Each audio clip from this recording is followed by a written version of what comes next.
check for some me so ale kana mira bojelo wuro tabila shale boja shale ni tabilo wuro baba gbere mi ko mi Ọlọ́run mi gbayo mi bọ̀ wá fún mi mo jí lówùúrọ̀ yìí ó jẹ́ kí n bá rè pàdé. Ilẹ̀ ń ṣú, ilẹ̀ ń mọ́, alájọ ń kọjọ́ ọjọ́ lọ. Bàbá wájọ́ orí mi, jẹ́ kí rí iṣẹ́ ọwọ́ rẹ̀, má jẹ́ wáyé asán. Ṣé kò sọ mí sọ́wọ́? Alẹ́ o, alẹ́ yìí kọ́nà mi là.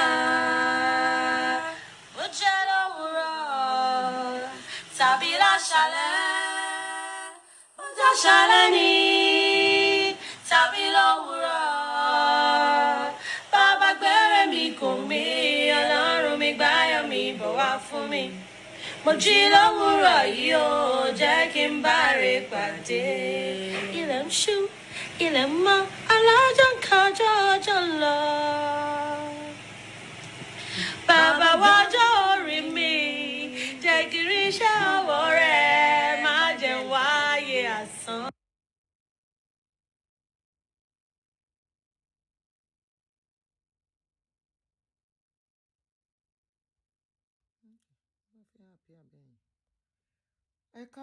Good afternoon, everybody. Good afternoon. Happy Sunday. Happy Sunday, everyone.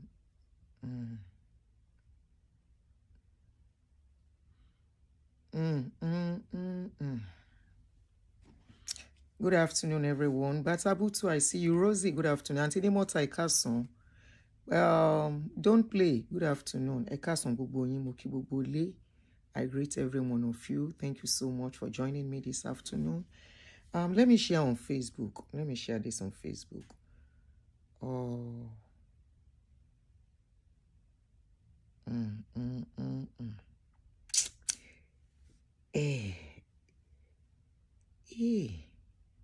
Nigeria.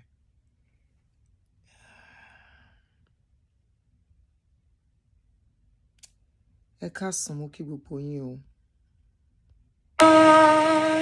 Check for some me so ale kana mira bojelo wuro tabila shale boja shale ni tabilo wuro baba gbere mi ko mi Ọlọ́run mi gbayo mi bọ̀ wá fún mi mo jí lówùúrọ̀ yìí ó jẹ́ kí n bá rè pàdé. Ilẹ̀ ń ṣú ilẹ̀ ń mọ́ alájọ ń kọjọ́ ọjọ́ lọ. Bàbá wájọ́ orí mi jẹ́ kí rí iṣẹ́ ọwọ́ rẹ̀ má jẹ́ wáyé asán. All right, guys. Good afternoon. Thank you for joining me. I welcome every one of you. Yes, somebody said it seems somebody passed away. Yes, somebody passed away. And the person that passed away is this lady. Let me use our picture, our own picture. One of the actress in Nigeria. I want to put her picture. Okay, since that one is not showing very well. Okay, so this is her picture. She's the one on the right singing. Sometimes last year, she came out that she had cancer and people came to her aid, you know, and she had a successful surgery and, you know, and she started living. She went back into her acting and a few days ago, we learned that she passed away. Honestly, many of us thought it was the cancer that died her. Until a few days ago, like 2-3 days ago, I've been seeing some controversial videos coming up. But I don't like to jump into situations. I mean, trending things. I want to take my time to see what's going on. So initially, there was a letter or something update that they said the family said they want her. Nobody should talk about her issue on social media. You know, that they want to mourn in peace. Okay. So when I saw it, I said, okay, they are making sense. They are the one that just lost a loved one. Apparently, the case was deeper. I don't know if that was the case. That was the reason why then talk say they want to mourn in peace. The story surrounding her passing away is so wide and deep. Very wide and deep. And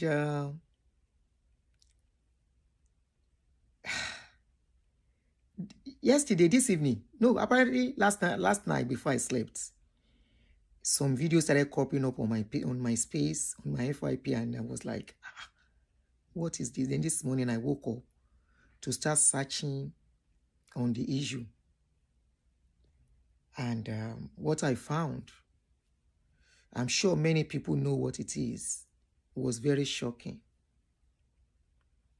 It's in our country that people don't do autopsy. When people die controversially, they do autopsy. The autopsy is to find out why that person died. Now, I'm hearing cases of this lady. This lady went through too much. She went through too much. Please, ladies, choose yourself above anybody. Choose yourself above every man. Choose yourself above every relationship, please. Not everybody will marry. I always say this. Not everybody will have children. If you want children, by all means, there are different ways you can go about it now. Please.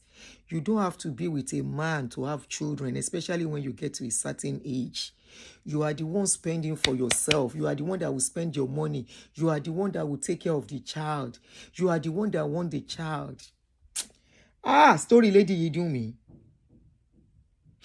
So, from little findings, they said this lady, apparently she's the only child of her parents. She's an orphan. Her parents are dead. The father and mother are dead. She's an orphan, and she's an actress. You know, we see people, we don't know what they are going through. Please, let's be soft on people. So apparently she's been going through so much. So I think she was married to a man. Oh no, not married. I don't think she was married to that man. I purposely didn't bring the picture of that man. She was dating one man at a point. A lot of people came on her that she wants to scatter somebody's home, that the man is married to a woman, blah, blah, blah, blah. I think she left that man or something. Or I don't know the deeper things about that relationship thing. But according to another story I saw, they said this particular shepherd, this man, this shepherd that you are looking at, okay, I purposely call him, make it bold so you can see his face. This guy you are looking at, Auntie Demote, you remind me ni oruko pastor no Olushoyen. This guy you look at now is supposed to be a husband, but they were not married. They were dating. So the story was that she went to see this guy for a prayer. She went to see him for prayer. From there, she got talked to the man. And they started dating. And I think it was during that time they raised money for her and all of that. She was supposed to be her husband, but they were not married. They were just dating, but they were living together. So they said along the line, she was going through abuse in that church. She lives in the shepherd, they call them Ulusho, Celestial Shepherd. She was living with the guy. And I think it's in the church premises. You know how Ulusho, Mesele people, how they mostly live in the compound of the church with other people there.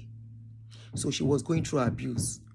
Not only from this guy, financial abuse was there. I want to believe verbal abuse. And also, from the story coming up now, people in the church also were abusing her.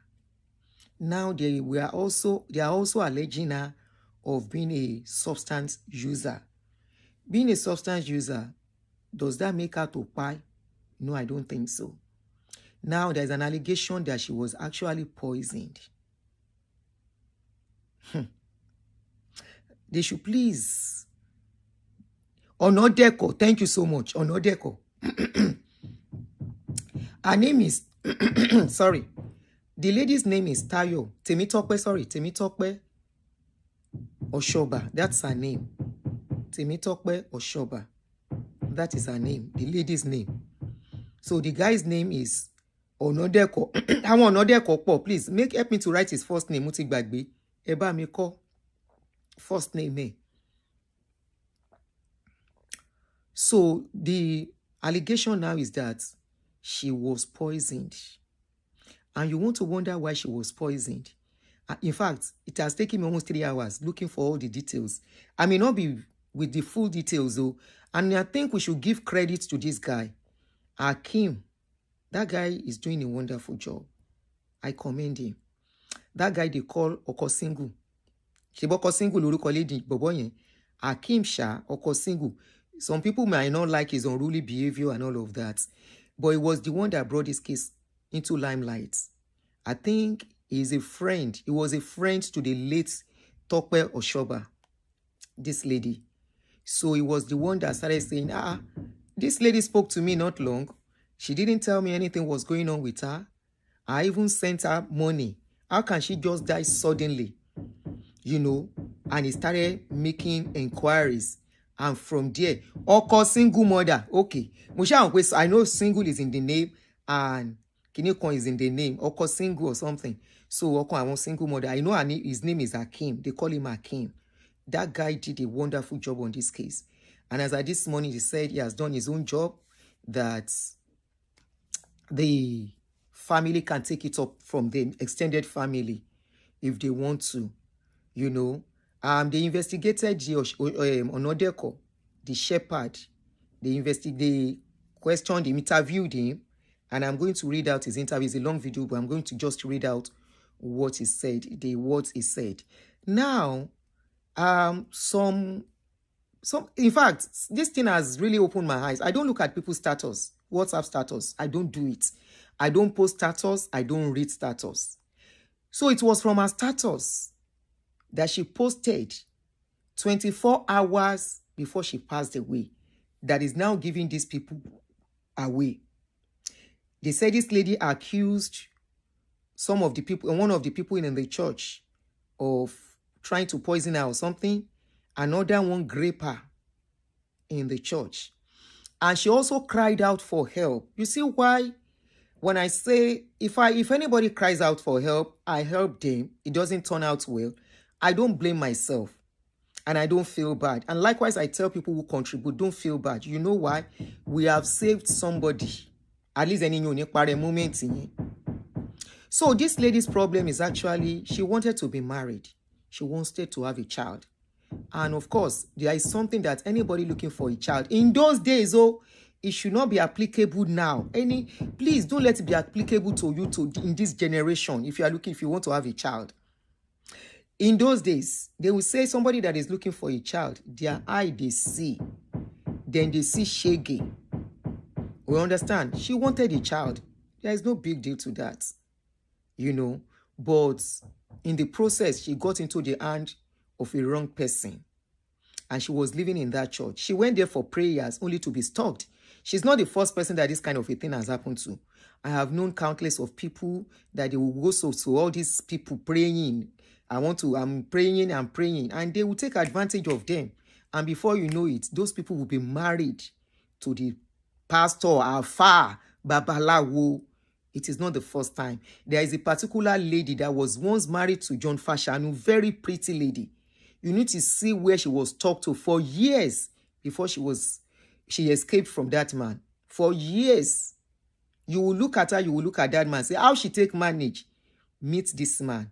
So, Let me read some of the posts, the updates she put up. I don't know if you can see it.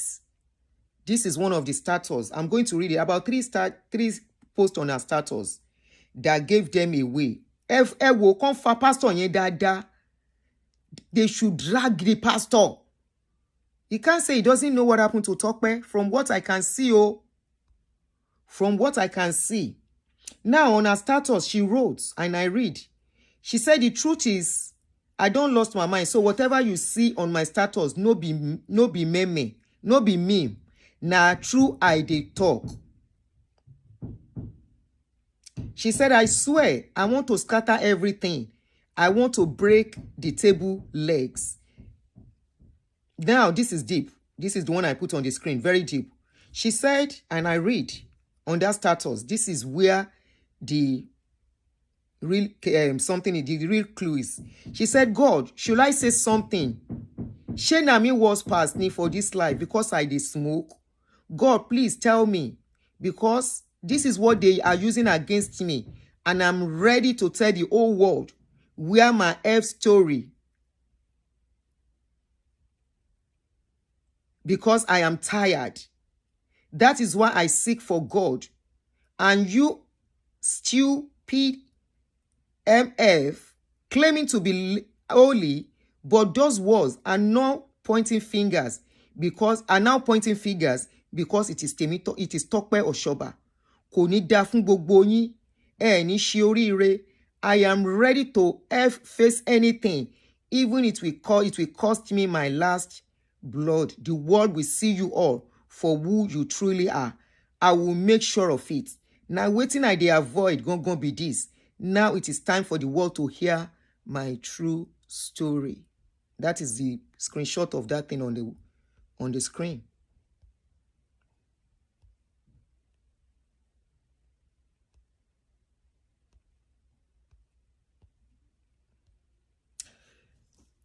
So that is where the puzzle is. What is it that Temi Tope? Yes, she's the only parent, the child of her parents, and her parents are late. So it's understandable that because of that, she doesn't want what happened to her mother to be her own case too. You know, I understand the desperation. Anybody can be in her shoes. Any woman can feel the way she feels, especially if you don't have the needed support. People will check on you. I have somebody very close like that who is in her shoes too. She's an orphan. I've been a big sister. I don't know her from London, but I got to meet her in my journey of life, and I've been a big sister to her, even though I can't do much. You know, checking on her, talking to her, and all of that. You know, and one thing I've tried not to do. In the past, I used to, but now that I see how old, the more she's getting older, I know it is time to let her be. Initially, like 15 years ago, I used to tell her, "Show you love for Connie." Now I don't do it anymore. All I do is to ask after her welfare, check on how she's doing. We talk, we gist, and all of that, and I leave it at that. There's no need for pressure, as it is. The person too she's an orphan too, and the only child, you know. And our own case is even worse. No family connection at all, kind of. So it is understandable when people find themselves in this situation to be desperate. And it's very, very likely people take advantage of them. Because they are vulnerable. Very, very likely that people will take advantage of them. This was our own case. Now, as the story kept coming out, the lady spoke before she passed on, unfortunately. She cried out to some people. There is a particular woman, they call Kehinde Osoba. I don't know if they are related, who is on social media too, that she cried out to. And maybe, we can say maybe now, the woman might not know the depth of what she was going through. She sent some video note as well. And I think in that video note, the woman was saying, "Come, Emma Bo," something. The woman was ready to rescue her from where she was. I'm going to play some of the clips for us to listen to. Ọmọ tèmi Tope.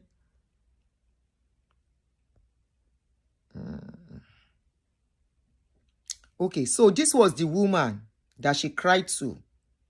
So it is this woman that has been exposing some of the conversation. If not, people will not know. They were even about to bury her. Now everybody is asking for status quo that they should not bury her, and I support. They should do proper investigation on what by this lady.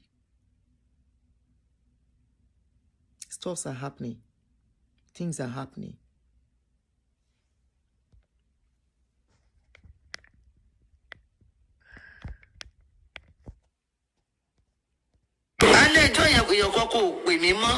The last message I left for Tope ní alẹ́ yẹn nígbà tí mi ò gbọ́kọ̀ wọn.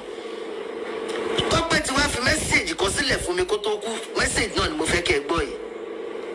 Mọ́mí, ẹ jọ̀ọ́ ẹ jẹ́ kó wá gbókùn mi nílé kó lè sin mí dáadáa. Ẹ jọ̀ọ́, ẹ jọ̀ọ́, ẹ jọ̀ọ́. Ẹ kàn máa bọ̀ street, ẹ bá ti dé junction ẹ̀yà to the left. Ẹ jọ̀ọ́. Kí n jẹ́ kó wá gbé òkú òun nílé kán lè sin òun dáadáa. Message tóun ti kọ́kọ́ fílẹ̀ fún mi lẹ́yìn ìgbà tó ń ti gbé kúrò lọ́dọ̀ mi nìyẹn. Èmi ò rí message yẹn gbọ́, kò open. Message tẹ́mi lọ fílẹ̀ rè. Tí mi ò bá fẹ́ kó wá, mi ò ní kó wá rárá tèmi Tope. Ẹ máa kọ́ ẹ̀mí sùúrù. Àwọn tó wà pẹ̀lú ẹ̀ náà kọ́ ẹ̀mí sùúrù. Bàbá aládùúrà kú tó ẹ̀dì gbogbo sí Alex. Ojoojúmọ́ là ń ṣe sáfíìsì níbẹ̀ ní abúlé Ẹ̀gbá. Mi ò lè sọ pé kó gbéra kó tó máa bọ̀ lábúlé Ẹ̀gbá. Ni mo ṣe ní kó máa bọ̀ ní chọ́ọ̀chì ń bí. Mo ti mọ̀ pé mo máa dé sí bí màá gbé ẹ láti bí màá gbé ẹ lọlé. Ẹ máa kọ́ ẹ̀mí sùúrù níbo ló wà. Message yẹn ni last message mi tí mo drop fún pé kò dúró. Ẹni tí ó wá ń pè mí yẹn tó gbé Tope kò lé yẹn 12 ló head number ẹ̀ máa wá number ẹ̀ jáde. Kò pè mí pé ọmọ tí àwọn gbé wá sí ọ̀dọ̀ yín táwọn ò bá yín nílé ẹ̀ pè mí kó ṣaláìsí. Alẹ́ ẹjọ́ yẹn èèyàn kan kò pè mí mọ́. So for those non-Yoruba speakers, that lady the lady Tope Osoba was crying to this woman who has adopted her as a daughter to say, please, let them come and carry me. I think at that point she thought she knew she was going. Let them come and carry me, because she said she was poisoned. Those people are denying ever poisoning her now. She even said somebody grape her, one of the church people inside that church. She said they grape her. I said, come and carry me. Even if I'm going to Pai, so that I can have a befitting burial, please come and carry me before I Pai here. And this one now said, wherever you are, just come. I am far away. Come to the church and we take it off from there. Maybe the woman didn't know the depth of the story, and the next thing they heard, she was gone. This lady had cancer. She survived it. She survived it. I want to say a very big thank you to everybody that donated for me to go through my breast surgery. I want to especially thank Sister Fulukadamola for reaching out to people. I still need your help, guys, because they still have that care. Please, guys, show me love like you've always done. This is very, very important. I need to get back home. She survived this. She's doing well already. She did a movie in between. And in between that movie, there was even a time she cried out that, please, you people should help. Watch my movie so I will not be begging. They said they donated over 30 million to her. They accused the man, this pastor.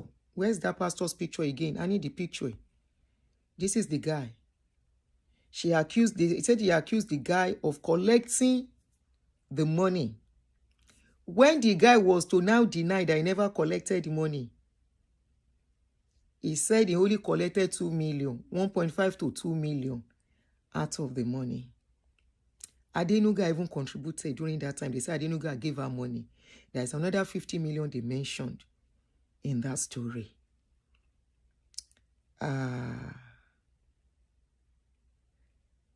Apparently, Kehinde Osoba did not listen to Tope's voice message. Pretty, even if she listened to it, they are distance apart. This was at the verge of her going when that voice note was sent. There's another video I'm going to play now. Guys, please be ready for this. This is really, really...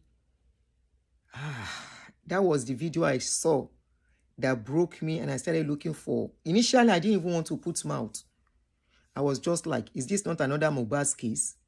A person just did look. But when I now saw the depth of the story, I said, no, this is not something to just walk away from. I'm putting the video now, and I want to warn you ahead. It's quite heartbreaking. That video is quite heartbreaking. And very, very sad. Tope, nobody will know Tope was passing through all of this. And I always say it. You see, they wear clothes, so we don't know where... Come on in. How are you? Oh, okay. We send the message, said, did you see it? Huh? Oh, not even that. I thought I sent another one to check on you. Or maybe I wanted to. You went out, have you? Kilo la phone. You need to buy me ramen shake you. Okay.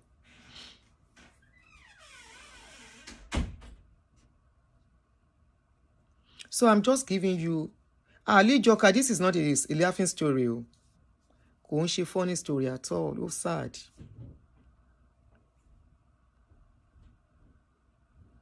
Here's that video.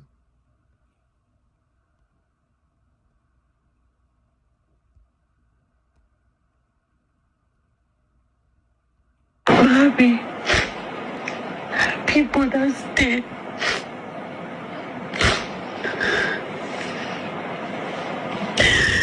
Mommy, kí ni mo ṣe? Àbí ṣúdí bó ṣe tún gbélé ọkọ tí mi ò ṣe ni. Mommy, àwọn àbúrò ọkọ mi. Kí ni mo ṣe fún wọn? Kí ni mo ṣe fún wọn, Mommy? Kí ni mo ṣe?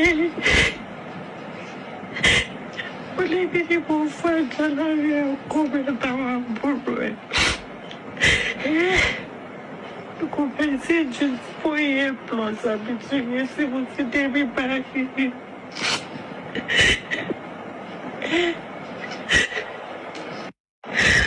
Mommy, people that's dead.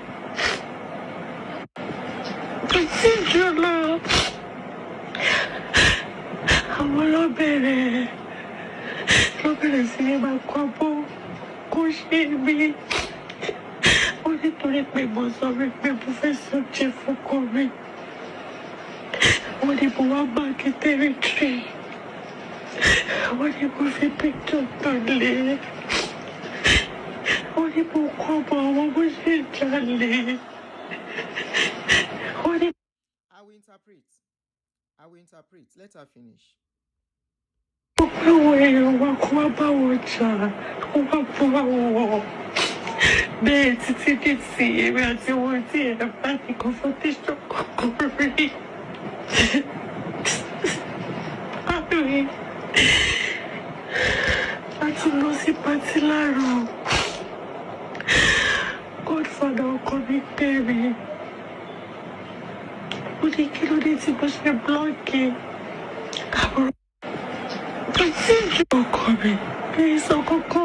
Yes, I blocked her because nígbà tó bẹ̀rẹ̀ gbogbo wa láwọn ẹ̀kọ́ bẹ̀rẹ̀ pé mo ta sùtánà, ẹ̀kọ́ bẹ̀rẹ̀ pé mo ta omi, ẹ̀kọ́ bẹ̀rẹ̀ pé mo ta drink. Bẹ́ẹ̀ mo wò pé kí n máa ṣàwọn ọkọ yìí láti fi support ọkọ mi, support ara mi because ìṣàlẹ̀ jáde mọ́. Bí àwọn bẹ̀rẹ̀ owó lọ́wọ́ àwọn èèyàn mọ́ bí ti tẹ́lẹ̀ because I'm already married.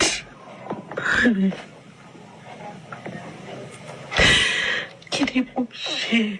Ẹjọ́ tó bí sọ́kàn mi bó tún ṣe lè ṣe mi ò mọ ọkọ tí mo fẹ́ ṣe bó ti sú mi. Mi ò dé fẹ́ fọkàn mi sílẹ̀ torí nǹkan tó fẹ́ nìyẹn. Ọkọ mi, please.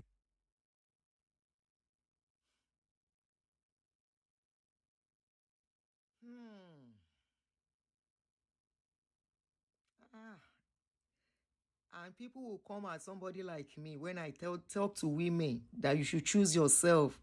This woman is teaching women bad things. When I say self-love, love yourself.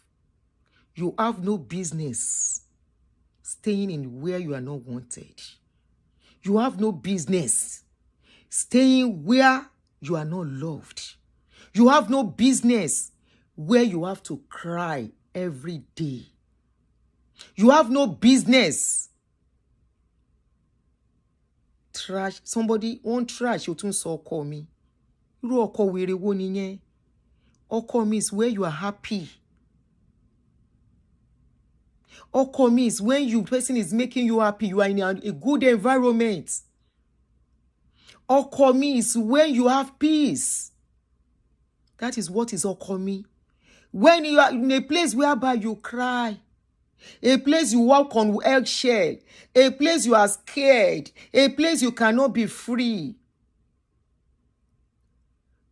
It is, you are Eru. This broke my heart. And when people like us are telling women, choose yourself, they say we are teaching women bad things. Kí ló pa Tope? What is Tope looking for? Tope Osoba that me I watch on TV. The Tope I watch on TV, we will admire her beauty. Is the one that has been reduced to this because she wants a man in her life. To the extent, they said the sister-in-laws, the in-laws, they treated her like trash. They are not even in-laws because she was not married to this guy. She was even calling her, call me. Come investigate ìkan tó pa ọmọ yìí. At least kó má kú lásán. Cancer did not pay her when she was really dealing with cancer. She came out of that cancer. You saw the video where she was giving thanks, telling everybody, thank you for your help. Thank you for contributing. Thank you for giving me life back. Thank you because of you, I can live again. Tope wa dẹni tó ń kan kiosk tó fẹ́ máa ta ice block àti coke torí ọkùnrin. Just to have a child. Just to be called a wife. Anybody who saw her here, this was one of their program in the church. The church guy, the guy's church. This was one of the program. Who can believe this is what Tope was going through when you see this kind of video?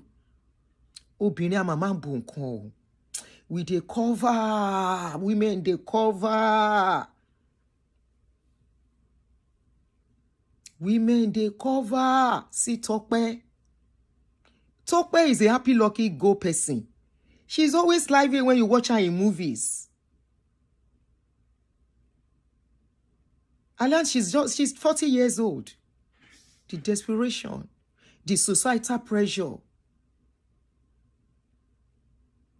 and all the rest. Person will survive cancer, no carry and go. Now, there's allegation of poison. Now, listen to this guy. This was the guy. I want to say thank you to this guy again, Hakim. Because many of us just look at, like, Oku, anybody can buy. We thought it was even the cancer. When I saw the story, when I saw it, I said, no, Tope. I said, this one hits deep. Because I know this Tope I did watch him for movie where when I was still an ardent Yoruba movie person. I said, this lady, she's not controversial. She dey go her own jeje. That's why many people don't know her name. But people know who watch Yoruba movie will tell you they know her very well. We thought it was the cancer. This is the guy that investigated the case, Hakim. Let's hear his last statement. that was posted, I think, earlier today. And this is my last video on Tope Osoba case. So now I want to clear everybody that cancer kokolo pa Tope. All poison Tope, the poison lo pa Tope. Meanwhile, lẹ́ni ìgbà tá à ń ṣe láì aṣáà ń sọ àwádìí kí ló pa bèbí kí ló lè ṣe ta ló gbé lọ kúrò ní láti bàtọ́ lọ station ní Kòòdú yẹn ta làwọn family tí ó gbé lọ ta ló bá lọ mo pe pa náà lórí live stream mo pe pa kan pa náà tó dá ẹtì mi sí and that pa kan aṣáàpè yẹn náà àpò oríṣiríṣi. So there's one lady tó jáde tó wá sọ̀rọ̀ ń pa ní pé àǹtí ní pé tó sọ káà ní Tope òní àǹtí Tope òní period kí ní kọ̀ọ̀kan gẹ́gẹ́ ò tó sọ káà ní Tope òní period yẹn lórí live stream yẹn. So gẹ́gẹ́ yẹn ló wá send àwọn voice record sí mi ní pé even the family said it is poison that killed Tope, and Tope òkú ní police station. Tope òkú police station. Ṣàgámù ní Tope kú, ilé ní Tope kú sí, Ṣàgámù ní Tope kú sí. Tope òkú ní police station. So meanwhile, our family mọ̀ ike poison, wọ́n ní poison ló pa Tope. In fact, wọ́n ti sọ pé àwọn ti ní report lọ, wọ́n ní pé poison ló pa Tope. So Nigerians, I've tried my best as a friend, as a brother to her. Then all the best, and family no matter take over anything. So now this is my last video and this is my last talk. Must clear anybody, okay? It's like... Now the question is, who truly did it?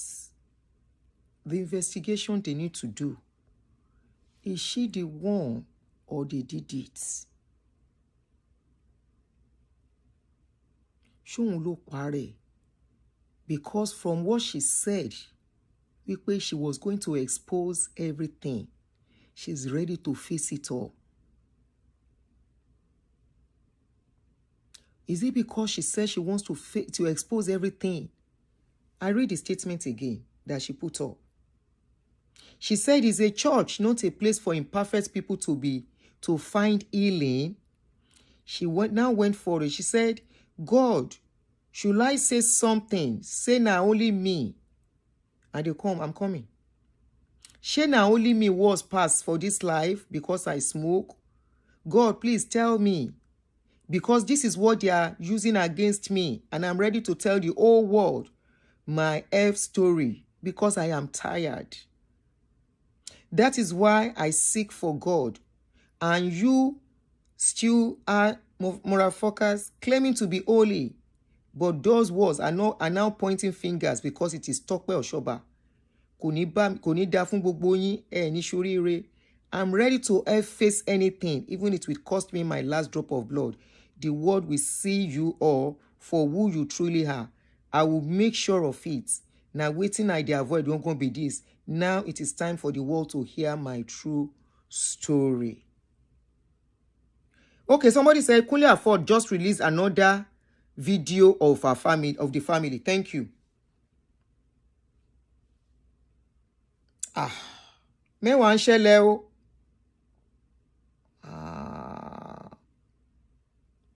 Depression is real. Please. Kunle Afod. And anyway, the actors and the rest, they've stood up on the case. They should not bury her yet. Okay.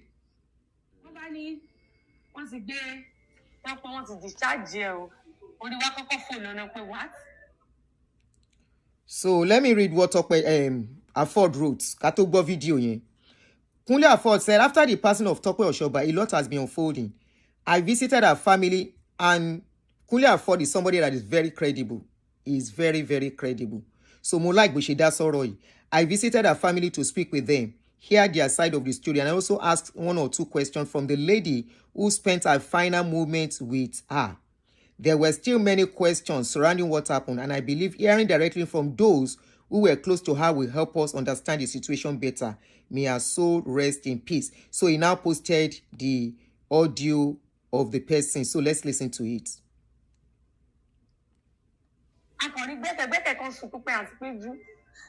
What did I do? Èmi ṣá mú gbà àti Tope wá síbí. Why that Tope ṣe báyìí fún wa? Abani a ṣe gbé fóònù block. Ẹ̀gbọ́n mi gbé fóònù block. Bẹ́ẹ̀ bá ní bó ṣe débí lòun tí bí ó ti block òun. Lọ́bọ̀ sáré pé ìyẹ́ ìkẹrù káwọn dájú wa bá wa pè. Maybe I have to go. Block. Block everybody. Then, Bidemi, what's the block? Everybody, what's the block one? That's 2023, yeah. Somebody, please help me to be interpreting for non-Yoruba speakers. So what they've just said so far was that some of the siblings tried to reach out to her. Not siblings, I want to believe extended family members tried to reach out to her. They found out that they have been blocked. Kunle Afod did a 2-hour interview with her mom's sisters. Okay. Níbo ló wà? Ṣé lórí channel ẹ̀? Ọjọ́ Tuesday la ṣẹ̀ṣẹ̀ gbúrò ẹ̀. Òun náà ló pè láàárọ̀. Ó block everybody. Bẹ́ẹ̀ ni sà. Láti 2023. Bẹ́ẹ̀ ni sà. Àfojú gan ní ẹ̀ tí ọjọ́ Tuesday tó kú yẹn. Gbogbo wa ní Okay. Ó ti dánwò Tọ́pẹ́. Àtẹ̀tí sọ bẹ́ẹ̀, àwa ní ẹ jẹ́ ká máa lọ sí ilé ẹ̀. That's my brother's house. Kí mo bá ṣe kó alágbé mọ́tò. Bẹ́ẹ̀ gbé mọ́tò. Ṣojú àwọn nǹkan tẹ́ ẹ sọ ẹ sì sí fóònù lọ́sítítù. Nǹkan tá a ṣe nìyẹn. Ló block everybody. Bẹ́ẹ̀ ni a ṣe nǹkan míì. Àbẹ́lòmíì tì lẹ́yìn pé kò ṣe bẹ́ẹ̀. Wọ́n tì lẹ́yìn ni. Èmi ò mọ tèmi ò lọ́gbọ̀n tèmi ò lọ́gbọ̀n ọmọdé tèmi ò. Mi ò kẹ́ ń ṣọmọdé mo ti ṣe 60 ní May 29 ọ̀hún. Ní lọ́gbọ̀n tèmi òun, èèyàn kan wà lẹ́yìn Tọ́pẹ́. If not. And again, with what I had online yesterday, mi ò wo ọbẹ̀ wọn kọ̀ tẹ̀ nígbà tí single mother yẹn tó kọ́kọ́ ṣe kínní yẹn. Ó ní àwọn fún olùṣọ́ yẹn ní 24 hours to get to àwọn. Pé tí ò bá ṣe nǹkan míì wọ́n máa gbé e. So mo rò pé ìyẹn ló wá mú òun ló wá wọlé sórí inú wọn láìpẹ́. Ó wá sọ wípé nígbà tí pé àwọn fẹ́ wá discharge Tọ́pẹ́. Ṣó ti yẹ jámọ̀ pé tẹ́lẹ̀ ààrí àwa wíwẹ̀ doubting pé bóyá òun gbó. Ó nígbà táwọn fẹ́ wá discharge ó lóun àti Olúkẹ́ dára mọ́ láàbì. Àwọn wá. Ó ní òun wá sọ fún pé àwọn ọmọ mi ẹ̀kọ́ ò ní pé wọ́n. Ló wá ní kó má pè wá láìpẹ́ òun nípa wà lápá màmá òun kó má gbé òun tẹ̀lé wọn lọ síbẹ̀ ó kìíní kan làwọn wá sí lọ. Nígbà táwọn dẹ̀ lọ àwọn ò lọ sí ilé. Because àwa bá ṣe kúrò ní Lẹ́kì báyìí akọ̀fẹ́sì lè Tọ́pẹ́ ni Abádébẹ̀. ní after Lákùnẹ́. Ẹ bá ń lé. Abádébẹ̀ gbàtàmádébẹ̀ adébẹ̀ bóyá bíi 8:30. Traffic wà ẹ̀rù. Adébẹ̀ abárí PA yẹn. Okay, guys. Let's listen. Ó dà pé ibi tó wà important ni. I want to believe pé ibi tó wà important ni Kunle Afod cut out from the video. Before we go to Kunle Afod's video, let me read out the interview. Then I'll bring my speaker close by so that we can listen to the interview in full. But before then, let me read out what the supposedly husband, he was not her husband, they were not married, because she's just living with her. And this is one of the things that I had planned to start to talk about ladies. That you shouldn't move into a man's house that is not married to them, that they are not married to. It's a lot. And no man should put any woman in the house without doing the needful. Especially in our culture. You know, there are some things that you can still do because of the kind of society we have that might get you into trouble, both as a man and as a woman. So while we are getting ready for me to do that video thing, let's quickly read out what the man said when the man was interviewed. I'm going to read it. I'm not playing because it's a long video. So I'm going to read it out it's in English. So that makes it easy for others to catch up, okay, with the story. One second.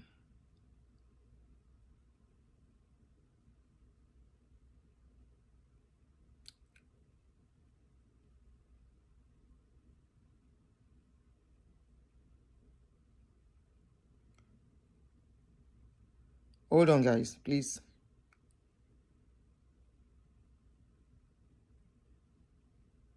So many messages.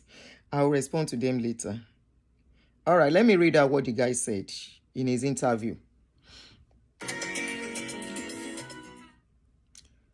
The guy said, and I read. So after the guy has been dragged, he later came out granted interview and share his own side of the story. He said, Tope was my fiancé.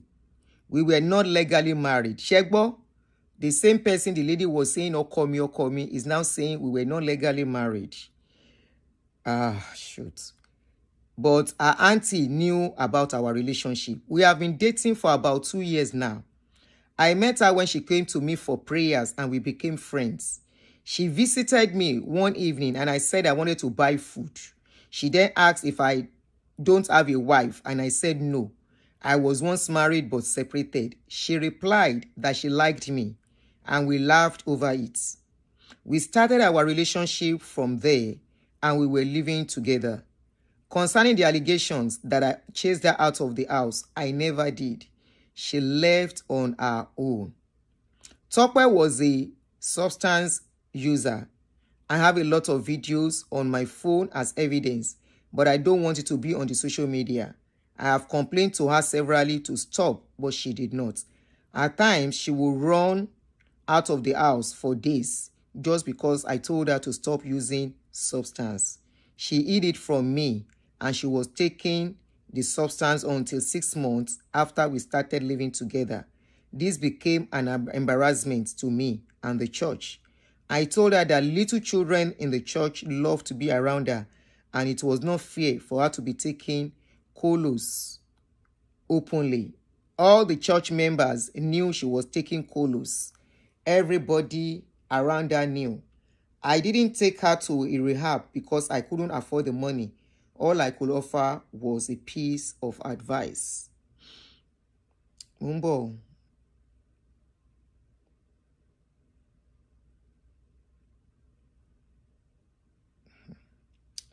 I'm coming. Who you come?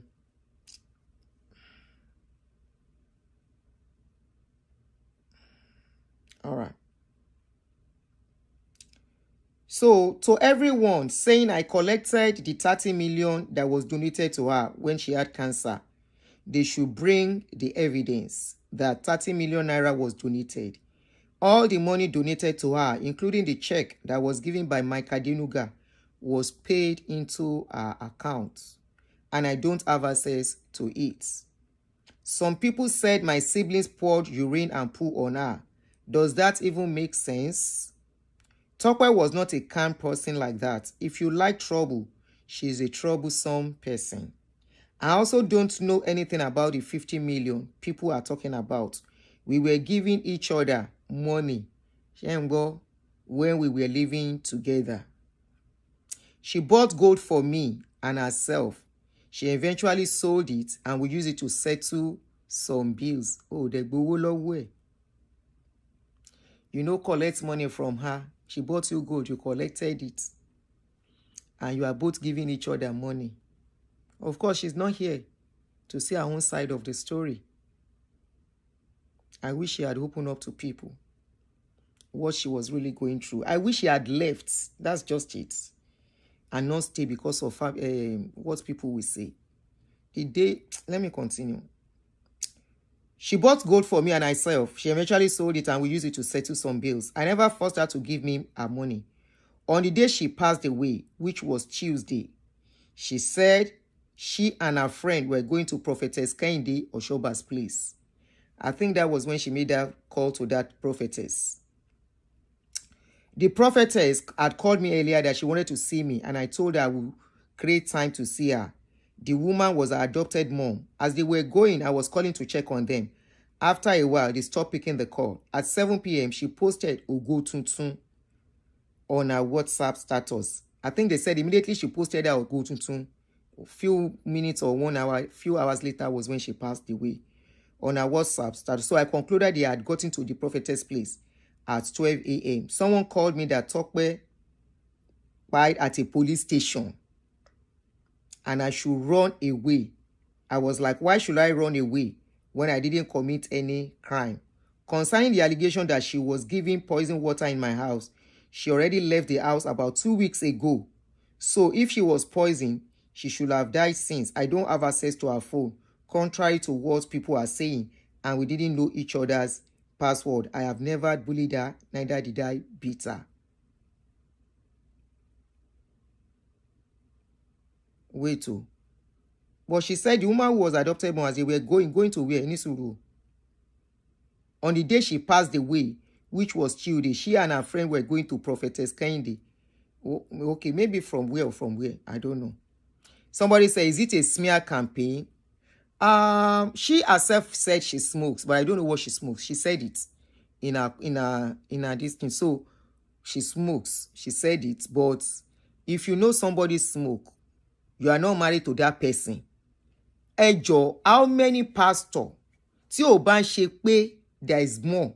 I'm not saying it's the guy, you, but I'm just looking at the scenario of somebody you are not married to that just come to your house. I like you, you like me. Or they move into your house shortly after when she was giving lots of money. Or they gbà sínú ilé, ẹjọ́ ń gbé, running into millions of money. And you know that person, if they do, how many people will be comfortable with that kind of a thing, especially in a church premises where they are living? So, is it the smoke we are talking about here? No. Waiting by her. How she take by? Are you truly collecting money from her? Was it true? Pé wọ́n poison eh? Ta ló poison eh? Kí ló fa poison? She said somebody grape too. Who do that? The video, I think I have that one here. That one was being asked. Pé wọ́n ló bá ọmọ yìí sùn. Okay, I think there's another video of audio. One of our audio I have not played. Let's listen to this. I think this is the audio.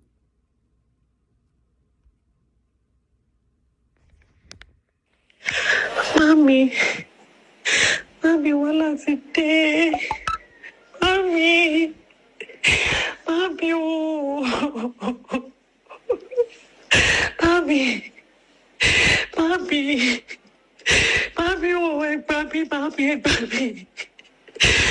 má jẹ́ kí kókó ṣe marriage mi. Mommy. Obìnrin o. Even in all the pains, ẹ má jẹ́ kí nǹkankan ṣe marriage mi. Marriage wo torí Ọlọ́run. Tope. Èyàn ń bòkú wí. Ní dọ́run mo tọ́. Marriage wo. Má ṣe o. Ọmọ yìí dẹ̀ ṣé okay, where are those people that are always saying that people like us are the one telling women that marriage is not a do or die affair? Àwọn dàlẹ́ ni kàn wá sọ̀rọ̀. Kàn wá bá wa dá sílẹ̀. Let you come and talk on this one. You see how we women, this guy did not even marry you. Kí nǹkankan má ṣe marriage tí ó ever exist. Desperation for marriage. Imagine this lady staying alone. Kí ni ilé ẹ̀kọ́ tó bó ṣe fẹ́. The money they gave her when she was okay. She's not with a man. Buy whatever she wants. Buy a small car. Open a shop business. There is a place I saw. I don't want to carry that video.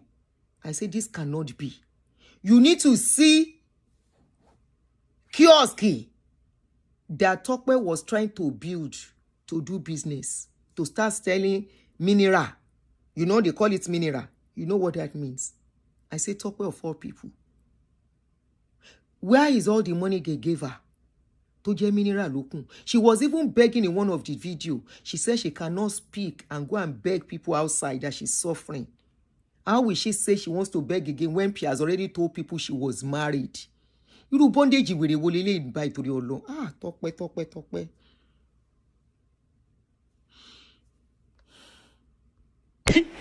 Yeah, just Mommy. 2 weeks. Lẹ́lẹ́ mi ò tí ì sùn. Mommy,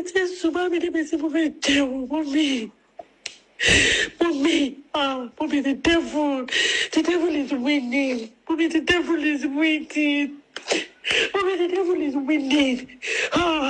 Mommy, my husband said that we should pretend as if we are not together anymore. Mommy, I'm not in my husband's place, so. Mommy, oh. Mommy, I've been in the person that used to make my hair. I've been there, Mommy, and I'm not okay. I've been sleeping on the floor. Ilele mo susi, kusino. Oh, they don't be married last year, November. Oh, come in, make I pretend. They pretend to make me a ceremony. Mommy, oh, come in, mom, when I kiss my house, I can't walk. That place is not a good place. Mommy, come in, make I pretend to be party break up. Mommy, this is a keep it home, be down. Mommy, mommy, at 41, she must have walk on. Mommy, your money, both very full. Mommy, your money, wow.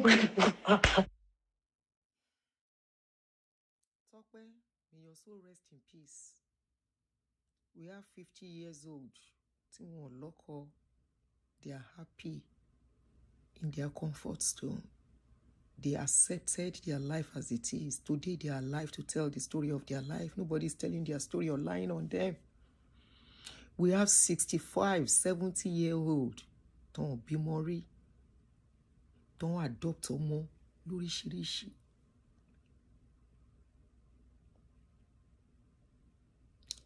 Ẹni bímọ ọmọ ló máa sìn. Ẹni tí ò bímọ ọmọ ló máa sìn o. Person wey get pikin, na somebody go bury am. Person wey no get pikin, na somebody go bury am. Above all, living is the best. The choice to live as long as you can. Ayé ò fẹ́ kéèyàn live. No, you are the one. And that is why some Yoruba will say, Àràgbélayé. I will live irrespective of what people say. This is the choice of my life. What in torí nǹkan táyé máa sọ.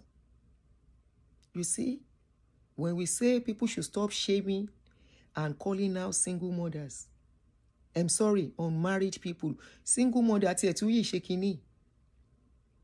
And that is why I remember when somebody came to attack me on this channel like 3 or 4 weeks ago. Are you now advising women to have children without husband? Orí yín burú. Orí yín burú. Gbogbo ẹ̀yin tẹ́ máa ń sọ ṣì ọ̀rọ̀ yẹn. I was telling you, the world has moved past your rubbish, marriage rubbish. A lot of women are crying. They have been messed up. Their destiny is messed up. All because I must be a Mrs. Emma woman tó nífọ̀n tó lè kọ́nà tó dúró tó stand where bí obìnrin. I saw Tope Makinwa yesterday. Ṣe báyìí sí Tope Makinwa and her baby. Yes. Who is waiting? You get to a certain age, you don't wait for no man. You have your child. Go ahead and have your child and live a happy life without your child if you desire to have one. Live your life to the best of your life. And the marriage you on. The man is not even married to her. Mommy, a man the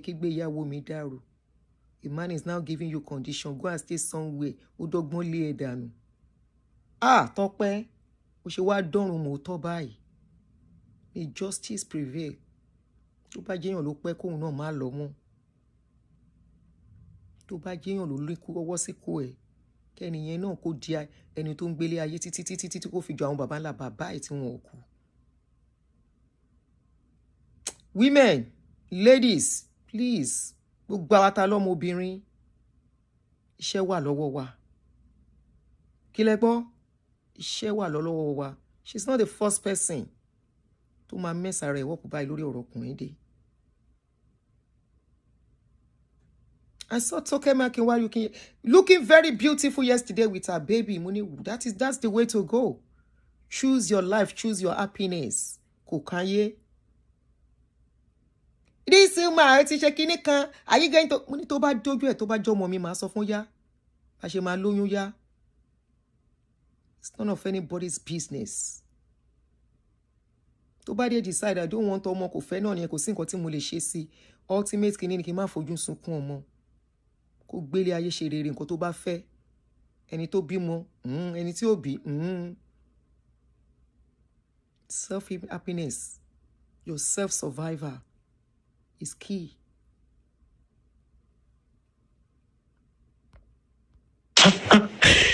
Mommy, mo ti tọrọ ìdáríjì ẹ̀ṣẹ̀ lọ́nà náà. Mo tọrọ.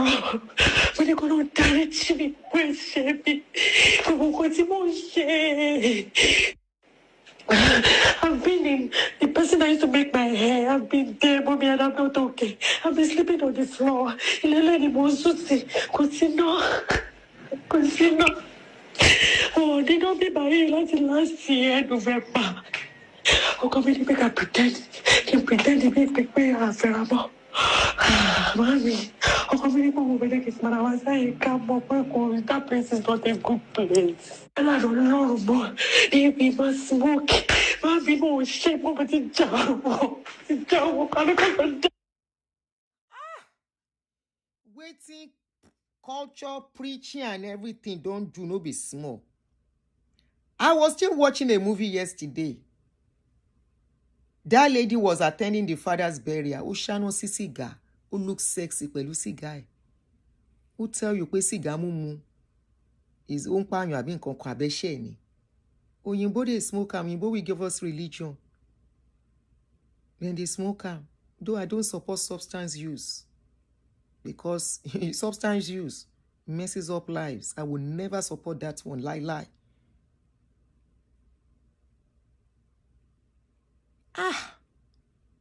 Look at a beautiful lady. Tope dúró, stand well. Very pretty lady. You need to see her stand. Ó dúró. Lọ́mọbìnrin tó pretty bàjẹ́. Kó má wò rẹ̀, kó má dùn rẹ̀ nínú pò fine olóko. Women, please choose yourself.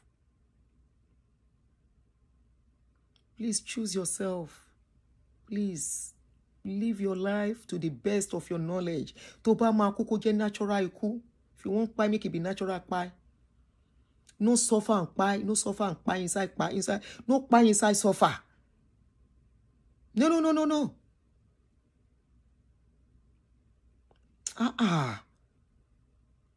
The sickness we're supposed to carry and go, no carry and go. She survived him. She fight him. She survived him. You see what a judgmental society, what it has given to us. And when some of us that are getting enlightened are speaking, maybe years past, I would have been thinking that way too, 20, 30 years ago. But when we see the way world is, people live their life to the fullest. Nobody say you pay anybody. As long as you are not danger to nobody.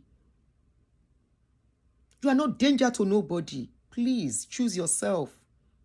I've been preaching this self-love. But people will look at somebody like me and say, this woman don't spoil. I am cleaner than many of you when it comes to morals. I don't joke with morals. I cherish being moral standing.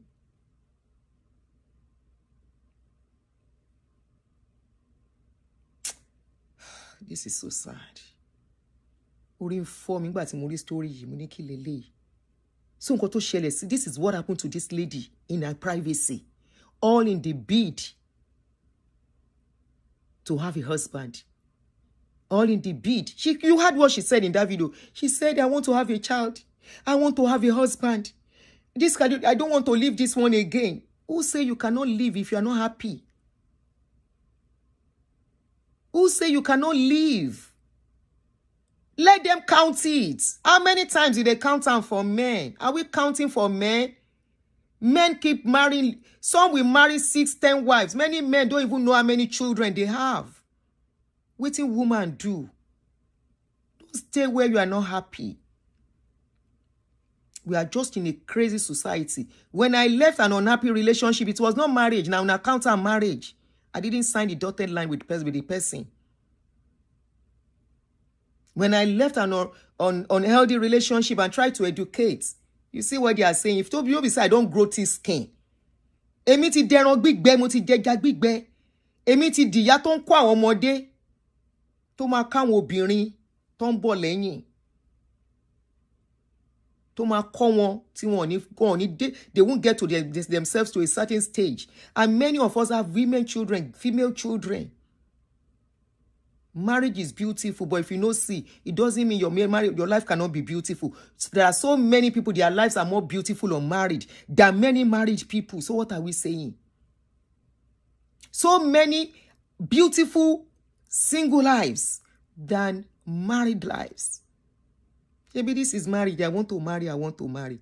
How does that voice sound in your ears? The way she's talking, the kind of agony. Do you feel that agony? The society pressure. How I will be shamed. How I will be called out.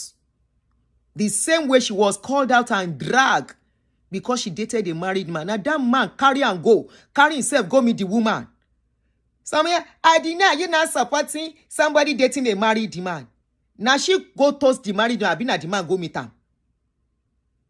If she toast married man no saying get wife for house. Now married man supposed to honor his own marriage. If he now decide I want to be with you, it's none of her business. Know that and no peace. Kelo di ọkọ yín mú. Ọkọ yín ni kẹ́ so láṣọ mọ́lẹ̀ kó wà torí ẹ bá pé tó bá love marriage àtàwọn ọmọ ẹ̀ kó jókòó sínú ilé. Tó bá bọ́ tàwọn àdó. Ó tọ́ lẹ gbọ́ yẹn. Tí ọkọ yín tó jẹ́ married, if he step outside, toast ladies, we like her, then go agree. Kẹ́ lọ wá bí jókòó sí. Then drag am for that one. Now the man go meet and the man no saying get wife. Auntie ẹ̀yin lè pè, tẹ́ bá fẹ́ pè wọlé. Then so they drag am. I'm sure na the shame. Nice chief, I carry am reach where she dey today. We come make am say, no, I can't face this again. Now that one, carry am, go put herself where she was not wanted and forcing herself there. Because what will people say? And when your master, and when I told you the day I started living my life, not caring what people will say, was when I started having peace. I see genuine happiness. Kí ló kàn mí pẹ̀lú what people will say? Orí people buru. Orí people gbálẹ̀. Including family tó bá wò pé kíní. Orí everybody gbálẹ̀ pọ̀. I choose myself above. Happiness in me key. Peace of mind in me key. That's why I protect. Jerry, mo protect ye, mo fi barrier sí ni. Ìpàkọ́ mi ò gbọ́ ṣúùtì. Àwọn akóṣì ìbẹ̀rù. Hello, ma. Go ahead, ma. Hello, Shaduni. Yes, ma. You see that guy? He only came out to say he's doing this just to make himself look good. Let me tell you one thing. I've been with somebody with terminal disease before.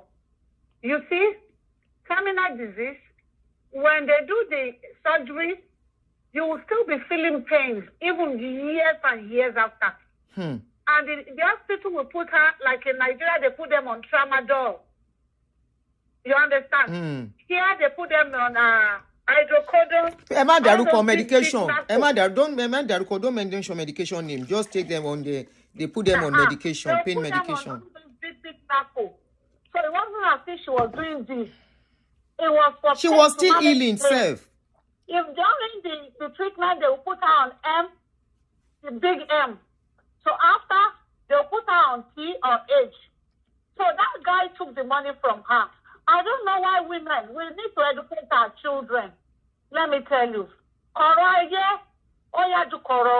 We need to educate our girls. And we need to educate each other.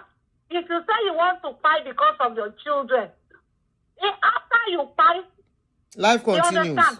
Somebody else will take your place. And that children you don't want to live because of, they will suffer more. And let me tell you, medical now. Auntie, eba me share briefly because eba me share briefly. New innovation. Auntie, please help me to be brief because we still have a lot to do. Eba me brief. If you even don't want to have a man to have a child, why be more fine? Auntie, you must call you. Auntie, this the rain is disturbing this. Okay. Emma, don't call for now. Let's finish. I will allow you guys to call in. So I want to put the picture of the guy. Yes, sorry, if you picture Bobo and sorry kini. Ungogolani baloro. The ladies, stop going around. Hello? Stop going around to all these prayer people to pray for you and walk up. It's an open invitation for them to take advantage of you. Many of you, all in the name of I'm looking for husband, I'm looking for children. Stop. Stop.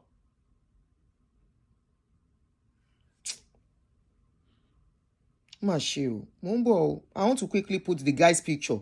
We need to be looking at so that Emma Pay, nobody should call me for now, please. Emma Pay me for now, please. Let me be done before you call me.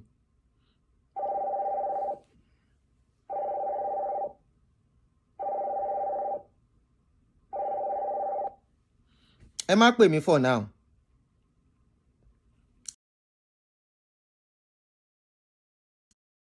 Can you guys please stop calling? You are confusing me. Can you stop calling for now, please? Hey, Joe, stop calling me for now.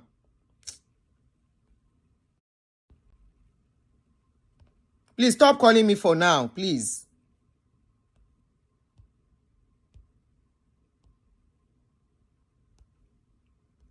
So this is the guy's picture that she stayed with. Picture Lele.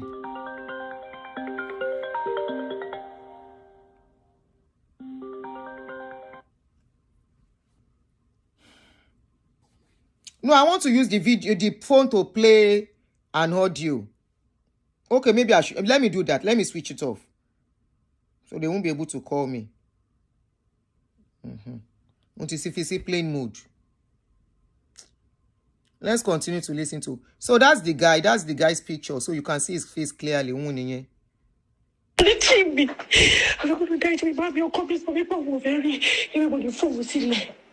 Everybody falls in there. Go over the tower. Mommy. Everybody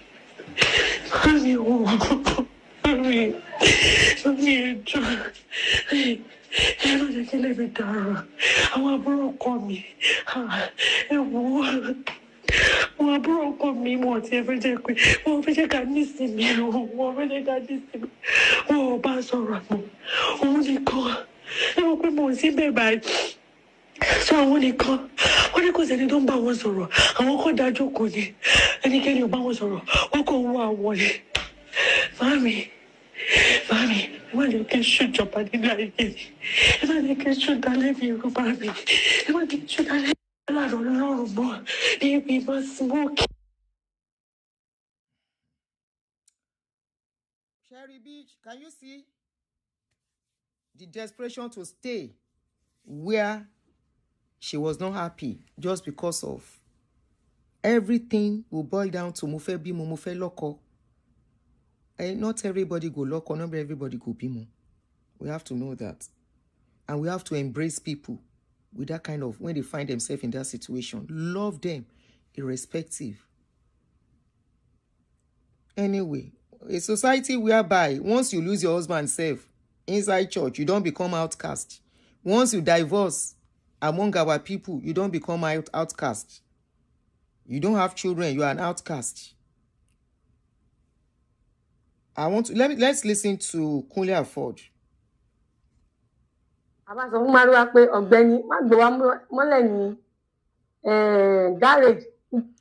Please, Titi, please kindly help me to continue to interpret. Translate. So we're about to listen to the interview Kunle Afod had with the extended family of Tope Osoba on what went on. Somebody just told us about it now. Let me make it a bit fast.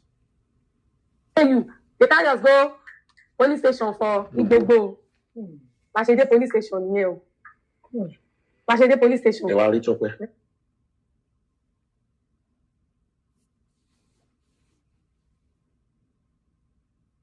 Oh, because I turn off. Please, nobody should call. Please. Because I put it in a flight mode. Machede police station here. The first person I saw was that guy. 220. 220. He was at the entrance of the police station going on. Àwọn èèyàn èrò wọ́n fi hàn sáàdé nǹkan ní àwọn ọjọ́ ọmọ tíátà yẹn Yorùbá ọkọ̀ Osoba àti rérò ṣe bá ṣe ìjọba ìtàṣe ní sọ pé wọ́n ní àìdè yẹn náà wà.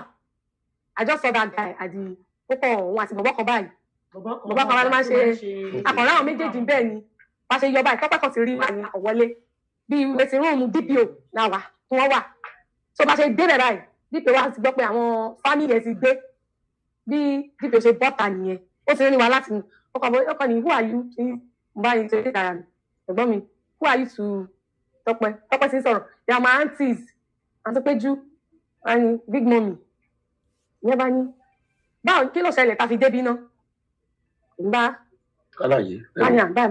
Oh, sorry. Oh, it seems the video has parts. So I think I'm starting from part 2. Yeah, part 2 ni mo ti bẹ̀rẹ̀. So let's start from the beginning. I just saw it. Get out, trash.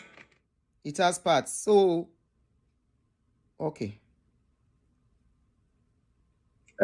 Ẹnu ọjọ́ mẹ́ta yìí ìṣẹ̀lẹ̀ I started from the second ìṣẹ̀lẹ̀ part. pàápàá jùlọ láàrin àwa òṣèré. Ṣùgbọ́n àwọn ìṣẹ̀lẹ̀ kan máa ń wà tó máa ń ṣẹlẹ̀ tí a lè sọ pàmùwà Ọlọ́run. Àwọn míì tó bá fẹ́ lọ́wọ́ kọ̀ọ̀kan míì ní ó yẹ káwọn èèyàn lè béèrè question thank you. kejì. Exactly. Ẹ bá ṣàkíyèsí níbẹ̀rẹ̀ ọdún kọ́dún tó lọ yẹn tó parí ni Orwell dágbére fáyé. Ìbẹ̀rẹ̀ ọdún la palẹ̀mọ́ òkú ẹ̀ la sin. Lẹ́yìn náà kò pẹ́ kò jìnnà Ajára òun náà tún lọ.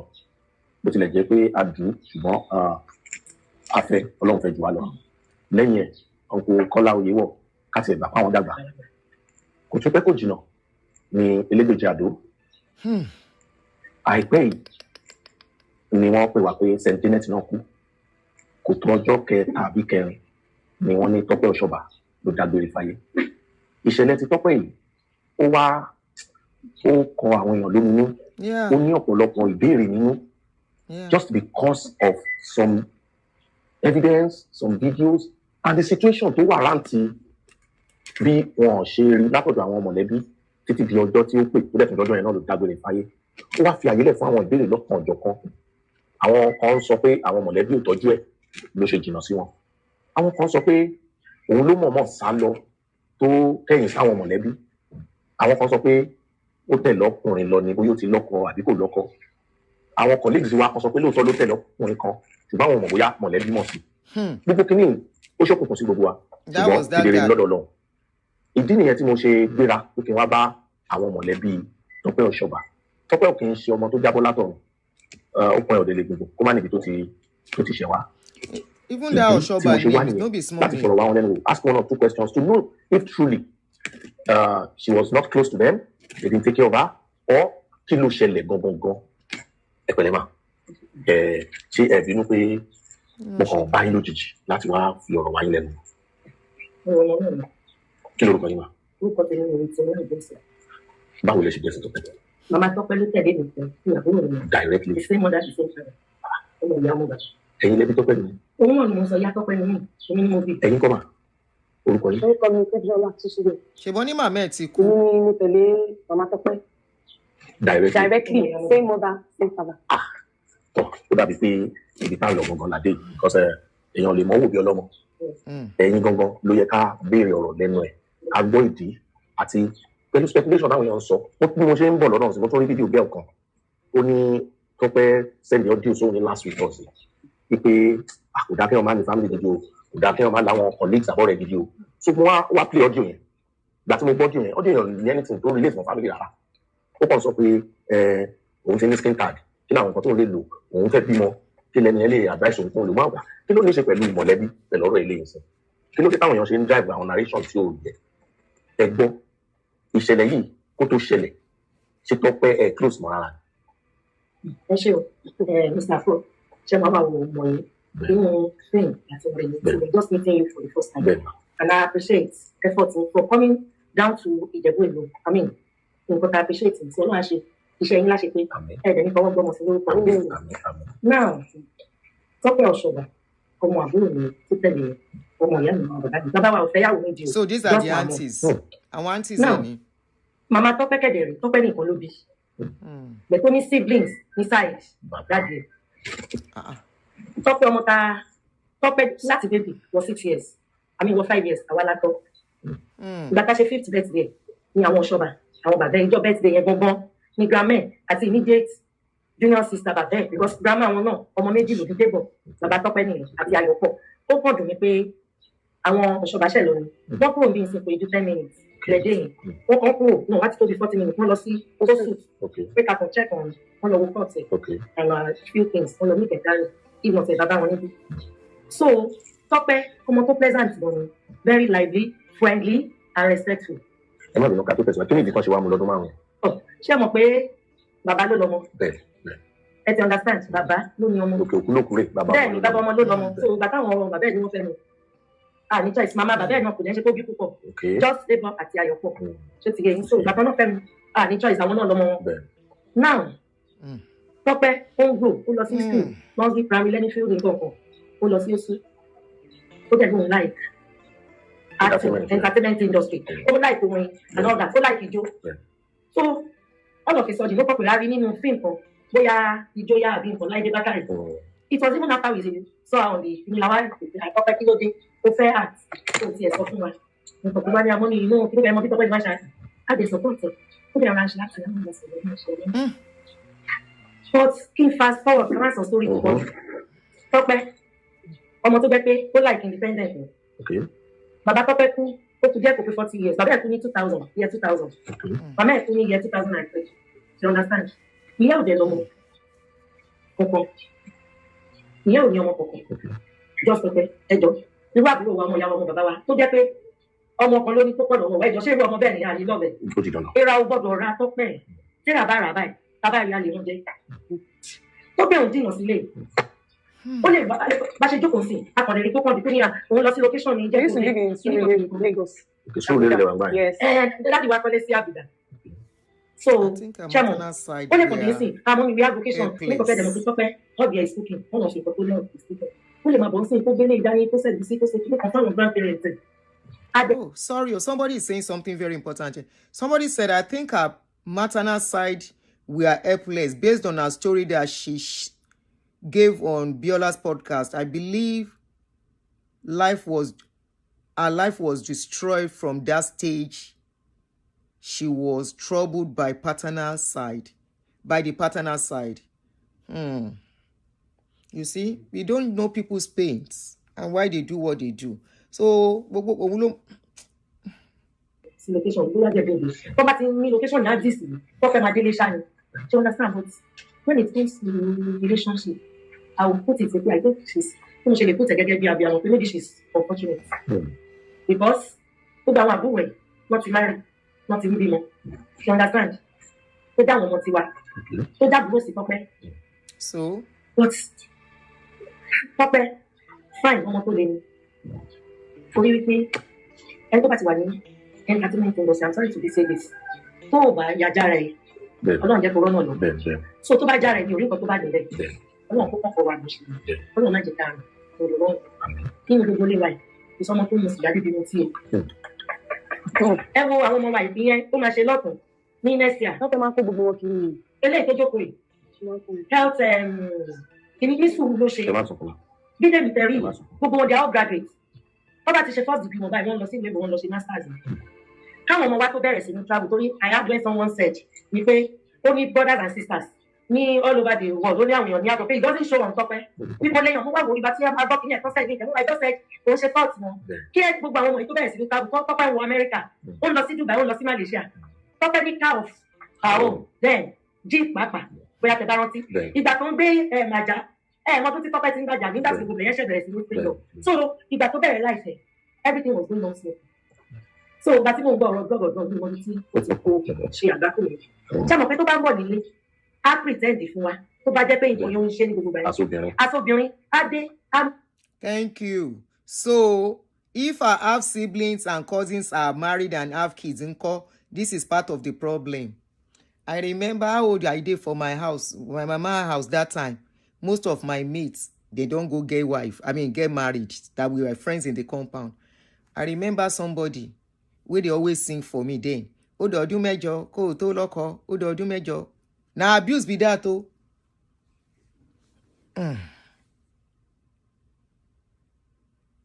Like a decent lady. Ó máa ṣeré, ó máa ṣe àríkó níwà kan tó ṣe kinní lọ́wọ́, akọ̀mọ̀ wípé Tope tẹ́ bá ti fẹ́ pọ̀ Tope pé Tope ò lọ lé ní no yàrá àwọn ọmọ tí bá sọ pé ẹ lọ wọn lọ ni wọ́n máa gbé Tope máa sọ pé I have location yẹn àkọ́mọ́ dẹ̀ jáwà là ń stop yes àdúrà la máa fi máa ràn lọ́wọ́ débi tó bá ń lọ tó ṣáà máa lọ rí tó máa lọ rí so kí n fa sọ́wọ́ tù ẹ bá lọ sí orí ibi táwọn ọ̀rẹ́ mi jókòó bẹ́ẹ̀ ẹ máa rí Ọlámídì sí nígbà tí wọ́n ń ṣe kínní yìí tá bá ń ṣe anything tó bá ti dé máa fi signature síbẹ̀ akọ̀dé síbẹ̀ àgbáyé tí ó lè mú ilé ìṣó akọ̀kọ̀kan ká máa bá tiẹ̀ lọ tá bá ní nǹkan ṣe ó dàbúrò ẹ̀kọ́ fẹ́ ṣe wedding mọ́mí wa ṣe 70 gbogbo fídíò ẹ̀ wá lọ wa ṣe 80 ó wà bí a ṣe gbogbo ẹ̀ every layer a máa ṣe layer wa big o Tope máa gbé àmàlà sáwọn máa gbé kìíní ẹ̀sìn bíi àwọn gbogbo wọn àwọn actors actors wọn máa wọn nǹkan tó jọ close wọn máa wá a máa jọ share and all that now ìgbà títí cancer yìí ṣẹlẹ̀ òun ló pe àbúrò mi maskij pé fúnra rẹ̀ ló dẹ̀ fi lump yẹn ní ọyàn ẹ̀ ṣe understand ó wá lọ sí ọ̀dọ̀ dọ́kítọ̀ ẹ̀ kan ní ìmọ̀ pé ní àjà àdìsẹ̀ pé àdọ́kítọ̀ kankan yẹn sì yẹn wà wọ́n yẹn sọ pé kò sí nǹkan kan pé kó má wọrí tó bá jẹ́ ń gbà yẹn pé kò sí nǹkan kan kó má wọrí ká ló wá síbi teaching hospital ní very good hospital wọ́n ti ya ẹran tó bọ̀ yẹn kọ́ all 6 second opinion. pé báyìí ìyẹn bá ní kò sí ṣíṣe kò sáyẹn ṣó mẹ́ta kan ya tètè ìwọ́n mọ̀ ṣe máa bá wa yán ṣé mo á jẹ́ mọ́ àwọn èèyàn ìwọ ìṣàjọ́ àbí tá à ń gbé ni ìtẹ̀rù ibi tá à ń gbé ni we have friends wọ́n jẹ́ doctors wọ́n jẹ́ kìnìkan lòun bá ya contact ọ̀gá ìdáwọ́n jẹ́ ìgbà tá a débẹ̀ wọ́n gbé list síta wọ́n lè fún wa ní 3 months time káwá fún operation yẹn lọ tá a débẹ̀ báyìí tó ṣe test oríṣiríṣi within 2 days immediately báyìí. Sorry, non-Yoruba speakers, be looking at Omoli Pompi. She's translating already, okay? She's transcribing what she's saying. In case you don't understand, she's already doing a wonderful job. Thank you, Omoli Pompi. I appreciate you. Thank you. Tí wọ́n dẹ̀ ṣe operation ìfọ̀n ọ̀nà ọ̀pọ̀, òun ni wọ́n gbé fún kó lọ gbé lọ sí lab, wọ́n lè lọ ṣe histology tó ń bá lọ́rẹ̀. So, wọ́n wá sẹ́kẹ́ after 3 weeks. No matter result. Ìgbà tí wọ́n fẹ́ dé, normally, ẹni tó ní patient number 2, but òun ló dúró tì, then àwọn tí ní connection ní òun dẹ̀ fi ní result. Òun Tope ń gbolo wà náà. Ṣé àdẹ̀rí mọ́ ni? Okay, please, can I come here?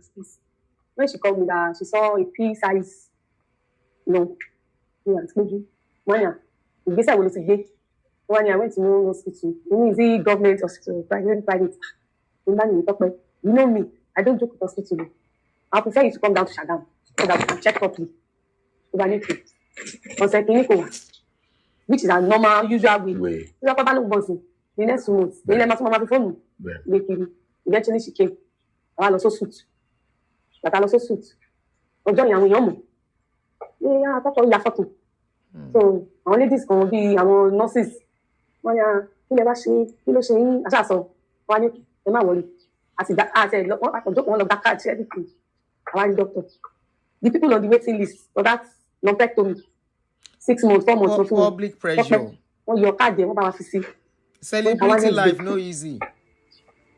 Next day wọ́n ní kó lọ ṣe mammography that breast test wọ́n lọ ṣe wọ́n rí wọ́n ní òkè ọ̀la wọ́n ṣe surgery àwọn mídẹ̀ẹ́ ti wà waiting list o but because of her face that's the opportunity she had the opportunity so àwa ṣe surgery gbogbo ẹ̀ǹgbà tí mò ń gbé lọ tíátà mò ń yà mo yẹ mọ̀ kó láì oníṣẹ́ fídíò yìí mi ó ṣe rẹ́rìn àbádẹ́ lọ ṣe surgery there is one guy tó máa ń ṣe pm gbà Ramon ìyẹn ló tẹ̀lé wa ọ̀dọ̀ mi náà dé sí so èmi ò sẹ̀ mọ́ kó máa ṣe surgery ní ọjọ́ wọn á pẹ̀ gbómi gbà sáàmì wọ́n ti ní kọ́kọ́ máa ṣe surgery ẹ máa bọ̀ bòmú ti wà ń bẹ̀ àṣàṣe ní 4 hours surgery gbàtọ́ ṣe tán wọ́n ní lọ ra ike wọ́n máa fi samples ní ṣe gbogbo ẹ̀ Ramon yẹn wọ́n ti ní aṣọ tó wọ̀ yẹn ṣebí you know how to dress it that is not appropriate for.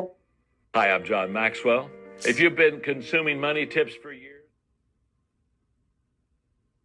wọ́n ọmọ yẹn lọ́lé orúkọ lọ́mú ìwà àti ìgbà àṣàṣe so mo wá gba sample you know she was still semi-conscious mo wá gbé sample wọ́n ní we can't take it away that we have to take it for histology and you have to check whether it's benign or malignant. Benign is a non-cancerous lump. Ìlú àwọn máa tún báyìí náà. Òyìnbó náà máa fi sọ. Benign is a non-cancerous lump. But malignant lump ìyẹn ló jẹ́ ẹ̀sìn ní cancer. Àbágbé lọ 14 working days ló máa fi ń gba results. Mo gbé lọ mo sign mo ṣe gbogbo ẹ̀. Wọ́n ní àwọn máa discharge by the next day. Wọ́n bá sọ fún doctor pé I can't sleep here o. Pé please, man still take care of me pé she's okay she knows if anything she'll bring me to àwọn yẹn bá ṣáà ní kàmá lọ́lé pé àwa the next day then the 3rd day ni wọ́n á wo healing kìíní ẹ̀ ṣáà lọ́lé ọ̀dọ̀ mi ló wà pẹ̀lú Ramon ni bàtà wá délé tọ́kọ wa ní àtìkéjú ọlọ́run sẹ́ni jẹ́ kí ní cancer mo ní àwọn tẹ̀mí ní lórúkọ Jésù bá ní rí ilé wa o ó ní à tí bá fi lè ní báyìí máa commit suicide ni yes ó fẹ́ nu ẹ̀ sọ. ó ní máa para mi straight ní wọ́n ní wọ́n máa dọ́yàn tèmi láíláí. In fact, when we first went for the doctor's appointment, doctor kan tí Tope rí wá sọ pé if your kidney is benign, it's fine. If it's malignant, they'll cut your breast o. Ní Tope ṣe para nìyẹn. Wọ́n á pe consultant kan. Doctor, nǹkan torúkọ wọn is a consultant in Oṣù. Mo ní doctor, nítorí nǹkan bá dáadáa àbúrò mi, wọ́n ní why did that doctor tell her that? He has not seen the results now. Mo wá ní èmi ò mọ wá ìsìgbà tí òun ìgbẹ́jú ó bá fi mọ̀ pé ìyẹn ṣàló ṣàwà lọ́dọ̀ mi. Òun ìgbà tó wà lọ́dọ̀ mi yẹn láàárọ̀ sí bá dáná fún un ó máa fídíò ẹ̀ wọ́n ní sí my aunt is taking care of me ó máa ya gbogbo ẹ̀ ó wà lórí ẹ̀kíní ẹ̀ o tó bá tún ti dalẹ̀ sí bá ṣe oúnjẹ it's my aunt kìíní kan bẹ́ẹ̀ ó ṣàwà lọ́dọ̀ mi fún 4 days ká tó tún lọ wọ ọyàn yẹn wọ́n ṣe stitches everything ẹ mọ́ pàṣẹ ìgbà result ní Tope ṣe lọ sí Èkó nìyí ní Tope ṣe lọ sí Èkó báyìí ìpè mímọ́ the 14th day ní ìwẹ̀ mi sọ fún gbogbo àwọn ẹgbẹ́ mi pé Ọlọ́run jẹ́ kí arógun cancer pé Tope báyìí Tope ó tẹ̀lé mọ́pọ́ ọmọ líle ni so láti ìgbà tí Tope ti lọ bá ìpè mi for 1 day wá sí àti wà used mọ́ bó ṣe máa ń ṣe but a máa ń overlook ẹ̀ tó bá ti dé náà a máa ń gbà because lọ́dọ̀ wa òun nìkan ni màmá ẹ̀ bí sáà lọ́dọ̀ bàbá oníṣìí náà step so bá ṣe the 14th day mo ṣe lọ sí Oṣù kìíní òun ló yẹ kó wà gbà mo kọ lẹ́tà mo gbà because kò sí ẹ béèrè. ayé ẹni ìdájà. àyàfọ̀ àwa náà not exactly she is very nonchalant towards life even towards herself so but she is a very nice person. very extremely no. wọ́n ṣàkọ lẹ́tà mo gbà ìgbà tẹ́sí ní ìṣẹ́sí ìdẹ́nu mi láì mo sáré jà ìgbà rí first stage carcinoma. First stage ni èyí tó lè di cancer. wọ́n máa sọ pé carcinoma that's cancer if they say carcinoma that's cancer kò sí story òyìnbó way scientifically ní èmu ní carcinoma òun náà máa kọ sí report àwa lè màdàmá ní cancer. wọ́n sáré pe àwọn ẹ̀gbọ́n mi sáré bọ́ sórí mi ní Tope sí ní cancer ọmọ kó dẹ̀ sọ pé òun máa para òun tó bá sí ní wàhálà ṣe máa ṣe wọ́n sáré pe dókítà yìí báyà dókítà kọ́ báyìí mo ní ọmọ líle ni o. wọ́n ló lóun máa para òun that's a lot but we cannot assume.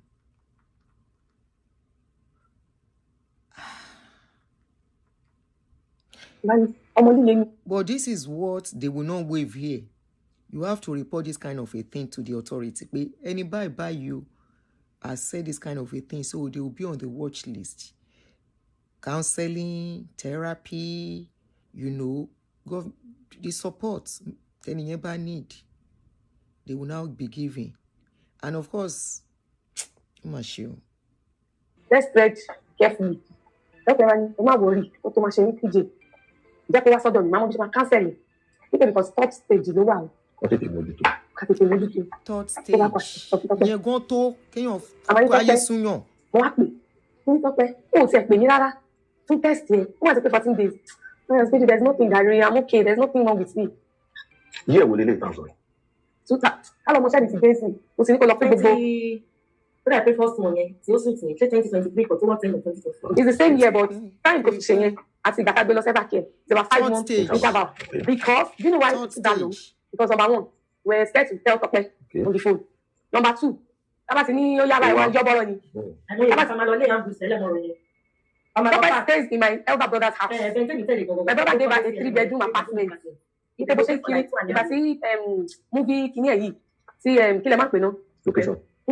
Tí iṣẹ́ yìí ó sì ń. If you're over 30 with a mortgage, did you know there's a type of life insurance that pays you while you're still alive? Lie down. Yes, it's looking like that.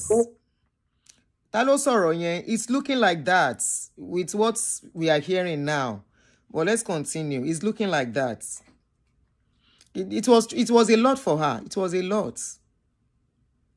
Of course, because Jira, because there most time, people tó bá wà ní group kan, tó táwọn bá lọ síbi kan, wọ́n máa ń look, I don't know. So, Tope, doctor ní ká wá, doctor mi, wọ́n ní ká wá. A ní kí ló dé ṣe mo ní cancer, wọ́n ní irọ́ o. Wọ́n kàn ní pé bó ṣe ti ṣe test, pé bó ṣe ti ṣe test yẹn, pé kọ́kọ́ bẹ wo pé àwọn òbí tó lè máa ṣe àtúntò. Ní pé àtìgbà kan, I'm in one place. Títí sọ́pọ̀ wà, oṣù kan lọ, oṣù bí ìṣú tẹ̀lé. Doctor ní, is your sister not coming? Títí. Bàtà wa ibi tí mi kò yẹ kí n fo bíbá ẹ̀ máa sọ. So my junior sister now said, ṣé Tope ló ní cancer ṣá? Let's go for a second opinion. Gbogbo àwa ṣe group lórí Tope. A ṣe má ṣe ni. No, it was not. Group wa yẹn ṣì wà hàn nù. Ìgbà tó ọmọ wa delete ẹ o. Unique girl, nǹkan tó pápọ̀ ni. Ìgbà tó ṣe second one yẹn náà. Ìgbà tó ṣe second one never can náà, a máa ṣe group. Bàbá lórí group, bàbá ní ẹ jẹ́ a ṣe second opinion. Because my younger sister was saying, Tope lè ní cancer. Bí mo ṣe lọ sí hospital mi. Mo bá lọ request in slide. Wọ́n ní pé àwọn máa ń take about 2 weeks nìkan. Mo ti kọ lẹ́tà. Wọ́n tún bá mi lu ẹsẹ̀. Wọ́n ní máa san yín báyìí láti gbà. Mo bá gbà. Mo bá gbé lọ back up. Ìgbà tí report ti back up náà máa dé. Third stage carcinoma. Same thing, no difference. Ìgbà táwọn ẹ̀gbọ́n mi àwọn àbúrò mi ní pé ká lọ ṣe second opinion. Mo ní this place that Tope did the surgery is a teaching hospital. Wọ́n káwọn gbẹ́gbẹ́ lọ síbẹ̀. Àwọn mo ní especially pẹ̀lú àwọn serious ailment bíi cancer wọ́n fi jókè o. Àwọn ọ̀gá náà bò ó. Wọ́n ṣàlẹ̀ ẹja àṣàṣe nìkan. Pápá ò mọ o. Pápá kò mọ. Then a máa wà kẹ́fù pẹ̀lú ẹ̀. Ìgbà tó bá ń pè pẹ̀lú dáhùn. A ṣe gbé lọ sí pastor second opinion same thing. It's not something to joke with. My nephew. Ìgbà tó ti ní orígbà yìí. Ẹ jẹ́ ká kúkú máa lọ sí ẹ̀bà kì. Ìjọba yẹn ẹ̀bà kẹ́ owó à láti máa wọ́wọ́ kiri kìíní kí wọ́n yẹ irú ẹ jẹ́ ká tẹ̀ lọ. Ká lọ. Bàtà jẹ́ ẹ̀bà kẹ́. Ìgbà tá a fẹ́ lọ sí ẹ̀bà kẹ́ bí ẹ̀mẹ́rin. La máa wá Tope ní a máa ti ní à ń bọ̀ o. Ọkọ̀ máa kalẹ̀ o. Kí lè rò kó lè fa reason tó yẹ sá? Ọ̀tẹ́ mi fóònù ní pé a máa ní fóònù kalẹ̀. Number one, ẹ̀rù bà. Number two, I have to say this one. I know I'm on life. Tope máa ń smoke. Everybody dẹ̀ ló mọ̀. So kò sí tó bá rí wa, a máa bàjá. So bàbá ti bàjá ó lè stay away for a year. Tope ọmọ gbogbo ẹsẹ̀ tó dà. Nínú gbogbo ẹbí wa kò sẹ́ tó mú rí. Àmọ́ àwọn òpè bóyá ní industry. Ẹ mọ̀ pé àwọn musicians wọ́n bá fẹ́ lọ sí stage. Wọ́n fa gbọ́. Ọba àì. Táà ń gbọ́ àárí wa kan gbọ́. But it's a common thing. Kò sí òótọ́ nù yẹn, irọ́ nìyẹn. Ohun tí ẹ má bínú tí mo fẹ́ kàn mi because mo ti mọ pẹ́pẹ́ ti ṣe díẹ̀ gan. Mi mọ ìkànnà àwọn àǹtí ẹ̀ tó gbé Ìjẹ̀bú Òde. Ní Ìjẹ̀bú Òde ní Àṣàdámù ìlú rántí. Ó ti pẹ́ tó ti mú mi wábẹ̀ báyìí, á ti máa lọ close to 20 years. Tó mú mi wábẹ̀. Ó dàbà sun bẹ̀ gan ọmọdé ọjọ́ kejì. Aláṣẹ ní ti kàn ní Ìjẹ̀bú gbà yẹn. Àti gbà yẹn ni mo ti mọ̀ pé tó ń smoke. Tèmi ti máa bàjẹ́ tó fi sáfẹ́ mi nìyẹn. Tó fi sáfẹ́ mi náà nìyẹn.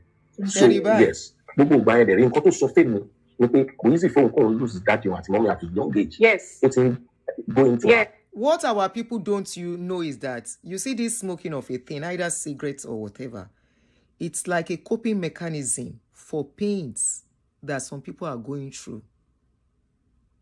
They use it, either cigarettes or whatever, they use it to cope because they can't cope without something. Not everybody can cope without something. And if they have to be taken out of it, there has to be a replacement. There has to be something that has to be done. Our people need to be educated on that. And when you only do cigar, I've had a close alliance with people who smoke cigarettes, especially. And I have seen them when they are troubled. The next thing is they puff away, they puff away, they puff away. You just have to let them puff away at that point. So they won't do something dangerous. Yes. So what happened to funny? If he no depression. But Mr. Ford, all along, I love Tope. My dad, my mom. Yeah, I said some, not all of them, some. If you have knee discomfort, don't take the stairs. Doctor said. I said some of them, not all of them. Some. Young guy, who like sugar daddy. Who like sugar daddy. Sugar daddy ó sì ní àwọn bí méjì mẹ́ta wọn ní rẹ o God give me my own kíní kan fine boy life. So bá ṣe gbé tó ṣe di bá ṣe lọ sí evercare ni àbúrò mi ń gbé ní Lekki side off Admiralty wọn ni ẹja lọ sí bá ṣe gbé tọpa bá lọ sí evercare ìgbà tá lọ sí evercare ẹ̀rọ wọn kó tẹ bá fẹ́ lọ sí evercare mo máa jẹun kánú. wọ́n máa ní ever money. àwọn kọ́kọ́ gbé slide yẹn lọ sí evercare bàtà gbé slide yẹn lọ result wá jáde same thing also akọ̀ ń waste owó àti waste owó ní àmọ́ pé ní oṣù tà waste owó that's where they detected ní bá pa waste owó ní ẹ̀ bá ta waste owó wọ́n bá ní same thing wọ́n sọ fún doctor pé nǹkan báyìí lọ́mọ yìí ti sọ o ẹ lè mọ̀ pé ẹ bá fẹ́ ṣe surgery ẹ doctor wa ní don't worry just bring her I need to bring her yourself ẹ má retí wa ní ọ̀la àbọ̀túnla ó sì lè tọ́sẹ̀ méjì kó tó dá wa lóhùn àwa ni wọ́n sọ fún doctor yẹn pé nǹkan báyìí ló sọ doctor ní bring her. ní evercare yẹn báwo ni doctor yẹn ṣe break news fún Tope. She was not prescribed. I think she was just taking it on. You know, people take it carelessly in Nigeria. Everywhere, not even here. Becca is my nephew. Some people make it habit. Because in Tope. Yes. So, our ward oncologist. So, me Becca say Tope la koko ward. So, ba se ward. Somebody must have introduced that to it. I'm very sure. Àwọn assistant ko koko chair wa. Tope wa mo pe a chair ba wọ́n ko chair mẹ́rin wa. Next, ó kàn rí senior sister wa ni. Wọ́n kàn wọlé ni what's right what's happening ó kàn tún rí dídé mi ó kàn wọlé ni. Calm down wọ́n ní Tope you are surprised to see all your family here. Wọ́n ní yes I'm surprised what's happening. Doctor one is because they love you they don't want anything bad to happen to you they want you to be alive so they are here to encourage you and show love. Yes. Because in this situation you need all the love and care you can get. Wọ́n ní Doctor Bani, relax. There's a solution if we take action fast. You have breast cancer. After the go, I take on to shake it, and we be a one fair one. We shall pass it by. Pass it by. What is my think about it, shake. Oh, Mama. You got it. Lagoon. You got it. Sue good people. What's my one cancer? Why? I told you. Didn't tell me. I was afraid to tell you immediately because you said you commit suicide. Who relax? Pé options oríṣiríṣi treatment wà. Pé ká ní pé initially ọ̀dọ̀ wọn la wá. Kò ní ṣe first surgery ní oṣù tìyẹn. Wọ́n kàn máa ṣe biopsy ni. Wọ́n wá ní what's biopsy pé wọ́n máa mú nídùú kan. Wọ́n á kì bọ̀yàn yẹn. Wọ́n á já flesh jẹ wọ́n á yọ. Àwọn àlọ́ test. Pé bọ̀ all the same. What is my name? When you do this, you don't explain. And we should go back down. Only then after the surgery. Oh, Wani, but someone, do you have anything to say? Dr. Wani, yes. Wani, please don't cut my breast. First statement, Dr. Wani, you are Wani, come down to your law, come again. The actress, you know, and show no, or you put out Dr. Wani, don't worry. We'll try all our best and give you the best solution. Wọ́n ti ní ṣé wọ́n ní jọ́yàn dọ́tọ̀ yẹn don't worry pé o máa ṣàwọn test kan pé nínú test yẹn wọ́n máa determine extent of spread nítorí bí ó ti dé organ ẹ̀kan bí ó ti dé heart second breast ṣáà sọ fún wọ́n ní advanced treatment wà fún pé kó má bẹ̀rù pé after ti pé òun ò ní ṣe chemotherapy pé oògùn àti radiation therapy ló máa lò wípé oògùn yẹn máa lò fún 5 years. Wọn ò ní lè lóyún láti bẹ̀rẹ̀. Alógun ẹ̀ fún 5 years. 5 years. Lóyún àlọ́. Ẹni tó ní kó má lóyún ló tún sáré oyún with what is going on with her. Oh my. Our women need to be educated better, oh please. Did you hear what they said? They said the doctor told her the treatment they will give her, she's to stay away from getting pregnant for the next 5 years. And this is somebody that was crying and desperate to have a child. They go in the feel bad. You are for me. You tell me to question. Yeah. One Tope, relax. You know the most important thing now is your life. Abi. Money. ọmọ pé option oríṣiríṣi ti wà nísìnyí fún bearing children. You can do IVF, you can do surrogacy, you can do adoption lóríṣiríṣi tí mo mọ̀. Pé but ẹ̀mí ẹ̀ gangan lójú ẹ̀ǹdẹ̀ láti dúró tiẹ̀. Ó ní àtúrọ̀ àtijọ́ ìnáwó tá à ń ṣe lè kò sí ọmọ ìbí náà. Ó ṣe ká tẹ̀ dẹ̀mí ẹ̀sìn. Afterwards, kò ní ìdíkò fẹ́ dúró pé kọ́yìn fún ẹ lóyún mọ́ pé wàá lọ ṣe àwọn back options yẹn.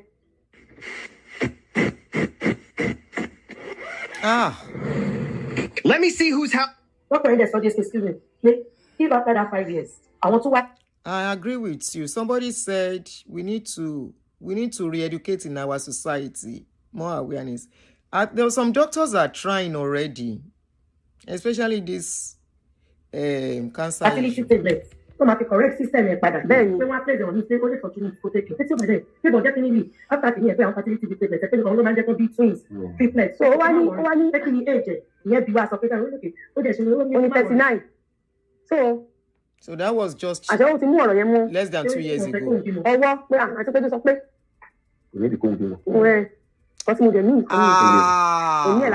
That's the most important thing. The sister advised well, the auntie at a point told her, come, to babi moko walaye is better. She now ran away from that auntie. So that we are listening from, I'm glad they come out to speak, so that we know where this is coming from. Now I'm having kind of, the shepherd it is shalaye, but won't call money aspects. But let's continue. Àmọ́ àwọn test bla bla bla àwọn oríṣiríṣi ẹ̀mọ́ gbọ́dọ̀ máa fẹ́ ṣe sọ́jú gbogbo test ayé lọ́ máa ṣe. Èyí máa sọ fún dókítà pé kò mú fún sàn pé kò sọ yẹn náà pé dókítà wa ni you check your blood, you check if there is anything you are doing. This is the time to stop. Ìyẹn náà psychology ló fi sọ pé eat well, do this because you are having a surgery. But àwọn test yìí wọ́n bá ti jáde pé ó máa ṣe àwọn míì lẹ́yìn.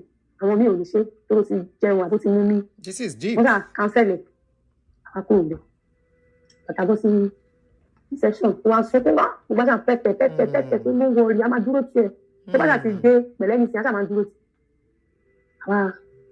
Àwa lọ. Àbẹ̀rẹ̀ sí ní ọmọ sanwó. Lọ́jọ́ yẹn, gbogbo tẹ̀sí jẹ́ kẹsàn 2.something million. Wow. Yes. Lẹ́sẹ̀kẹsẹ̀. Bẹ́ẹ̀ ni rẹ́kọ̀dù wà bẹ́ẹ̀. Nípa fóònù ẹ̀ gan-an. Ó wà bẹ́ẹ̀ tí ó ṣe ní gbogbo wọn á lọ sanwó yẹn wá ní òkè àmà ṣe yàtọ̀ tẹ̀lé. Family ẹ̀ máa try ẹ̀ o. Tó bá níbi ló máa wà á máa tẹ̀lé wọ̀dà tó bá ní kàdó sẹ́nu. Gbogbo ẹ̀ à ń tẹ̀lé. Tó bá ní first floor ni kán wà á máa lọ. Tó bá ní third floor a máa tẹ̀lé. Tó bá ní amagini la máa tẹ̀lé. Tó bá ní lọ sanwó kan. Because à ń ṣọ́ because ọmọ líle ni. Kó má lọ ṣe rẹ̀ léṣe. Àbí kó gbàbẹ̀ kán ní kó lọ gun lì. Káwa dúró kó gbàbẹ̀ kó máa lọ gbẹ. Àdúró ṣe o. Ìgbà tó di the third day, the second day àwa ṣe yòókù. Yeah, they are good people. Yes, she's lucky. She has good people around her. Unfortunately. Congratulations. You know, this spread you see organ for but when spread, you die in song because it's localized in that dress. Okay, take about 6 seconds. In that suit, they did it very well. What put to any? So the time machines I want residue. Now my job. So subsequent treatment. Mama. Radiation àtògùn àbáyé wọ́n lè ìjọba ìbá máa ṣe surgery àbá wa wọ́n bá admit wa wọ́n ní ká ti dé láàárọ̀ pé sódà ọ̀sán wọ́n máa ṣe surgery wọ́n ní sorry wọ́n ní tàbá lè dè lálẹ́ á níbi 13 bọ̀dì wọ́n ní ìbàjẹ́ 2 ẹ̀ láti sódà wọ́n ti máa fún ní àwọn normal. So ìgbà yẹn mo pé millions lówó yẹn so àwọn wáyé òkè àwọn ti lọ pé tábà ti admit ẹ̀ lẹ́yìn àyọ̀ láwọ́ máa ti pé gbà tó máa di tábà ti lọ gbà tó máa di bíi àwọn láti wá ṣàgàn pé tó bá pé gbà tó máa di bíi 11 àwọn sisters wa kan àti brother wọn kàn sẹ́ndì owó sí wa ni àkọsí pé gbẹ́kẹ̀ nìyí ní gbẹ́kẹ̀ ṣe pé hospital wọn bá ní you can come in anytime ní gbẹ́kẹ̀ ṣe lọ gbé bó ṣe gbé ó dàpọ̀ ló lọ gbé gbẹ́kẹ̀ ní nígbà tí mo máa dé evercare it was almost torí school tí mo lead to mercy it was almost to one ó ní ṣe ni ó dàbí pé òun àtàntí Tọ́pẹ́ ṣe wọ́n pàdé ní entrance. So wọ́n ti pé Tọ́pẹ́ pé wọ́n ti ní kọ́ wá admit pé àárọ̀ wọ́n máa ṣe surgery. Bọ̀bọ̀ yẹn ló gbé wá bẹ̀ tó dodge. So bàtà wa definitely she said somebody brought her but mo rí. Ó dà pé ó bá nà gbé wá torí yẹn kò ní ká. Ọjọ́ ìlàbà ní contact. So àwa. Ìyẹn bọ̀bọ̀ wò. Ìyẹn IT tó ń fẹ́. Ẹ ṣe ń lọ sórí ọ̀rọ̀ tí wọ́n lè bá ẹ jẹ́ ká máa sọ. Ọ̀rọ̀ olùṣọ́ yẹn gangan náà ní kókó jù. Àṣàdé everton níbi 7:30 Tọ́pẹ́ ti wà ní orí bed wọ́n ti ń prepare wọ́n ti ń ṣe wọ́n ṣe àrẹ̀mọ̀ wọ́n máa ìfihàn ní wọ́n máa wà under observation for some few hours. So bá ṣe débẹ̀ yẹn wọ́n wá kọrin Ọlọ́run wọ́n ṣàn pé Ọlọ́run ṣe fídíò mo ní Tọ́pẹ́ bá lè máa ṣe fídíò ó fẹ́ ṣe surgery mo ní Tọ́pẹ́ máa ṣe operation ó máa ń relax pé so gbogbo nerves ẹ̀ ìgbè bp ẹ̀ á calm wọ́n yà sí pé dùgbù tí ń dọ́pọ̀ lórí bẹ́ẹ̀dì mi ló bá ṣe fídíò kò ì surgery ìgbà yẹn o kò ì ṣe surgery wọ́n ṣe fídíò ó ṣàkọrin Ọlọ́run. Ètò ṣe fún lóṣù yẹn sígbà yẹn after how long? Bóyá bíi 5 months. Yes, bíi about 4-5 months. Ètò ṣe fún lóṣù yẹn wọ́n yọ ọlọ́pù yẹn wọ́n gbé lọ fún histology ni. So main surgery la lọ ṣe never care. So and the family they are well informed. Èmi ti rà tún dàmà kò pẹ́ wọ́n wọlé wọ́n check ẹ̀ wọ́n bá ní bp ẹ̀ lọ sókè bá ní ṣe tán. Wọ́n ní time tó fún wa fún surgery wọ́n máa extend it by 1 hour. Bá ní ṣe tán. Ẹ bá ìjókòó báyìí ọkọ̀ tó mú fóònù yẹn ni ọkọ̀ gbà lọ́wọ́ ẹ̀ ni. Bàbá tún ẹ̀ṣẹ̀ tí mo ṣẹ̀ nìyẹn pé ó ní ẹ ṣe o ẹ̀ṣẹ̀ ní ọlọ́dọ̀ Tọ́pẹ́ tó sọ wọn kó má jẹun wọlé mọ́. Ọmọ líle ni. Bẹ́ẹ̀ ni ọmọ líle ni. So bá ṣe gba fóònù yẹn ni a bá lọ síta sí reception ó bá sọ fún àwọn nọ́ọ̀sì pé yìí sí dàmà àǹtì don't let her enter this space till I do. Lẹ́yìn tẹ́ bá rìnrìn kan ní kó wá tọ́jú rẹ̀. Here's what comes out of your body when you take car.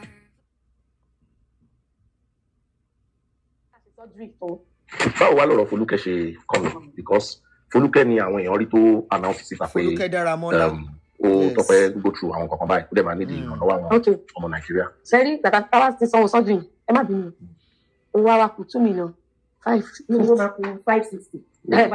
Mo fẹ́ sọ dáàdi wa a sọ fún wọn tẹ́lẹ̀ o ìgbà tó wọ́n yẹn wa dáàdi fẹ́ ṣe surgery yẹn kíákíá àwa ní dáàdi báyìí báyìí ní yà cancer ó kì kí ló ṣẹlẹ̀ báyìí ní nǹkan wọ́n dẹ̀ máa ká wọn lára wọ́n yà ní ìtumọ̀ ó yẹn yóò mọ̀ ẹ̀ sọ orúkọ fún ẹ má hide wọ́n ẹ̀ sẹ́ẹ̀dì owó yẹn sí gbẹ́kẹ̀ torí wọ́n mọ̀ pé gbẹ́kẹ̀ ni ó coordinate gbogbo owó yìí àṣẹ sanwó ó wà kó 520,000 wọ́n bá gbowó tíátà wọ́n ṣe surgery látọjú ẹ̀ ni wọ́n gbé jáde so ìrọ̀lẹ́ yẹn àbúrò mi ti rí Sótáyọ̀ gàdá ó sọ fún pé àǹtí Tọ́pẹ́ yẹn gbọ́mọ ẹ̀ ó ní wọ́n bá ṣe ear piercing wọn ẹ̀yẹn wọn yà wọ́n kàrí dín wọn yà pé àǹtí Tọ́pẹ́ Ọ̀ṣọ́ba pé she had a surgery ó wà ní so gbàtàgùkè torí tẹ́ bá fẹ́ ibi tẹ́ máa lọ jókòó sí yàtọ̀ síbi tí àtàwágùnkù àwa lọ bá Tọ́pẹ́ ẹ̀mọ́ kó tẹ̀sí kéèmì má wọlé mi òun ní ọ̀dẹ̀ lábá fẹ́ wọlé ló bá le jù kò lè sọ fún mi mo ti sọ fún àwọn nọ́ọ̀sì yẹn àwọn nọ́ọ̀sì mi ti wá wà bẹ́ẹ̀ wọ́n bá le jù pa wọ́n bá ní àwọn fẹ́ help me at this stage I need to solicit for fund care you guys have really tried for me nígbà tá kí ẹ sìn ṣáwa náà la máa tún máa. Gbogbo fún 5 years. 5 years nígbà máa ṣe radiotherapy bá ní bẹ́ẹ̀ ni ṣe ní à ó jẹ́ pé kó yà afford ṣàmárí tó máa ń pè then the way it goes about it is mature. ó wá ní pé no pé àti Folúkẹ́ ló máa kú. Àtobìnrin tó wọ́n yà Folúkẹ́ ló máa kú. Before God and man ni àtẹ̀gbọ́n mi you don't mean any harm. èyí tẹ̀ ni mo dìde sọ. ẹ̀gbọ́n mi wá sọ pé wípé ṣé kò ní sí ṣé kò ní sí problem pẹ̀lú Folúkẹ́ nítorí èmi rí kìnnìkan lórí àwọn rí Facebook about Àgbàlá Gabriel wípé wọ́n ń dàgẹ̀. ok kí ni bàbá ìyá bí mo máa ń bọ́ ṣe máa ń ṣe àwọn nǹkan ìmọ̀ àti nǹkan tó jẹ́ pé ó máa tẹ̀lé bá dẹ̀ sọ bẹ́ẹ̀ o mi ò mean harm o that was my own opinion àbí ọmọ mi kí n rò pé nǹkan tí mo sọ yẹn kó pọ̀ jù. ṣé this thing will not cause fight báyìí. àwa dẹ̀ lọ ìjà ní kókò bẹ́ẹ̀ mi sọ̀rọ̀ àwa wá lọ. àti ẹ̀ lọ ìwà níbẹ̀ ni alọ́gbà apartment for within for 3 days àwọn àlọ́ àwọn. because àti wá pọ̀ gbogbo àwọn tá a máa wọ bídé mi gbogbo ẹ̀ àwa ní ẹja lọ gbàbì kan a máa lo 3 days níbí báyìí bẹ́ẹ̀ ti lọ sí school gbogbo nǹkan lé wọn kẹ̀rẹ́ àmọ́ wẹ̀ tó bá mọ kó ju òru wọlé mọ́ ẹ bá ní ẹ wo bẹ́ẹ̀ bá ní ẹ kúkú gba apartment kan bí ẹ bá kì í mẹ́ làbá wà bẹ́ẹ̀. aṣọ kan ta ti wọ̀ wá ló wà lọ́rùn wa o. a ti rò pé wọ́n máa tètè ṣe sọ́ọ́dì kan pé a máa lọ sẹ́kọ̀ọ́. ìgbà tó dẹ̀ ṣe àjọṣe àjẹsọ pé òkè ṣe jẹ́ ká lọ sí Ìjẹ̀bú ká tiẹ̀ fún ìmọ̀ káṣọ ká má ṣọ. yàtọ̀ ti ṣe sọ́jà bá next báyìí. akọrin wa ni pé wọ́n ti wọ́n máa discharge òun ní okay sorry. a bá lọ ìgbà tá lọ dẹ́kẹ̀ wá ti dé òun náà tó bá ti lọ báyìí ó máa tètè dé ó ṣe pé wá ní ẹ̀pẹ́ àti Folúkẹ́ Dáramọ́lá is even here. yes. àwọn yàn ó máa ṣe pé Tọ́pẹ́ wọn dẹ̀ fílẹ̀ o àwọn industry kí àwọn ti wá síbi ìbáwọ̀ síbẹ̀ ìgbà yẹn o gbogbo Folúkẹ́ Dáramọ́lá inú fídíò dẹ̀ láti wò ó meet wa àwa náà dẹ̀ meet wọ́n ṣáà ní wọ́n ṣe gbowó ọ̀rọ̀ kẹ́mi ò lè béèrè mọ́ èmi ti di ẹni ìgbà ni Bídèmí ló wá àbúrò wa yìí ìsàmì náà àbẹ̀rẹ̀ anything nípa owó or anything. So that time Folúkẹ́ ti ní gbogbo pé kó show ojú ẹ̀ pé so that people will know that I stop Osoba o pé because ó dàbí pé ó fẹ́ show ojú ẹ̀ tẹ́lẹ̀ wípé stop Osoba kìíní kan kó sọ̀rọ̀ pé òun nídìí ó tẹ̀ sọ́dọ̀ pé after care no need funds for after care post up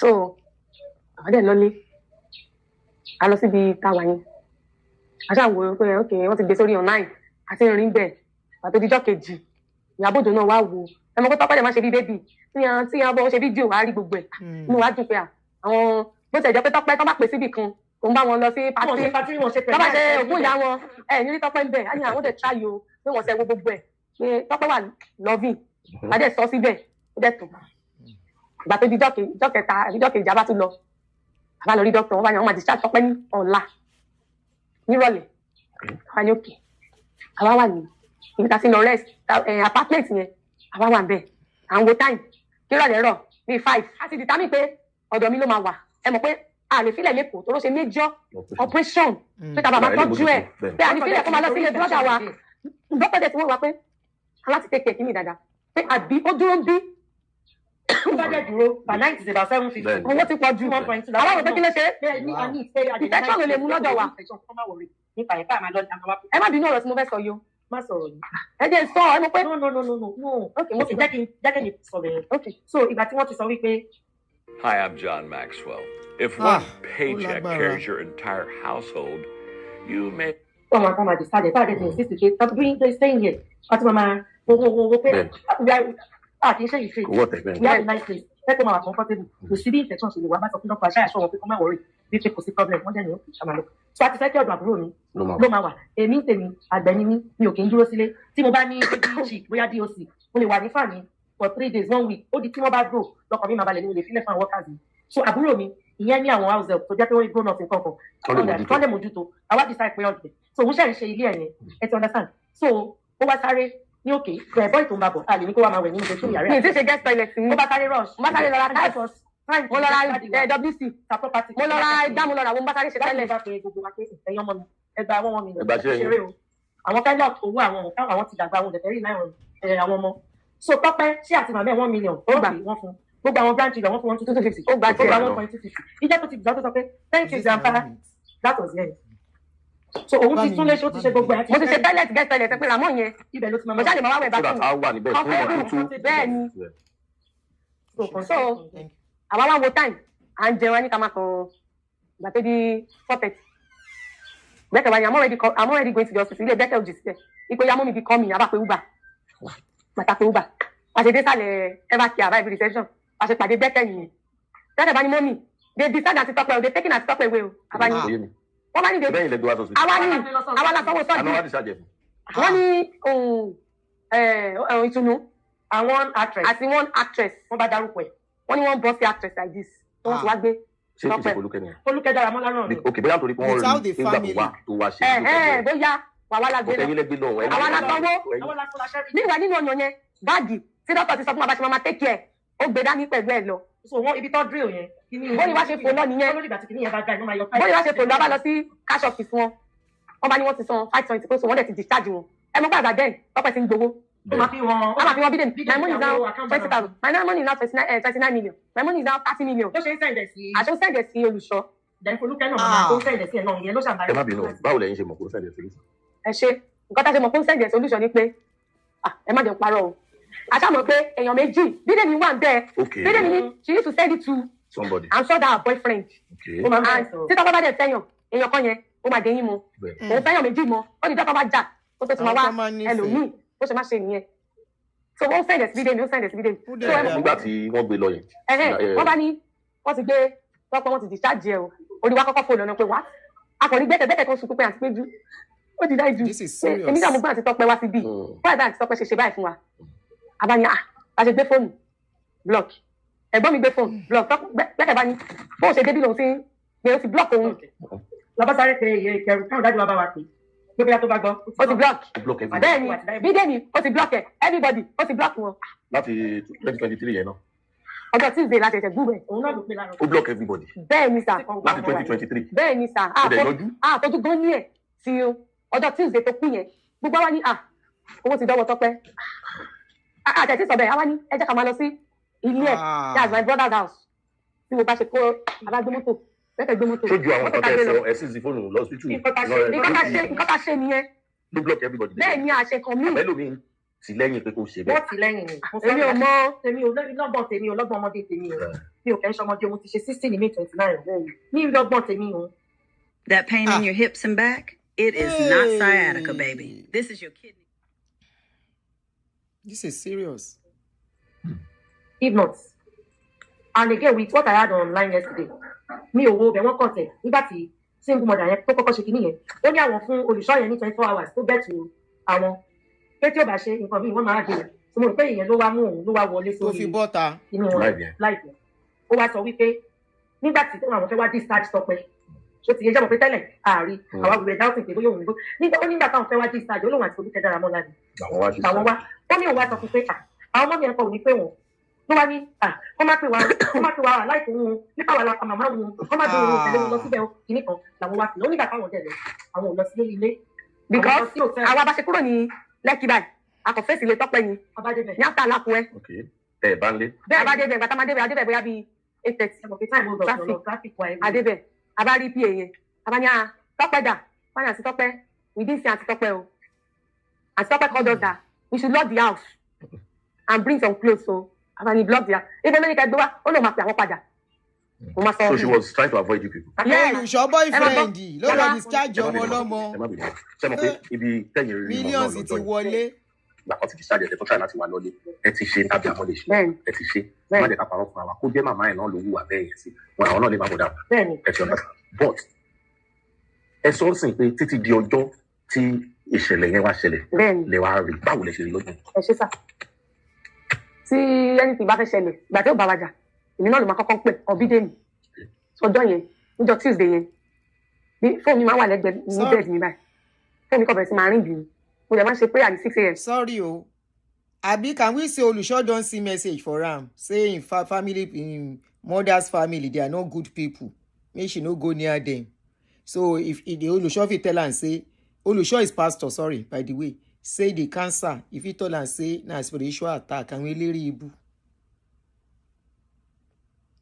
Tó pé bóyá kìíní mo ṣe gbé báyìí mo rò pé 5 nídàjí mo bá rí Dìsun la máa ń pè ọlá mi Dìsun ní dáàdi wa sọ mi so Dìsun ẹni pé Dìsun náà ló kọ síbi kìíní bá ní Dìsun kẹ mo wá pè ẹ mọ̀ pé ẹ̀jẹ̀ ló jẹ́ kí n gbé o èmi mo lẹ́nu jù pé tí Tọ́pẹ́ bá pè wá for anything èmi o mi ò ní lọ mọ́ o mo ní ibùn àdúrà tá à ń gbà kó bímọ tó bá bímọ mi ní lọ o mo máa kọ́ kí pé lẹ́tà ẹ bá mú fún o congratulations adúpẹ́ lọ́wọ́ náà tán èmi o péjú ọlá mi ní débẹ̀ because ọ̀rọ̀ mi ló mú lẹ́nu jù.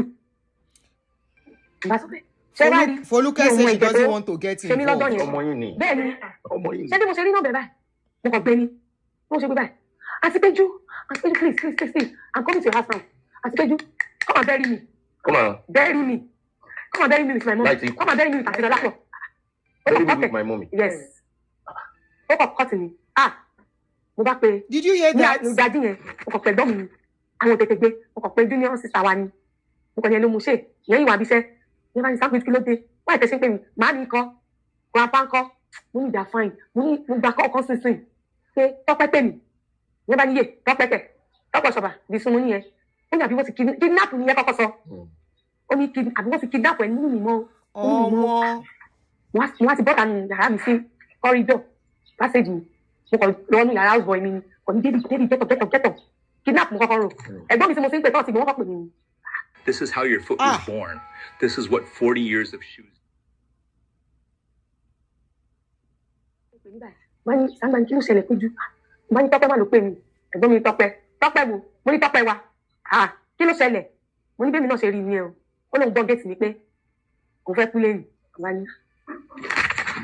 Láti ìdájí ló ti sọ̀rọ̀ yẹn. Bẹ́ẹ̀ ni ó wá jẹ́ ní gbogbo táàmì yẹn tí ó pè mí tí mo ń pe fóònù yẹn tí ò gbé mọ́ yẹn ó kọ̀ bẹ̀ sí máa send message SMS Aunty Peju please come Aunty Peju please come ó wà lórí fóònù mi Aunty Peju please come Aunty Peju please come bí mẹ́rin next by àwọn ìgbọ́n mi wá ní kí ló ń ṣẹlẹ̀ báyìí sísá mi wá ní irú kí lélẹ̀ ìgbà yìí ṣé kò ṣe pé ẹ mọ̀ káwá dẹ̀ ti gbọ́ information because àwa náà ọjọ́ táwọn wa Tọ́pẹ́ tán discharge yìí àwọn boys ẹ̀ sọ wọn pé àti Tọ́pẹ́ ti pé o pèsè ìfọ́ ti wá ló lè jẹ́ ọ̀dọ̀ olùṣọ́ náà lọ abá ní ṣé olùṣọ́ ni bọ̀bọ̀ tó ń sẹ́yìn olùṣọ́ ti ẹ bá ẹ má bínú láti ìgbà tí wọ́n ti ń sọ̀rọ̀ olùṣọ́ yẹn tó fi lóhùn fẹ́ olùṣọ́ yẹn tabata lẹ́sìn is 3 years or more than láti gba operation yẹn di sin 3 years náà 2023 this 2026. it's not 2023 this surgery first one yẹn ló ṣe ní 2024 yes I'm give you date. Okay, 2024, 2025. This is 2026. 2 years ago. Now. Be 2 years.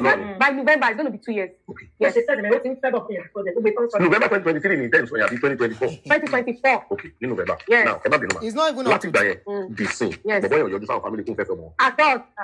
Well done. Bàtẹ́ níyàwó á ní à ṣó wá fẹ́ ni ṣó lọ sí secret registry ni. Ó ṣe ṣe káwọn àmọ̀ bóyá àwọn family bàbá ẹ̀ mọ̀. Wọ́n mọ̀ ọ́n ṣẹ́kúrò nínú. Wọ́n mọ̀ ọ́n mọ̀. Ṣé bá nílò bàbá Osoba? Wọ́n mọ̀ pọ̀ yẹn náà. Wọ́n tí o kò sẹ́ tó mọ̀. Ẹja fún kúrò lórí. Ẹ jẹ́ ká bọ́ sí bó ṣe wá pè mí báwo lẹ́yìn ṣe wá ṣe. Ẹ máa gbọ́ sọ bó ṣe pè mí yẹn. Ẹ̀gbọ́n mi wá pè mí. Wọ́n ní péjú kí ló dé? Wọ́n ní ìkọ̀bá ìbáṣẹ́ kọ́kọ́ pè mí. Nípa ní kí n máa bọ̀ kí wá gbé òun. Ẹ̀gbọ́n mi wá gbé ẹ̀. Èmi wá nílé. Sísá mi ẹ̀rú ń gbé mi o. Láì mi ó ti bọ́ sí 5:30. Mo ní ẹ̀rú ń gbé mi o. Ṣé kò ṣe pé Tọ́pẹ́ àti ọkọ ẹ̀ bóyá ẹ̀ṣẹ̀ tí mo ṣẹ̀ ń gbà yẹn tí mo ní pé kó má lo fóònù kó má yẹ kó fẹ́ sàsọ́ta mi o because ibi tọ́kọ̀ mi lọ nìyẹn gbàtà sí pé kò ṣe kidnap. àlẹ́ tó ní òun máa kú bára ẹ máa gbọ́ no ẹ máa gbọ́ má jẹ format. kó má jẹ format nígbà ọmọ ọ̀dọ̀ mi yẹn mo bá jí bí mo ṣe lọ sínú yàrá mi padà ó lè dẹ́sí ní tébù mi mo bá gbà lọ sí ọ̀yìn mo máa ń fi parí mi máa ní orúkọ Jésù orí mi ò ní gbàbọ̀dé o orí la ṣe o Tọ́pẹ́ pípọ̀ ẹ̀dá ni a ṣe pé èwo ni kọ́ọ̀lù ooru láti 2 years tó pè wá àwọn ìgbọ́n mi sì wà wọ́n sì ń pè ebi náà sì ń pè kọ́ọ̀lù kọ́kọ́ wọlé ni nọ́mbà tí mi mọ̀ mo kàn gbé ní ẹló ó bá ní ẹló mà ṣé àti péjú nìyẹn mo ní yes ó ní èmi ní mo ní ta nìyẹn ó bá ní èmi ní àti Tọ́pẹ́ wà lọ́dọ̀ ẹ̀ mo ní lọ́dọ̀ mo ní ibo ló wà ó ní ṣọ́pàtì ṣọkùnrin nìyẹn obìnrin mo ní ṣọ́pàtì àbẹ́lẹ́mọ̀rọ̀ ó ní no wípé wọn sí lẹ́lẹ́mọ̀rọ̀ mọ́ ó láti bí 2 weeks ọ̀dọ̀ òun náà wà mo bá ní ta ni wọ́ ó bá ní èmi ní ẹ̀dẹ̀sà àwọn pé ọ̀dọ̀ mi náà wà mo ní ọ̀dọ̀ ẹ̀ ó ní ẹjọ́ ọmọ ẹ máa bọ̀ pé àti Tọ́pẹ́ fún wọn wá òkè pé so àwọn náà fún mi ní nọ́mbà yín wípé ẹ̀mí kọ́ máa ń tì wípé come and pick me. bí mo ṣe pẹ̀gbọ́n gbàdá mo ní ibi tí Tọ́pẹ́ wà ó ti pé o ẹ mọ̀ ọ̀rọ̀ yóò kọ́kọ́ gbé wa because ẹlẹ́mọ̀ ọ̀rọ̀ ló ní bọ̀bọ̀ yẹn wá ṣé ibẹ̀ láàmọ̀ pé wà àwọn kan àyàfilẹ̀ àwa ti mọ̀ pé bọ̀bọ̀ yẹn ó máa ká gbogbo ọwọ́ ẹ̀ ó máa padà wálé it was very obvious ọlọ́gbọ́n máa ti mọ̀ pé scenario yẹn ni. since to block everybody. yeah but we didn't know that to get to this since I block everybody. àwọn ìgbẹ́ mi wá ní kí la fẹ́ ṣe ń sìn àwọn àlọ́ náà ni àbíwọ́ la máa bí tí ìjọba ṣe ń sìn ṣọ́ọ̀rùn wa náà kọ́ ló máa wà. tẹ́gbọ́n mi ṣe bẹ̀rẹ̀ sí ni máa múra nìyẹn ní òwe. tẹ́mi náà gbé ṣòkòtò yìí wọ́n mo wọ̀ àti ẹ̀sìn ìgbẹ́ta wa títí dis láti jẹ́ ọ́dà fáànù la ṣẹ̀ṣẹ̀ wẹ̀. ìwẹ̀ Monday ló wà lára mi àná. àwẹ̀ ẹ wo bí mo ṣe rí kọ́lé tẹ́ bá rí ni mo ṣì wá ni àmì tírẹ́nì. àṣìbẹ̀rẹ̀ sí máa múra gidigidi abáṣọ jẹ́ pé jọ jẹ́ kí fóònù ẹ̀ àpò àbélébù o ibo lọ́dọ̀ ẹ ní ṣọ́pàtì send address gbogbo gbàyàn àti wà ní after 6. nídàjí yẹn náà àdúrà send address ẹ bàbá mi sọ pé gbọ́ngàn sáà ní má jà gbé mọ́tò ẹ jẹ́ ká wọ kí ni tabadé Coca-Cola àwọ̀ ògìjó lọ́sínú GRA làwọn méjèèjì ń gbé so Coca-Cola yẹn ní closest place sí wa ká máa tètè jọ lọ́kùnrin ṣé ká máa bọ̀ ní. ní ọba ṣe lọ bó ṣe tún pé wà. àwọn tí ń lọ ọmọ olè pọ́ǹpì. mo bá ní ṣé ká máa bọ̀ ní ṣọ́pàtì yẹn wọ́n bá nínú ọmọ pàwọn lọ sí ṣọ́ọ̀ṣì ṣé n porúkọ ẹni ṣọ́ọ̀ṣì ọ̀nà lọ wọ́n ṣàláwọn lọ sí. ṣé ibi tí wọ́n ń gbé Tọ́pẹ́ lọ. bẹ́ẹ̀ ni excuse me before kúrò ṣẹ́rí ó tó di pé wọ́n wá kúrò olùṣọ́ ìyá àti ó wá send nọ́mbà prophetess Kẹ́hìndé Osoba sí ọmọ gẹ́ọ̀ yẹn bẹ́ẹ̀ ni kó máa gbé Tọ́pẹ́ lọ bẹ́ẹ̀ ni ló send ẹ̀ sí gẹ́ọ̀ yẹn kì í ṣe pé Tọ́pẹ́ ló mọ ẹni yẹn. Tọ́pẹ́ náà mọ ẹni yẹn. Tọ́pẹ́ ló mọ ẹni yẹn tó sọ fún olùṣọ́ àkọ́lé ìtòkọ́ tí Tọ́pẹ́ sọ pé òun lòun tí òun ní olùṣọ́ ṣe mọ̀ pé fámílì àwọn ni. Àṣọba. yes. ẹ kí ló dé tó wọn ṣe ní kàn gbé padà wá sọ́dọ̀ ṣe bó olùṣọ́ ni. ẹ ṣe ẹ mọ̀ pé 2 weeks ago ó ti gbé Tọ́pẹ́ fún gẹ́ọ̀ yẹn ó ní kí Tọ́pẹ́ máa lọ sí. ṣé ìgbà tí gẹ́ọ̀ yẹn sọ fẹ́ nìyẹn. Tọ́pẹ́ náà sọ pé and I should tell people that we've not been together for like 2 months. pé kó ń pretend bẹ́ẹ̀. pé kó máa sọ fáwọn èèyàn wípé mi àti àsímọ́ for the past 2 months. that was the voice note I played. ọtún fẹ́ sọ̀tù sọ́jà ni. àmọ́ according to okay, but ọ̀dọ̀ gẹ́yẹn náà gbèsè lọ. Ẹ má wọlé, a máa bèrè ọ̀rọ̀ lọ́wọ́ gẹ́yẹn náà. ó wá wà lọ́dọ̀ gẹ́ òun yẹn. So ibi tí gẹ́yẹn wá rí pé ó sọ pé òun ò mọ bó ṣe ń ṣe òun kọ́kọ́ máa gbé òun lọ sí. This woman saved my hair. Listen up. The best way to regrow your hair after 30 years. Every second coming. I tell myself, oh my faith. Ó wà lọ́sẹ̀ wà ń bẹ̀ àtọ̀rọ̀ owó ẹ máa gbọ́. Ẹ mọ̀ kọ́ tó ṣẹlẹ̀. Ẹ fi sùn, ẹ má bínú. Ṣé bọ́lá tó ṣẹlẹ̀ láàrin gẹ́yẹn ó gbà pé nìyẹn? Ẹ̀yin ò sí bẹ́ẹ̀. Ẹ má wọrí, máa béèrè lọ́wọ́ kẹ́. Ẹ má wọrí. So ìfẹ́ fi ti so àwa wá pe gẹ́ òun yẹn bàtà ti dé. Kìíní wá ní àmọ́ mi pé olùṣọ́ sọ pé kọ́ máa gbé Tọ́pẹ́ lọ sí ọ̀dọ̀ mọ́mí Ọ̀ṣọ́bà. Àwa ní òkè ibo níbẹ̀ ó ní wọ́n ní ní Ìkòròdú. A ní sọ Ìkòròdú ní ká máa bọ̀ báyìí. Kọ́ tó mú wa ta lọ fi wọ mọ́tò. Ìkòròdú náà sọ pé gbomi pé má jẹ́ ká wọ. Àjámọ́. Cab.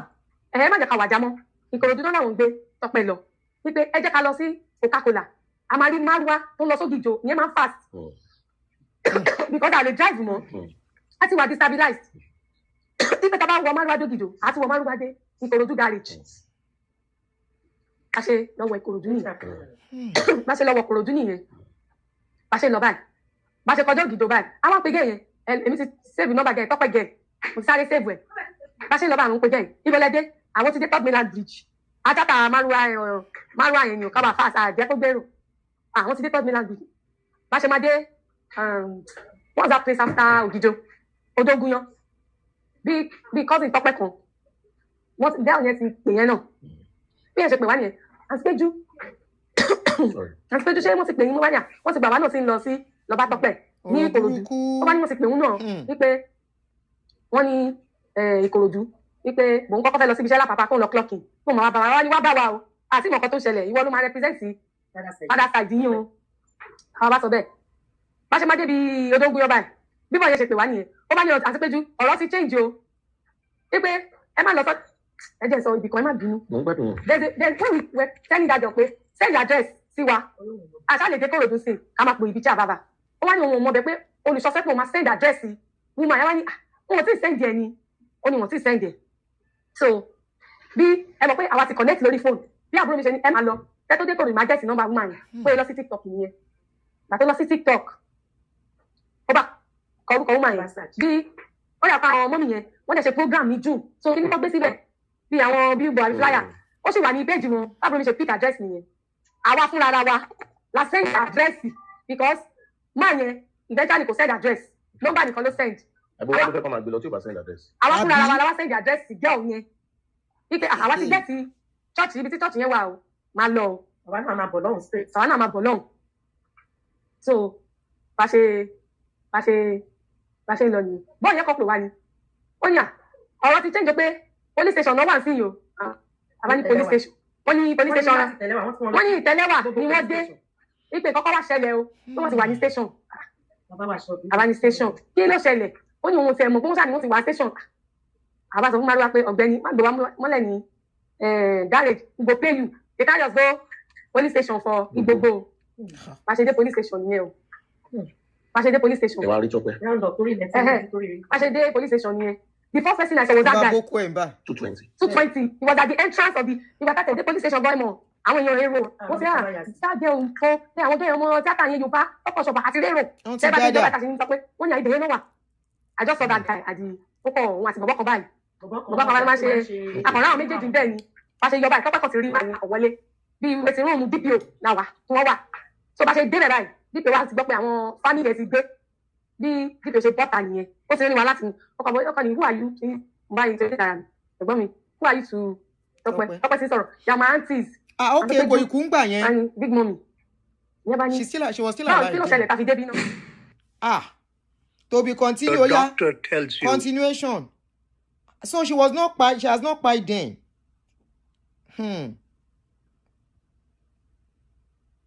báyìí tó dé dára mi ẹ̀gbọ́n mi who are you to Tọ́pẹ́ sí sọ̀rọ̀ yà my aunties and Tọ́pẹ́jú and big mommy yẹn bá ní báwo kí ló ṣẹlẹ̀ ká fi débi náà. Bye. When we got to Odógúnyán, we had a call that we're going to take her to the church. Pé wọ́n dẹ̀ ní ọlọ́pàá ti mú wa. Why was she going to the church? Ẹ ṣe ẹ mọ̀ báwo sí bẹ́ẹ̀. Ó ní Tọ́pẹ́ wípé òun mọ bó ṣe ń ṣe wípé kò jẹun. Any key person said Why was she going to the church? I can't beg you, church. Cherry, mommy, Osoba.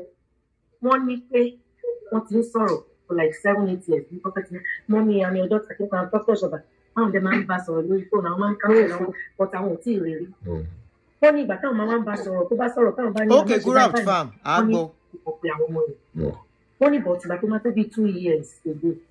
Ó kàn dẹ̀ tún bẹ̀rẹ̀ sí ní pé àwọn gbogbo nǹkan tó ń ṣe máa ń bá wọn sọ̀rọ̀ àwọn ọmọ advice ẹ̀ àwọn máa ní tó fẹ́ fún àwọn ará àta àwọn assist wọn máa bọ̀ bóyá o ní spiritual blessing máa bọ̀ ká ṣe prayer fún ẹ ká ṣe nǹkan fún ẹ ká ṣe I'll come to that I'll come to that usual way ṣó ti yẹ yín so ìgbà tí kinní yẹn wá ṣẹlẹ̀ ṣé mo rí pé mo feel pé ó dẹ̀ tí ọkùnrin náà ti máa ń kí mọ́mì yẹn náà ní orí fóònù and all that so ìgbà tó wá jẹ́ pé títí díẹ̀ tó ti wà lọ́dọ̀ díẹ̀ yẹn ó ti explain gbogbo ẹ̀ fún ọ wọ́n wá ní òkè kó máa bọ̀. But ìgbà tẹ́ rí ní station yẹn, show look sick. Ó look sick. Ó ń glow ní bíi glass. Ó dẹ̀ ṣeré tó ń rẹ́rìn. Ó ṣe rí bàbá ẹ̀. Lẹ́mi ti ẹ̀ sọ̀rọ̀ ó ní òbí mi ti kàdé àti dramatic. Anyway, ṣé nígbà tó ń explain fún nǹkan kan fún wa, mò ń wo bó ṣe ń ṣe ó ní pípọ̀ òun lè sùn tó tó bá ti dijú, mo máa ń monster, mo máa rí IT, ó ṣáà explain mọ́ àwọn pé ìwọ lélẹ̀, ó ṣáà ní bàǹtí péjú ti dé. I'm going to die. We must say my obituary today. I like it. Àwa náà ìdè náà láti ń dèrè ẹnu kan wò. Káwọn bá ti rí ìsìn. Ẹ̀rọ ọ̀pẹ tí ó sọ tàbí ṣe mental kìíní. Bẹ́ẹ̀ wá sọ pápá wá ní ìtùnú pé my husband. Bẹ́ẹ̀ wá sọ pé olùṣọ́ ló ń jẹ́ IT. Ìyẹn ló máa kú. Bẹ́ẹ̀ ni àmọ́ ṣé èèyàn káàdì láti 2 years ago. We didn't see her since the day we get the hospital that we left Naima. Money Naima. Medicare. Evercare. Since the day we left Evercare. Really, Tamari Tope. Táwọn àbọ̀ wá discharge police station láti ti pàdé o. Wọ́n wá kílẹ̀ police station yẹn. So ẹ máa gbọ́ mẹ́ta wá dé police station yẹn. Tí wọ́n wá explain everything. Ní wọ́n wá sẹ́ pé ní wọ́n bá ní ibo ló ń lọ. Ó wá ní pé ìjẹ́dẹ̀ làwọn lọ ní church mọ́mí Kẹ́hìndé Osoba. Èmi wá sẹ́ pé but even tẹ́ bá lọ sí ọ̀dọ̀ mọ́mí Kẹ́hìndé ipò ilẹ̀ garage tẹ̀dé yẹn you are supposed to turn to the left ẹ máa lọ sí ibi ilé epo ọba tẹ̀dẹ̀ link ọ̀nà ìjẹ́dẹ̀rò kí lẹ lọ ṣe ní ìtẹ̀lẹ́wà. No one I don't know that was when I was suspecting this people for bẹ́ẹ̀ ni. So àwọn yẹn tẹ̀dẹ̀ rí wọ́n ní báwọn ṣe ń bọ̀ báyìí èyí táwọn máa fi wá gbá báyìí àwọn ọmọ làwọn bá yà làwọn bá lọ làwọn bá débi check pẹ̀lú bá ní káwọn béèrè ṣó ti yé yín meanwhile àwọn arọ́pẹ̀ traffic line mọ̀ báwo sí bẹ́ẹ̀ wọ́n sọ wípé káàkan làwọn dádúró bọ́ọ̀sì wọn ló wà lẹ́yìn tó bọ́ ṣe dádúró báyìí. Bí tọ́kọ̀ kan sílẹ̀kùn ni ó kọ̀ cross ni. So mo feel pé gbogbo stress and all that tó jẹ́ kí ó kàn report gbogbo aṣọ yẹn ti stay. Ló bá cross the other side ló bá ń sọ fún ẹbí. Ó bá lọ bá last one yẹn pé this people we are going to Jeddah I don't know where they are taking me. Ó ní pé gẹ́ẹ̀ yìí wá sọ pé àwọn ò sí ń bẹ̀rẹ̀. Bẹ́ẹ̀ni. Mo ń gbọ́dọ̀ yín lọ. Jẹ́ òun yẹn ó wá bọ́lẹ̀ náà wọ sùtánà torí pé àwa rí sùtánà náà. Ọba bá mi dì wọ́n mọ́ bá ló bá sẹ́ pé mi ò mọ wọn. Wọ́n yà don't know how ìyẹn wọ́n yà ẹ̀gbọ́n mi nì wípé wọ́n wá òkè. Pápá wá ní I'm okay don't mind her.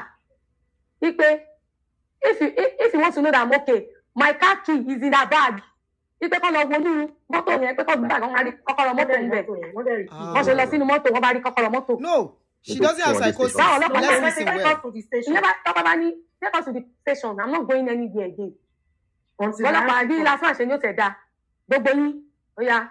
Gbogbo police station ni station. Yes. Ṣé Tope ṣe statement? Nǹkan tó ṣẹlẹ̀ ní ṣe statement. Àbúrò mi ṣe statement bẹ́ẹ̀ tí wọ́n ń gba ọ̀rọ̀ lẹ́nu Tope. Wọ́n ń jọ́ àwọn ọ̀rọ̀. Ló ṣe statement náà. But me, I wrote statement. Ṣé ní police station tó wá sọ fún mi? Ó ní big money, I'm not mad o. I'm okay, I know what I'm doing. Ó dà pọ́n ti ń parọ́ wèrè mọ́ ni. I see something is wrong with me so that I won't follow those people. They are taking me. Okay. But so let's not be confused here. The auntie said she purposely behaved that way so that she will not have to follow those people because she doesn't want to go with them. Hey, Shoti Yeyin. That she purposely there is nothing like psychosis here anymore. It's clear now that she purposely said it so that those people she purposely misbehaved, like she doesn't know what she was doing, so that those people would not take her away. So when she got to a safe zone, she now told them they should check that lady's bag. Her car key is there. that they want to take her away. She doesn't want to follow them. That she wants to go with her aunties. But those people said she doesn't know what she was saying. She said she purposely said so. Excuse me, just. No problem. Ọ̀rọ̀ bọ̀bọ̀ yẹn ló ṣà ń jẹ lẹ́nu. Ó fi ní àtìkéjú aunty, they're taking all my money. They're taking all my money. When I don't have money again, he went to marry another person. He now pushed me away. He said, àtìkéjú, he has women, different women. Because I don't have money now. Àtìkéjú, àtìkéjú, ìdè máa kú lẹ́ni o. What now? Mo máa kú lẹ́ni o. Ó tún sọ bẹ́ẹ̀ náà. Ó ní wọ́n expect obituary ni bí mo ṣe ń sọ̀rọ̀ yìí o. Ṣé mo sọ fún 2020 náà? 220. Okay, what now led to her death? Ìgbà tí àwa kúrò ní station. Ó lágbára. Sọ̀rọ̀ DPO wọn ló ń jẹ fún wọn ṣe gbogbo ẹ̀. Ẹ mọ̀ padà sí ní àlọ́ church. Wọ́n mi Osoba. Ìgbà táwa ọlọ́pàá DPO wa ní where exactly are they going? We now said so àwọn ní mọ̀mí Kẹ́hìndé Osoba èèyàn àwọn ni. Wọ́n dẹ̀ gbé fún. Yes. Okay. Wọ́n dẹ̀ gbé fún. Wọ́n dẹ̀ pè. Wọ́n mi Osoba dé ní àwọn wà program wọn ní ó ní kéèsì kan tó débí sí pé wọ́n porúkọ ní o pé dẹ́ actress wọ́n wà ní àṣẹ Tope Osoba. Wọ́n ní àwọn ò sí church bọ̀ ẹ̀gbùn sílẹ̀ ẹ jẹ́ kó wà bẹ́ẹ̀ o àwa síbẹ̀ àwọn fúnra àwọn máa wá gbé bẹ́ẹ̀ because àwọn làwọn ní pé kó wá báwọn níbi wọn ni àkọ́kọ́ àwọn ṣẹ̀ balẹ̀ pé okay they will be expecting you àwa wà bẹ́ẹ̀ wọ́n ní Tope wọ́n lò jẹun fún 5 days pípé bíbà wàá jẹun pé nǹkan kan múyàn wọn àṣàṣì àgbogbo múyàn ní ọ̀dọ̀ ọlọ́pàá pé ọ̀dọ̀ ìjọba ló wáyé o pé Tope what would you like to eat ó lóun á jẹ meat pie àti chicken àti donut ọlọ́pàá yẹn dẹ̀ kọ́ wọ́n sápò wọ́n dẹ̀ nìkan lọ ra 10,000 náà yọ ọ̀fun bẹ́ẹ̀ ni pé kọ́ máa lọ síbi roadside pé kọ́ lọ ra ibi tó dáa Tope ṣo máa jẹ́ ó lóun á jẹ wọ́n dẹ̀ lọ ra wọn. àwa jókòó síbẹ̀ fọ ìwà wọn ní ká máa lọ sí inú ọ̀dọ̀. wọ́n wá pẹ́ mọ́ mi ọ̀rẹ́ wọ́n ní pé kò ní ìdá báwọn máa program kọ́lẹ́ gbẹ́dá pé àwọn á gbé fúnra ara wọn. àbá lọ sí ibi ọ̀dọ̀ IPO bàtà dé ọ̀dọ̀ IPO adẹ̀ jókòó síbẹ̀ wọ́n wá ní ta ló máa kọ statement ni wọ́n á ní èmi wọ́n á jókòó wọ́n á kọ statement ọ́fíìsì kékeré kan wà wọ́n ti ní Tope jókòó síbẹ̀ kọ statement mo ṣáà gbọ́ bí Tope ṣe yẹ explain pé bọ̀bọ̀ yẹn ló ṣàtẹnumọ́ ní gbogbo explanation gbogbo ọ̀rọ̀ yẹn ó ṣà ní èmi wọ́n ti ní obituary òun. ó sọ bẹ́ẹ̀ fà IPO náà. mímọ yẹn orúkọ wọn wà nínú fóònù mi ń bì torí ẹ̀ mo ṣe ní bóyá ẹ bá wa débẹ̀ náà. ìyẹn wá ní o ní kúkú kan bí kò ṣe yíyẹ àtẹnìkan lẹ́rẹ̀ẹ́ kí ni tèmi tán mo bá jókòó síbi ẹnu mi ó bá ní àsìpéjú come inside I want to tell you all the things they did to me. èmi bá gba ẹ̀yìn ẹ̀gbọ́n mi báyìí mo bá wọlé mo bá jókòó ó bá sunkún ó bá gbórí sẹ́sẹ̀ mi. wọ́n ní àsìpéjú they humiliated me they pour shit on me they pour me on me what are you saying? ó ní pé I'm not lying they pour shit leave me on me. they used to abuse me there they used to.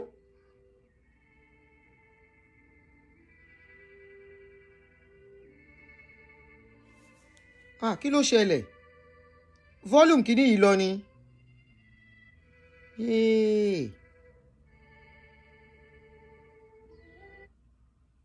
fọwọ́láwa pray fún kárẹ̀ calm àdèdè church yẹn church wọn ẹ mọ̀ pé Ìkòròdú yẹn gbé Ìkòròdú yẹn gbé bá ní ẹ tẹ́tí lọ sí church. pé bọ̀bọ̀ yẹn ẹ bá rí gbogbo ọkùnrin ìdífà àti pé oyún bíi mẹ́ta. lẹ́ni tó ní kò gbọdọ̀ lóyún láàrin 5 years. ǹjẹ́ ọjọ́ tó ti kúrò ní ẹ bá kí ẹ̀ kó padà lọ 1 day. fún treatment ẹ̀yà. yes because èmi máa lọ sẹ́bà kí ẹ̀ after ti Tope lọ bíi 3 weeks after mo lá appointment mo lọ doctor yẹn awanya ẹ jẹ́ ká tẹ̀ dọ́dọ̀ oncologist ó ní your sister has all been coming for a follow up. wọ́n dẹ̀ ti dáwó fún tó yẹ kó fi tọ́jú ara rẹ̀. kò padà lọ sẹ́bà kí ẹ̀ for 1 day.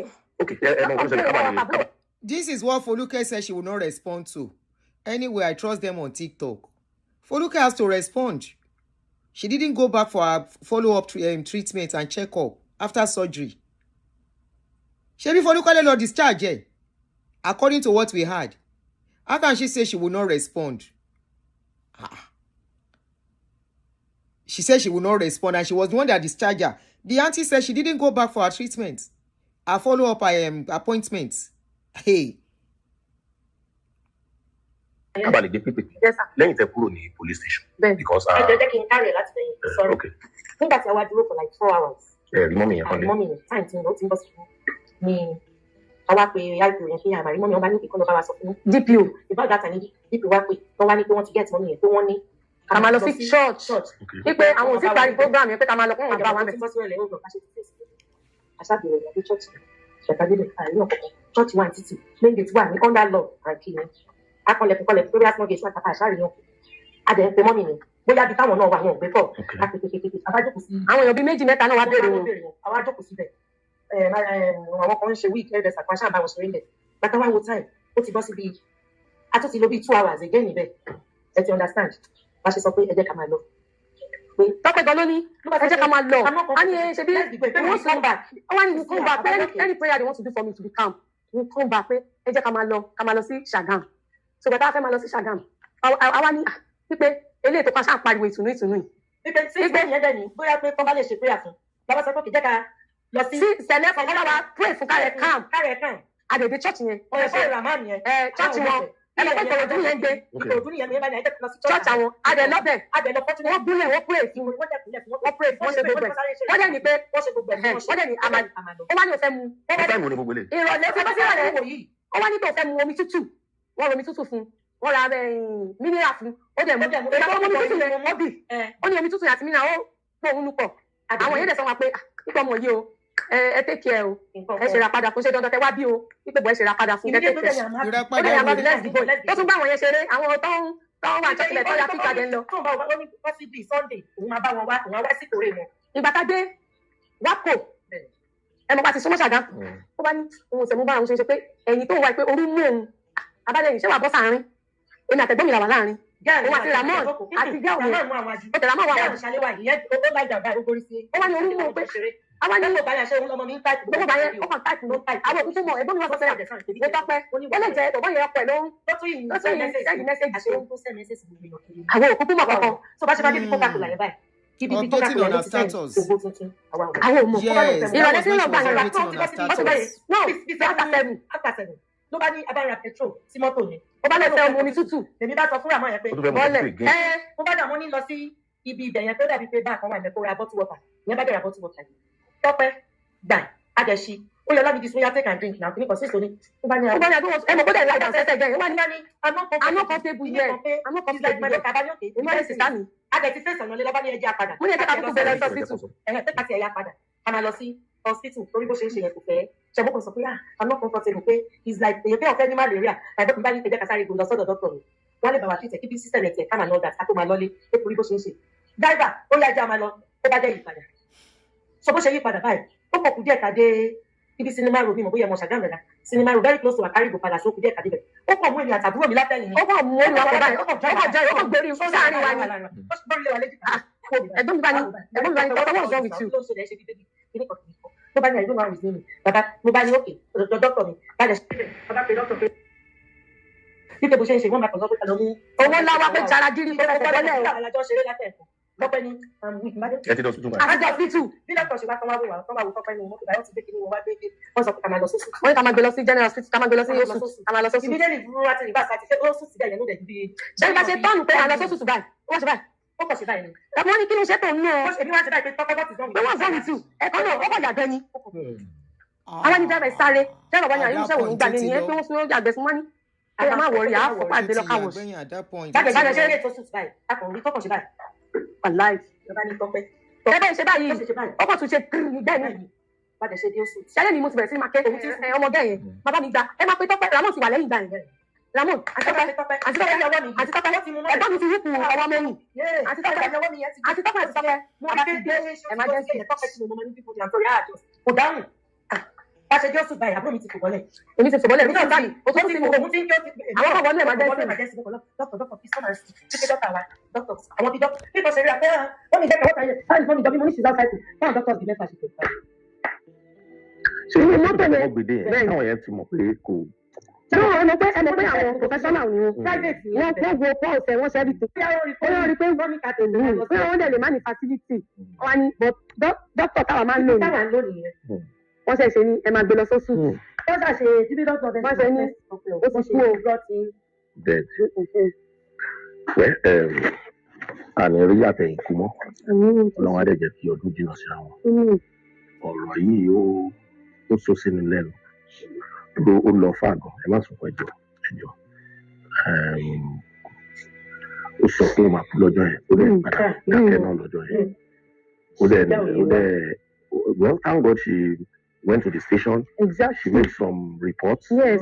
And àwọn tó dẹ̀ bá sọ̀rọ̀ along the line. So ká máa fọ̀rọ̀ wá lady yẹn náà lẹ́nu wò, ìyẹn tó ló wà lọ́dọ̀ òun fún bí ọ̀sẹ̀ mélòó kan. Kí ẹ náà sọ àwọn experiences lọ́dọ̀ ní papọ̀. Àti gẹ́gẹ́ náà wà pẹ̀lú yín títí di alẹ́ yẹn. So ó wà pẹ̀lú wa títí di ìjọ́ kejì. Ọ̀dọ̀ wa ló sùn nìkan ìjọ́ kejì ló wá ń kẹ́kọ̀ọ́ èlò sùn. They have to investigate. Dáadáa. How old is that? Ó máa sọ, ó ní olùṣọ́ yẹn, òun kò fẹ́ kí ó máa gba mọ́tò yẹn o. Wọ́n lè lọ tó ẹ̀ pẹ̀lú wàá ṣèbí kí wàá lọ́wọ́ wa. Ó ní àmọ́ nìkan bá tó ẹ̀. Ìpè tó bá lọ́wọ́ òun lọ ilé òun ló pàkẹ́. Kó má lọ di ọmọ òun lọ́rùn. Ọmọ wa yìí àti Rahman yẹn bàbá ní kó kúkú tẹ̀lé. Ìdájí jọ́kè because wọ́n sọ̀rọ̀ lọ́wọ́ we go back. Bọ́ọ̀sì kan jọ dé station yẹn náà ni. Bẹ́ẹ̀ ni akúkú ní kó dúró kó gbé wa. Wọ́n ní mọ́tò Tọ́pẹ́ náà fẹ́ gbé Tọ́pẹ́ ló fẹ́ drive. Ọlọ́run tẹ̀lé bọ́ sí the steering tó start mọ́tò. Mọ́tò bá start. Wọ́n ní kọ́ bọ́bá ní kọ́ lọ pé mọ́tò sí tó bá start àti. Ó ṣe ní mọ́tò bọ́bá ìfowópamọ́ fún màbọ̀. Wọ́n ní ibẹ̀ yẹn wọ́n ní olè dúró mọ́tò bẹ́ẹ̀ tó ló gbé yẹn bẹ́ẹ̀. Ọlọ́run àtọ̀mọ́lẹ̀ sí. Gbogbo tó ṣókùnkùn lójú wa kedere ní lọ́dọ̀ Ọlọ́run àtọ̀mọ́lẹ̀ sí. Àwa ò fẹ́ kó rí báyìí ṣùgbọ́n Ọlọ́run jù wá lọ. It's so sad. Losing her at this time is so sad because Tope okay, ṣọmọ tó ń fa wàhálà, ṣọmọ tó ń báyọ̀ kankan jà. She has just been too quiet. She's always on her own, her lane. She's always on her lane. And today, I think today is like the 5th day. That was on Tuesday or Wednesday. Try láti dé station yẹn. Try láti béèrè ọ̀rọ̀ lọ́wọ́ girl yẹn náà. If possible, boy Ramon yẹn náà. Àti 220 náà ti marry. So that we'll hear from all angles. That's why we are not saying anybody killed her. Yes. Yeah. We are not saying anybody killed her. We are not saying, but I want to say, yes.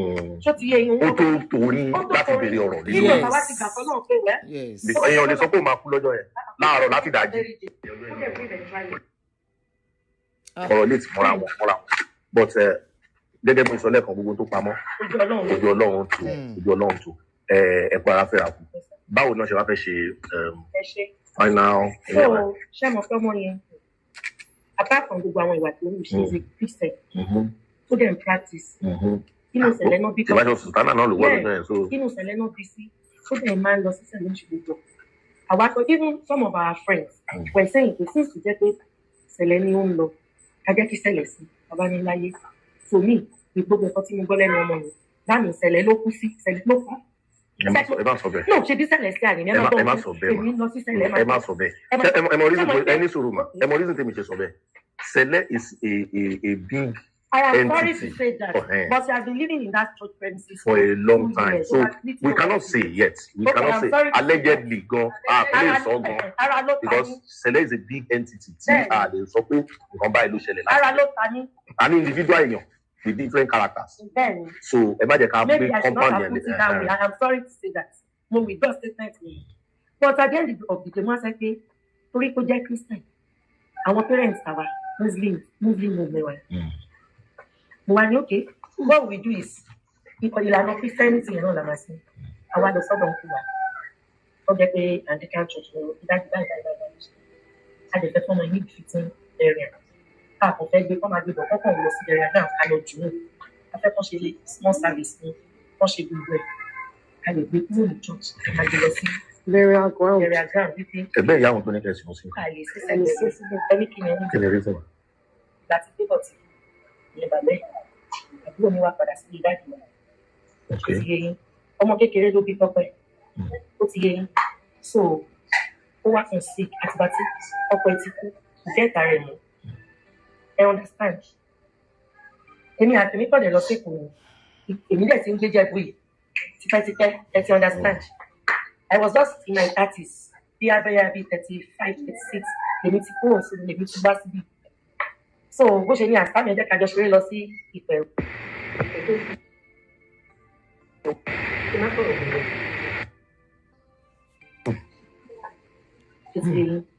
Typhoid tó dẹ̀ ní ìgbà pípẹ́ tó ti lọ sí ọdún tó ti gbà pípẹ́ ó Tope náà bọ̀ kálí Tope náà tọ́jú ẹ̀yà náà dà tó. Àwọn ẹ̀bá sọ pé lẹ́tọ̀ àwọn pé àwa la ní Tope, àwa la ní bọ́ọ̀dì, àwa la ní everything. Wípé àfẹ́ autopsy kọ́ máa kọ̀tẹ̀ kọ́ máa òkun rẹ̀. Wípé ó ti kú, we don't want to know nǹkan tó sọ̀rọ̀ àǹkì nìyẹn ju pé wọ́n ti certify wọn.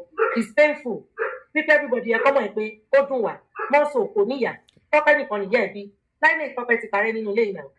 Àbí Gbọ́lápọ̀ ó ti lọ nínú ilé wa. Ó ti lọ pátápátá. So làwọn ẹ̀bá sọ pé làwọn ṣe sọ pé mọ́mí ẹ jẹ́ ká ṣe káàtì Tope lọ sí mi by Saturday. Kan sùn àbá ní òkè. A ti gbọ́ ẹ̀yin lẹ́ni. Ṣé ẹ máa gbé court ẹ̀ máa lọ sí Èkó? Wọ́n bá ní àwọn ò lè gbé lọ sí Èkó. Pípé it is not worth it. A ṣẹ̀ gbé court wọ́n sìn. Aláǹgbé lọ sí Èkó and all that. Ká tó lè ṣe, a máa ní láti lọ gba police report. A máa ní láti lọ ṣe lè. Pé mọ́mì, ọmọ yín ni ọmọ wa ni. Ẹ má wọrí, bó jẹ́ Ìpẹ̀rù, bó jẹ́ Ṣàgámù, ẹ jẹ́ ká lé ẹ̀ to rest. Àwọn family bàbá ẹ̀ accept pé. Wọ́n accept. Ó ti yẹ yín. Ìgbà tá a wá sọ yẹn, mo ní wọ́n tẹ̀ ń bi wá nínú mọ́tàrí mẹ́pẹ́ ṣáfẹ́ ṣe autopsy, wọ́n ní àwọn òfin. Pípẹ́dẹ́ kan àdé accept. But bí kéèsì yìí ṣe lọ pẹ̀lú gbogbo nǹkan tọ́mọ yẹn ń tẹnu mọ́ àtàwọn evidence tí àwọn èèyàn ti ń gbọ́ àbí tán ti ń rí ṣé ẹ rò pé ó lè fẹ́ warrant autopsy? Ẹ ṣe ṣẹ́rí actually sábà wo gbogbo àwọn nǹkan yẹn tó ti yé yín ó lè fẹ́ warrant ẹ̀ lóòótọ́ torí àwa náà kì í ṣe illiterate but the only thing ká fẹ́ kó ṣẹlẹ̀ ṣé gbogbo wa la wà ní Nàìjíríà yìí ẹ wo case Mohbad lẹ́sà káwá kọlá bí Mohbad as a mother gẹ́gẹ́ bí abiyamọ títí di láyé ń filẹ̀ pé báwo ni ọmọ ṣe máa ìwà ní látijọ́ ẹ̀ ọmọ ìṣe wá 3 years going to 4 àbí how many years now? At the end of the day the most painful part wọ́n sí wọ́n ẹ̀ tí lọ we don't want our case like that. wọ́n ti ẹ̀ mọ́ tó pa gan kò jí dìde. kò jí dìde pípé tá a bá mọ nǹkan tó pa kò jí dìde kò ṣe kí la fẹ́ ṣe kàkà bẹ́ẹ̀ àwọn aged parents yẹn níbẹ̀ yẹn.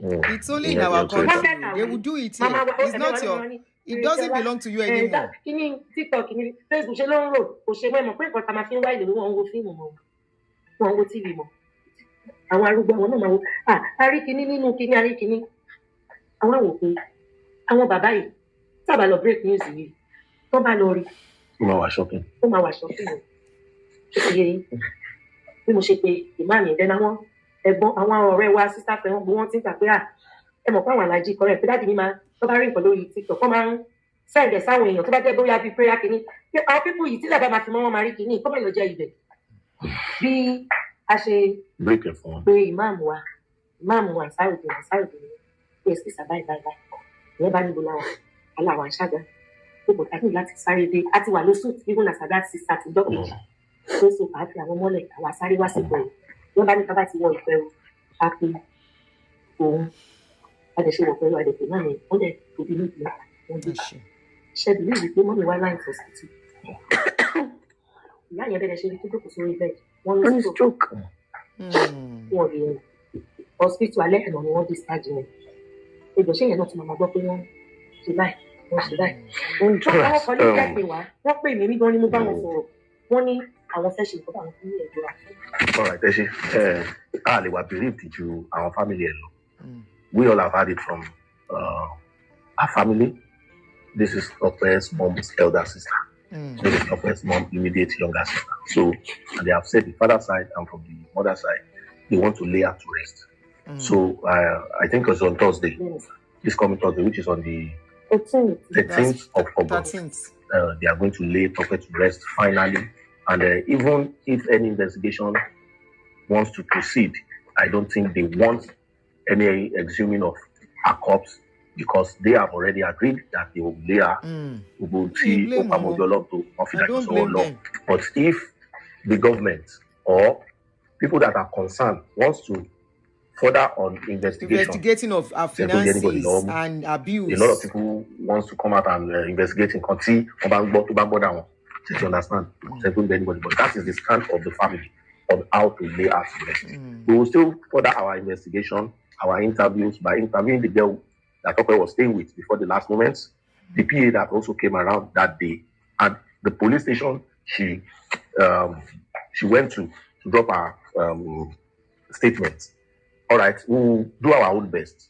Even though Toba possible, Tabari IT, Abi, Tabari àwọn náà, Tabari wọn bá sọ̀rọ̀ because over that account náà clear ara wọn. ìgbàgbọ́ tèmi nìyẹn. Tí Olùṣọ́ kò don't bá do ní nǹkan kan ṣe interview. pẹ̀lú yín, ẹ sọ tẹ́ bá mọ̀, tẹ́ bá rí fóònù Tọ́pẹ́ ńkọ́. Ẹ ṣe ṣẹ́rí Tọ́pẹ́ ó ní fóònù kan kó máa fi ń ya fídíò. ọmọ ẹgbẹ́ eré àtò wà yẹn ó máa kó àwọn pdp ọmọ It's ẹgbẹ́ an content opportunity for whatever happens. Girl.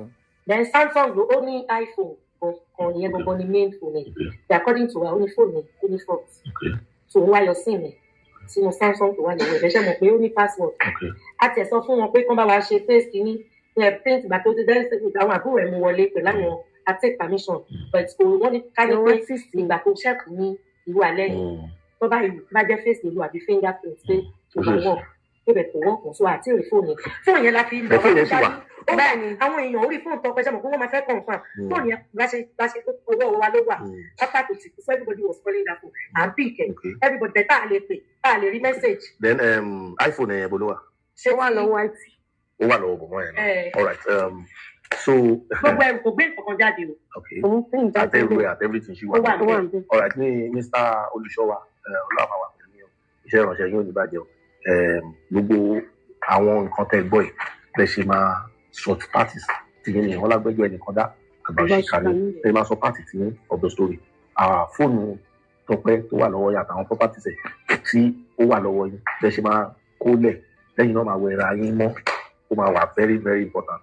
But fóònù ti bí yẹn ẹ̀yin tẹ́ ń ṣe tech IT tẹ́ bá mọ̀ pa Samsung phone unlock láti ṣí láti lè ṣí without the password or anyhow ẹ bá sáà mọ̀ tẹ́ẹ̀ ni wipe àwọn information yẹn we please send messages me so government so that we will know how to open that phone if possible gan line tó wà lórí fóònù yẹn a lè lọ sí communication office wọ́n máa lọ fún wa láwọn information náà láti conversation so ọlọ́run àwọn wà lọ́wọ́ o àtẹ̀mí àtẹ̀yìn tẹ̀ wò wáyé ànífọwọ́ wa gbọ́mọ sí ọ ìlú kan báyìí ṣe tó tọrọ ẹ̀ ṣe tó gbàdúrà ẹ̀ ó dé náà nìyẹn but I pray to God that we all will live to eat the fruit of our labour. Ẹ tó ṣe eré ẹ tí yóò ṣe dáadáa ẹ̀sán máa kí o ẹ̀sán máa kí o ọjọ́ mọ̀dẹ̀ lóluwà bí ire o ẹ̀sán yín tí wọ́n. All right, guys, that's the end of the video. The rest is not really relevant, and unfortunately, the family said they don't want autopsy. But in a working society, it is not their say. It is not their opinion in this kind of situation that counts. It's the government opinion on what happened, especially if the case should come out this way. They will investigate every person involved. But at the same time, if you look at the other side of it, they mentioned a case that is yet to be unraveled till today. That's the case of Mohbad. Mohbad was buried, exhumed, autopsy done, so many controversies, so many lies. Until today, Mohbad is still in the burial ground. I mean, he's still in the morgue. So I think that's enough scare for them. So I wouldn't blame them, okay? We are not the one, if some of us are not living in Nigeria anymore. So that's why we should feel, no, but if we are in that situation, kila ma fe se. Why won't the family want autopsy? They said the reason, you heard everything they said. They gave the reason. They said they don't want a case of Mohbad. They don't want that situation, that if they do autopsy from now till tomorrow, will she wake up? They said no. They said they don't want to pass through that trauma of their loved one. What is she's going to go through, and now they will just keep her. At the end of the day, truly. Mohbad, if anybody tells you that, at a point we will be told that they went to... Oh, okay, sorry guys. Let me call you back. I'm doing something. Don't talk. Okay. I'll call you. You know, they have their reason. It can't be a case of Mohbad. Well, I don't think social media opinion counts at this point. Okay? Except the government. Except the government say, do not bury her. And for Nigeria, don't forget, they still hold families' opinion higher than what the law supposed to do. Don't forget. I have a case at hand now, very, very similar. King Boke might pay me. Nobody should call me now, please. Timba feke pè maton.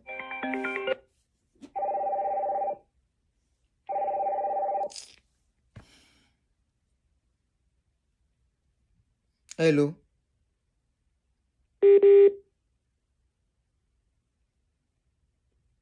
Hello.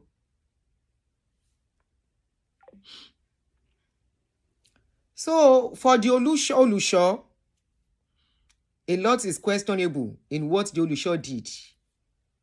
The lady accused him of collecting money. She accused them of abusing her. She accused one of them of even rape. She accused them of so many things. And there are so many questions that comes to heart when you listen to her story and how she was taken to that place. They told her what is going on. Then say Olusho no show up. Why you no show up? Olusho said she applied for police station. How did he know? From the story now, she na police station she applied. For some people, I read out what the Olusho said. He has responded, he has granted interview, and I read it out. For those that are just coming in, let me read out Olusho's own side of the story to you people that are just coming in. Umbo.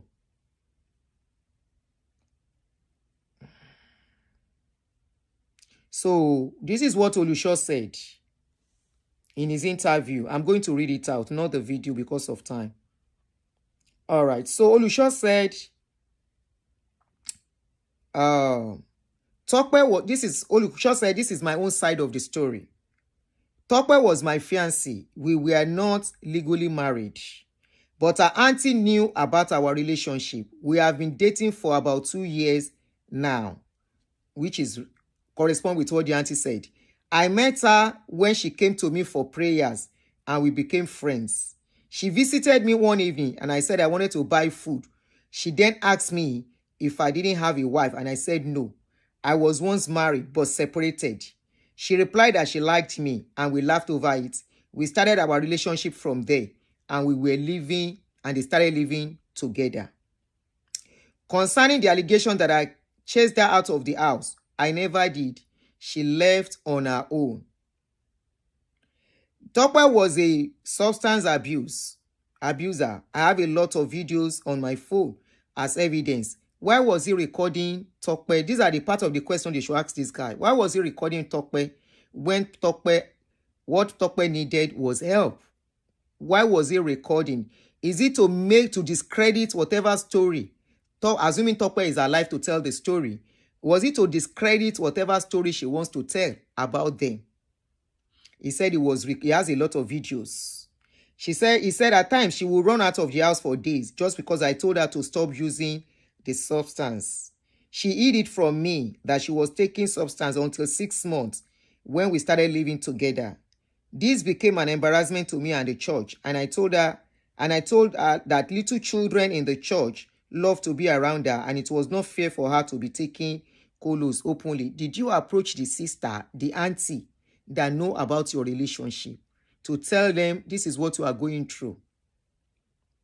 Then why did you continue to harbor her in your house? I didn't take her to a rehab because I couldn't afford the money and you cannot call the family.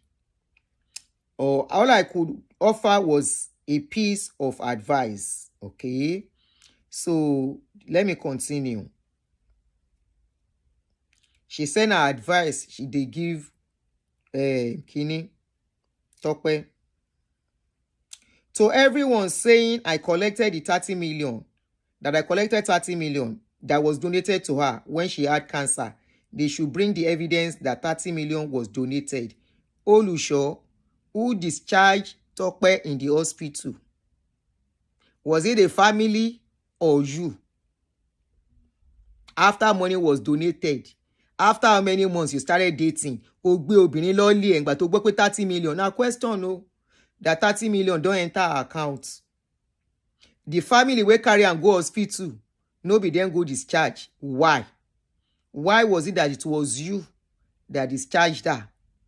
You and Foluke Daramola, tẹ́ gbé ọmọ lọ́mọ lọ, tó dẹ̀ sick, Teripo sick.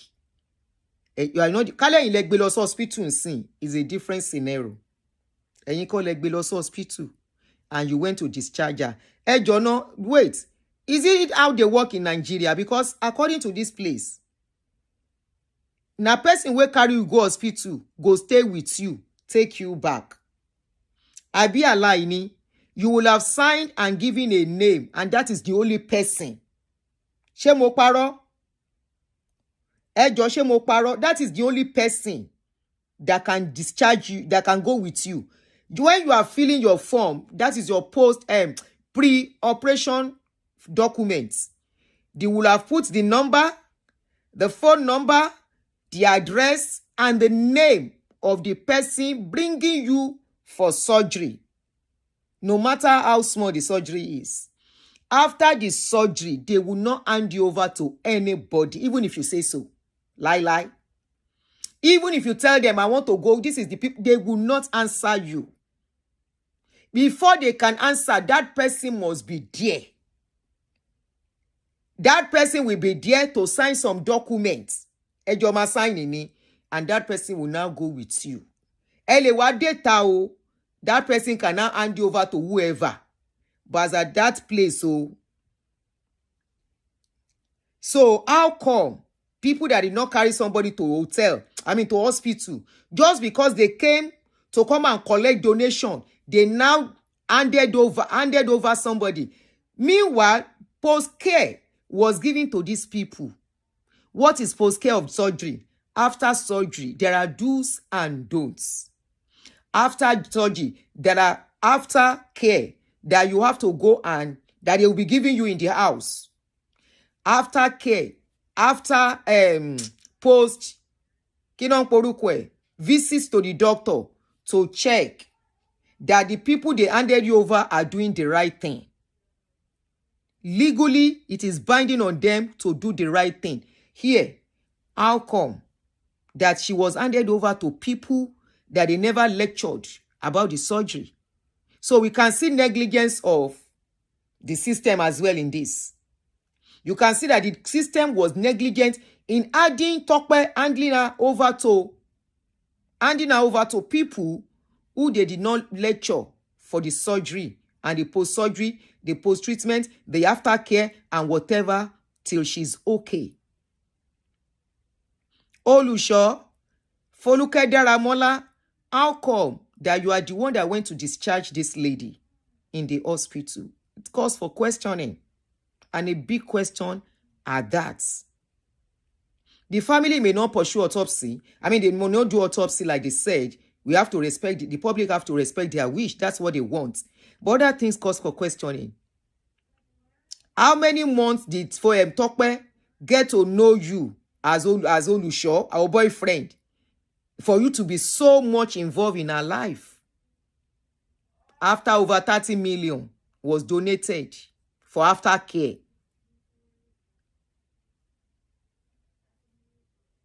Now let's go on. So Olusho went on and said, all the money donated to her, including the check that was given by Mike Adenuga, was paid into her account, and I don't have access to it. I never used the money to build my church. Some people said my siblings pour urine and poo-poo on her. Does that even make sense? Tope was not a calm person like that. If you like trouble, she is a troublesome person. I also don't know anything about the 50 million people are talking about. We were giving each other money when we were living together. Chengboro. They were exchanging money. For look, Tope they give Olusho money. Olusho say if they give her money.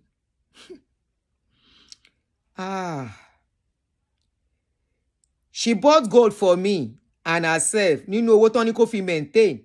Let me show you one. I'm coming. What she reduced Tope to. She eventually sold it and we used it to settle some bills. I never forced her to give me her money. On the day she passed away, which was on a Tuesday, she said she and her friend were going to Prophetess Kendi's Osoba's place. The prophetess had called me earlier that she wanted to see me, and I told her I will create time to see her. The woman was her adopted mom. As they were going, I was calling to check on them. After a while, they stopped picking the call at 7 p.m. She posted Ogotuntun. Now, at what time did she leave your house? Ijo olokuro ile gangan. You see that person that called the sister, wọ́n ní láti mú ẹni yẹn dáadáa.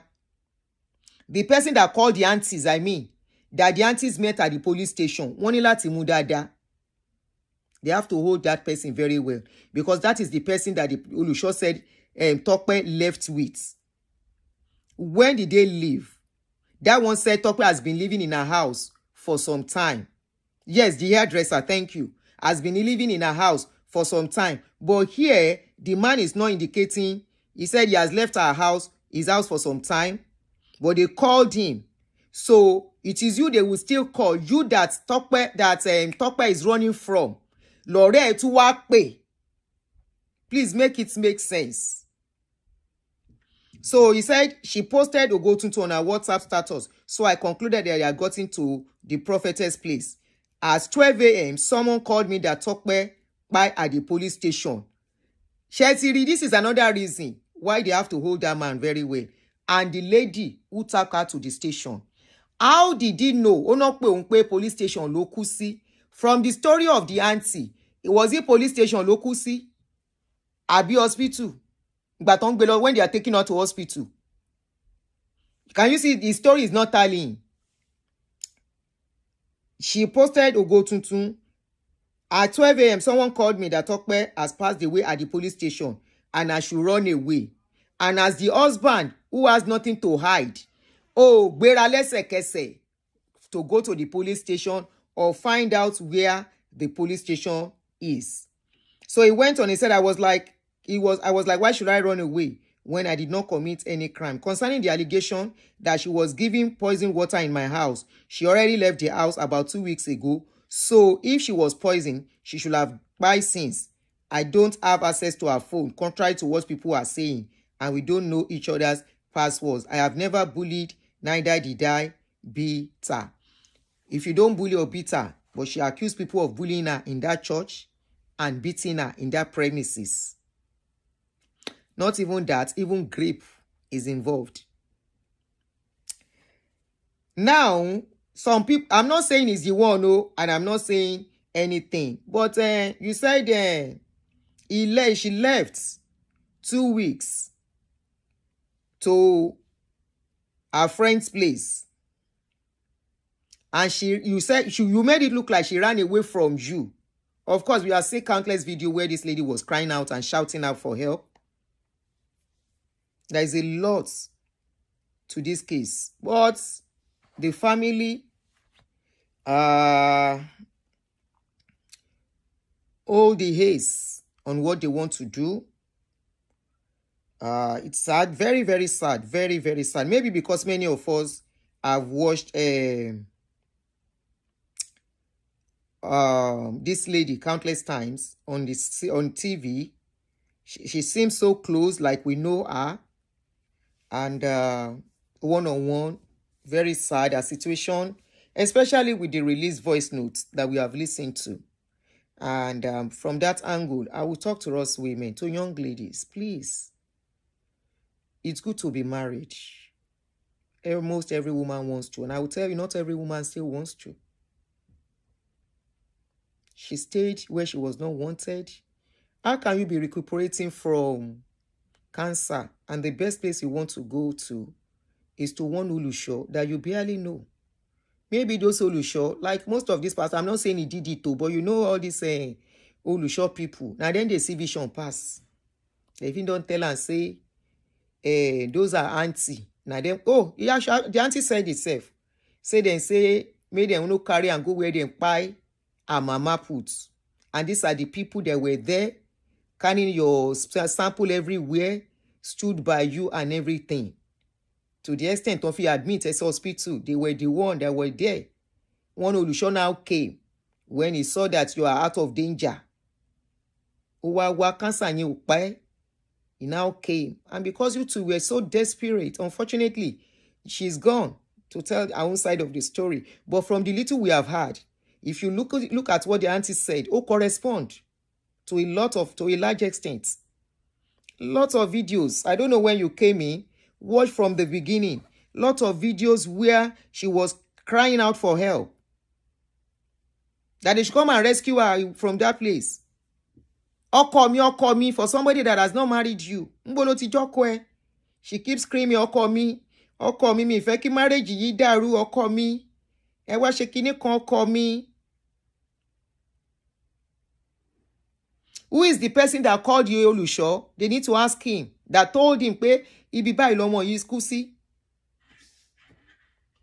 Now they are asking you, where's the number of the person that called you? You say you don't have the number. Somebody called you for such important information. You say you don't have that number. Olusho, ẹ bẹ̀rù Ọlọ́run.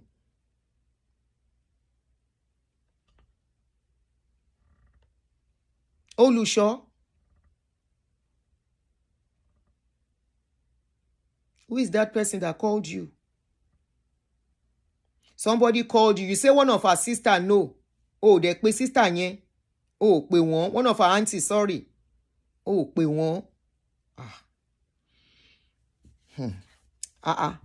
If somebody randomly called you, the next thing you want to call is a family number, a family member, as a fiancé like you called yourself. You say you were not married, but she was your fiancé. She moved into your house. When she was moving into outside of your house, ta ló sọ fún? Ṣó sọ fún àǹtí ẹ̀ pé ọmọ yín ti kúrò nílé mi o. Oh, so. Oh, when I have recording, they are talking about ọmọ tó kú, ó ń sọ̀rọ̀ recording pé ó mu gbáná, ó mu kinní kan. Báwo nìyẹn ṣe correspond mọ́ òkú ọmọ tó kú? And you are now saying you have the recording of, you want to use the recording to fight her. I brought out, I don't know, for some of you that are just coming in, you might see this, some of our status that she wrote, where she said she was going to expose them. She said she was going to expose everything that has been going on. So, that's why people are suspecting it was not normal. Something have gone wrong. So, if you want to call in, tẹ́ bá fẹ́ pè wọlé, ẹ lè pè wọlé nsìn. Oh yeah, in tó bá fẹ́ pè wọlé, you can call in. Tẹ́ bá fẹ́ pè wọlé. A lot to be asked.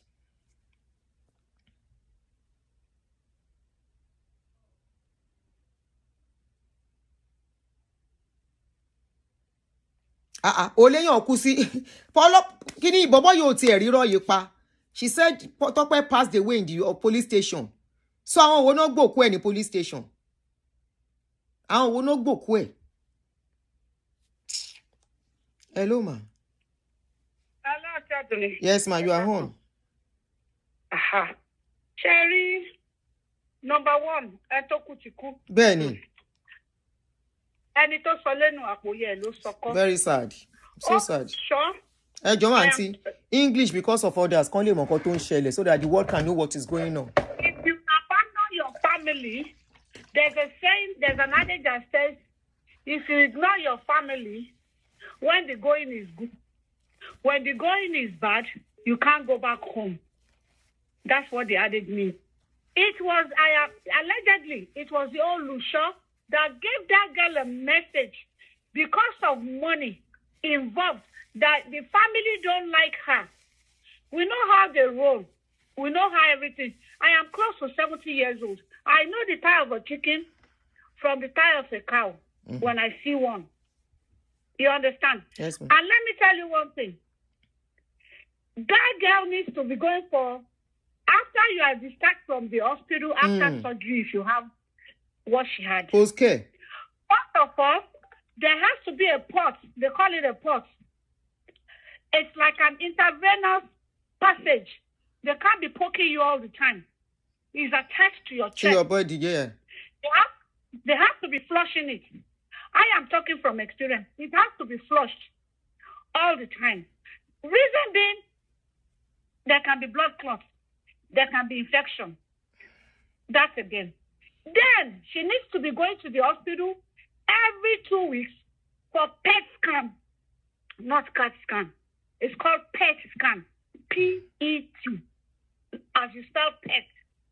That PET scan you go into the machine, they will screen you from your head to your toe.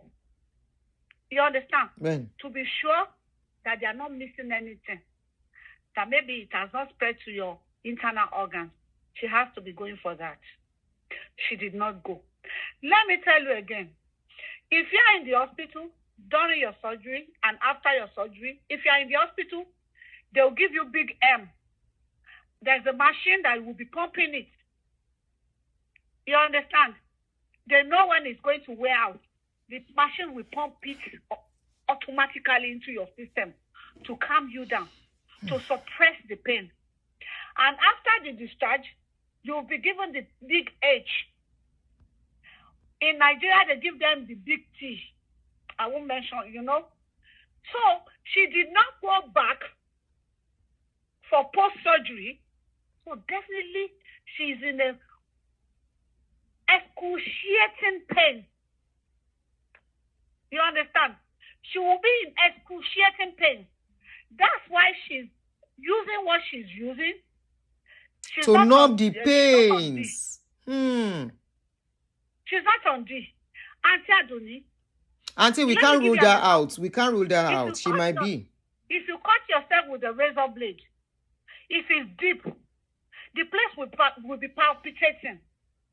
Talk less of cutting you deep into like first layer, second layer, second layer, up to the last layer, up to where your bone is. It's like 10 layers. And to sew it back, that place you'll be having excruciating pain. And the environment she was living in is not conducive for that kind of problems. You understand? Yes, ma'am. Because of infection. Others can call in, ma'am. I understand. I'm just saying it. Yes, ma'am. That's sure. The family who want to do autopsy, because when she got money, she hit the highway and went to this man. This man already have a pre-plan for her. He wanted to rip out the money, so he quickly pushed her out of the way so he won't buy in his custody. 2 weeks to buy him.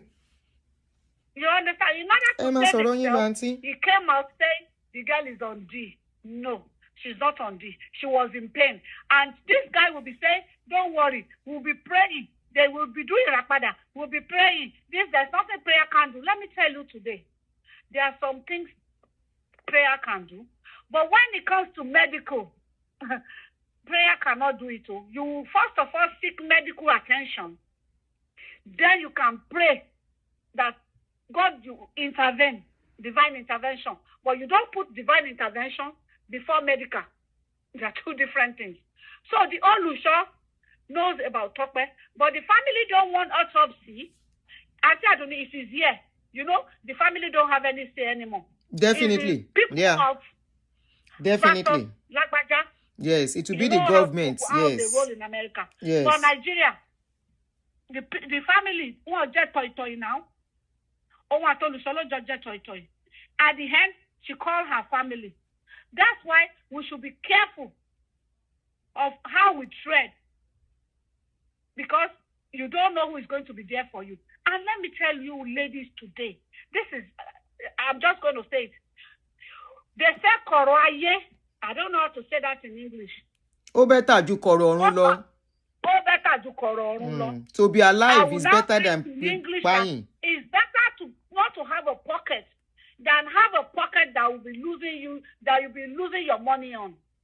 It's better to be single and be alive than buy in somebody's house. Even if you have children, 10 children for a man, you say, I'm staying there because of my children. Let me tell you, ladies, if you close your eyes, what do you see? Bagger.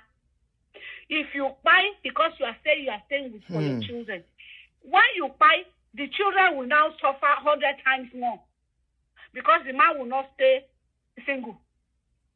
The same thing as the men too. There's nothing worth buying for. You need your life.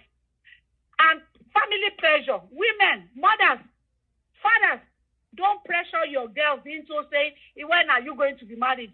Somebody has married. A year old can need to buy. So why don't you think about other people younger than your own child that are spies. Instead of saying your daughter should go and marry, your son should go and marry, let them take their time. Oko loko is equal to egun. And is equals to wahala. Is equal to egun. And is equals to wahala. No peace. And is equal to wahala. Is equal to pie. And if you pie, my sister, you will just leave your children for nothing. Let me tell you, nobody. They said there's a saying that said nobody can back your child as good as you can back your child. It means nobody can take care of your child.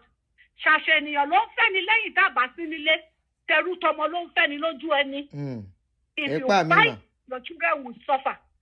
Thank you. Eshima, thank you so much.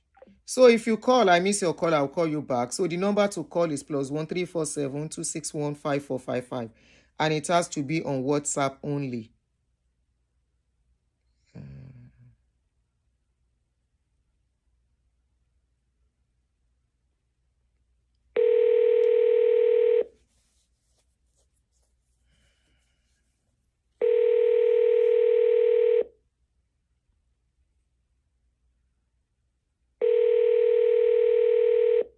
I'm calling you back. Oh, you are not picking, no. So we can just stop and let me just refresh our memory by playing one of our.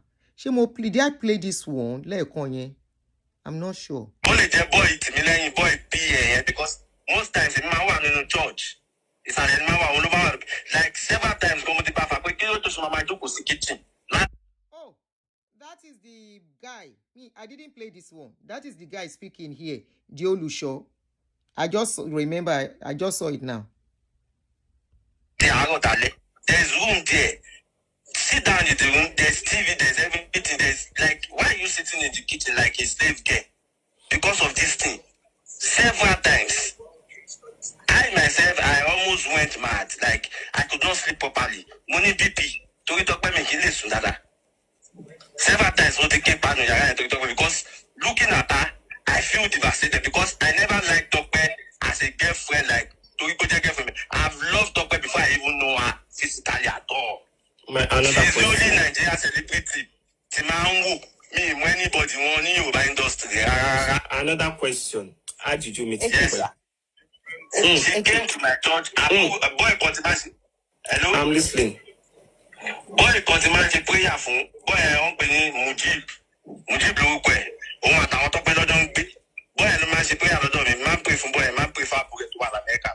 so the boy came to me that auntie won't confirm me.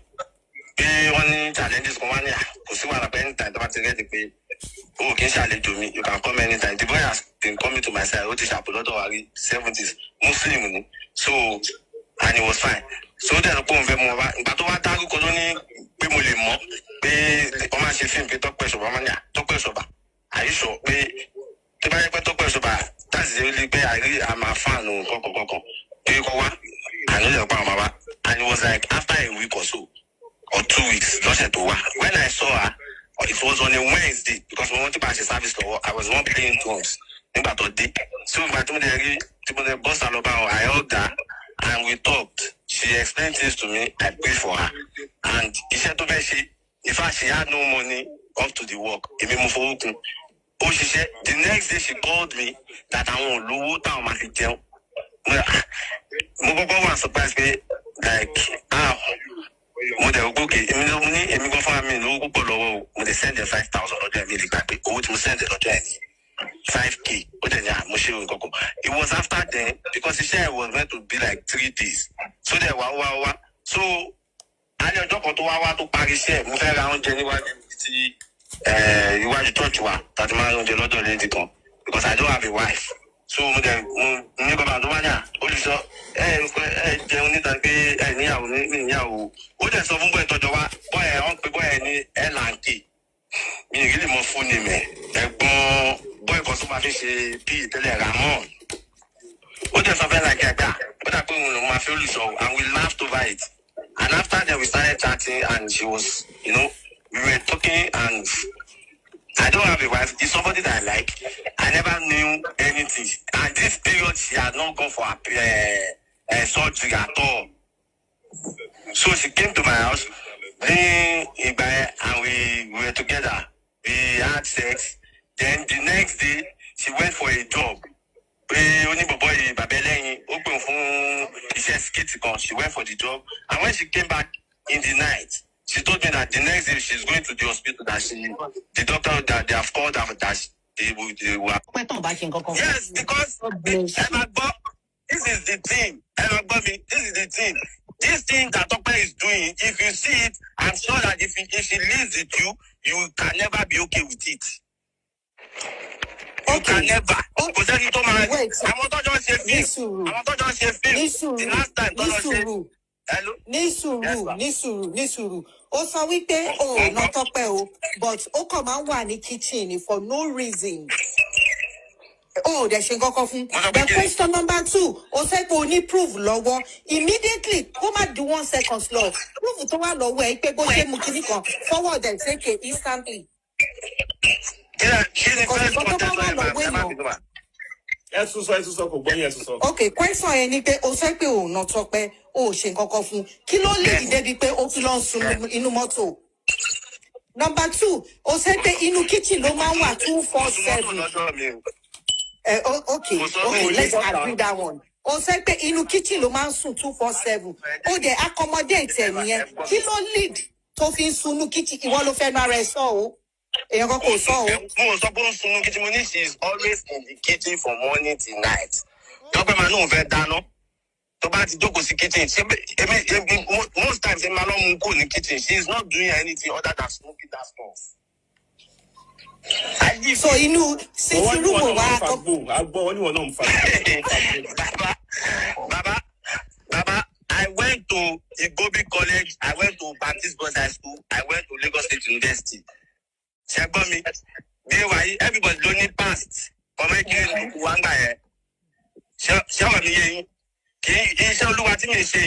I did not venture into it. It was by the hands of God. I lived in South Africa before. I am not a bad person. I lived in South Africa. I never stayed for a day. I have 2 questions. I never stayed there for a day. Nigeria means police station.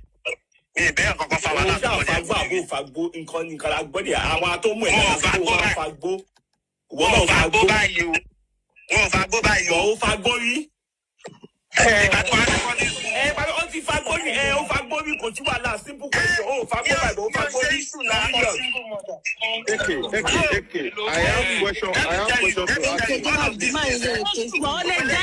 question to ask. We have a lot of questions. Saying rubbish. Emma.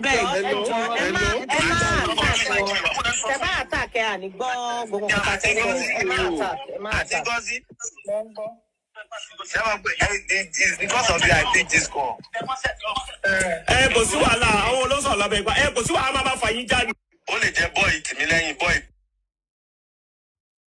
So, in other words, Oga got to know she did smoke something 6 months after he don't move into his house, according to him. And that was after waiting she won't collect. She don't collect, waiting she won't collect from the public. And he never deemed it fit. If not, there is more. How can you see a woman, Tonfa, Igbonifa, Kufa? You said she's always in the kitchen 24/7, smoking the thing. And you can't see.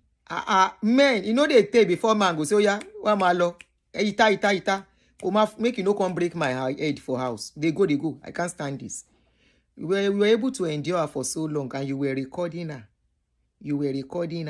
You did not see kept 30 million to back ile fi. Let me show you something now. Mo hope we marry video yen. The kind of shop the girl was putting up. Ti o Tope. Mumbo.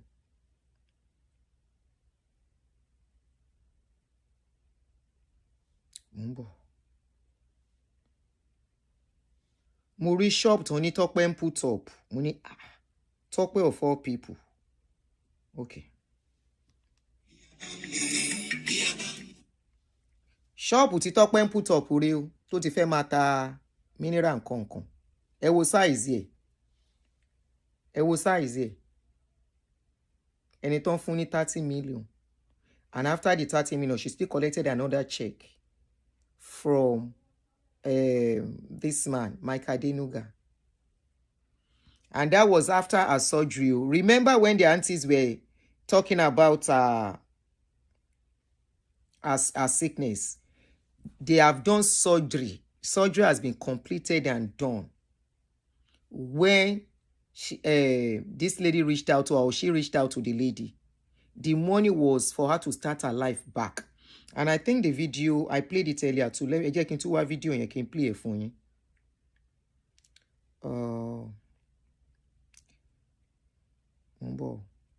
Tope Osoba surgery. I played it earlier.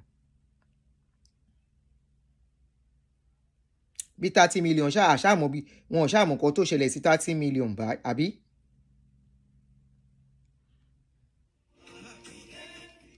This was her after the surgery, after everything. That when you help her. This was after people have helped her. But they've contributed to her. And the aunties tried. They tried. They tried. I want to say a very big thank you to everybody that donated for me to go through my breast surgery. I want to especially thank Sister Fulukada Amula for reaching out to people. I still need your help, guys, because they still have that care. Please, guys, show me love like you've always done. Did you see that the donation was for aftercare? She even mentioned it here. She mentioned it here. It was aftercare when that Fuluke came to see her. That was when they started raising the money. So the money was not even part of the surgery money and everything. So aftercare, 30 million. Aftercare to start her life. Adenuga gave her a check. We don't know how much that could be. Now, shop that wants to start a shop. See the kind shop. Let's go back to that. Let's listen to it again. Hello everyone. My name is Tope, like you already know. I want to say a very big thank you to everybody that supported me. I want to say a very big thank you to everybody that donated for me to go through my breast surgery. I want to especially thank Sister Fulukada Amula for reaching out to people. I still need your help, guys, because they still have that care. Please, guys. So it was this aftercare that made many people to know she had surgery, and they started donating that money. Anytime we donate 30 million fun, this is the kind of shop to put up fun.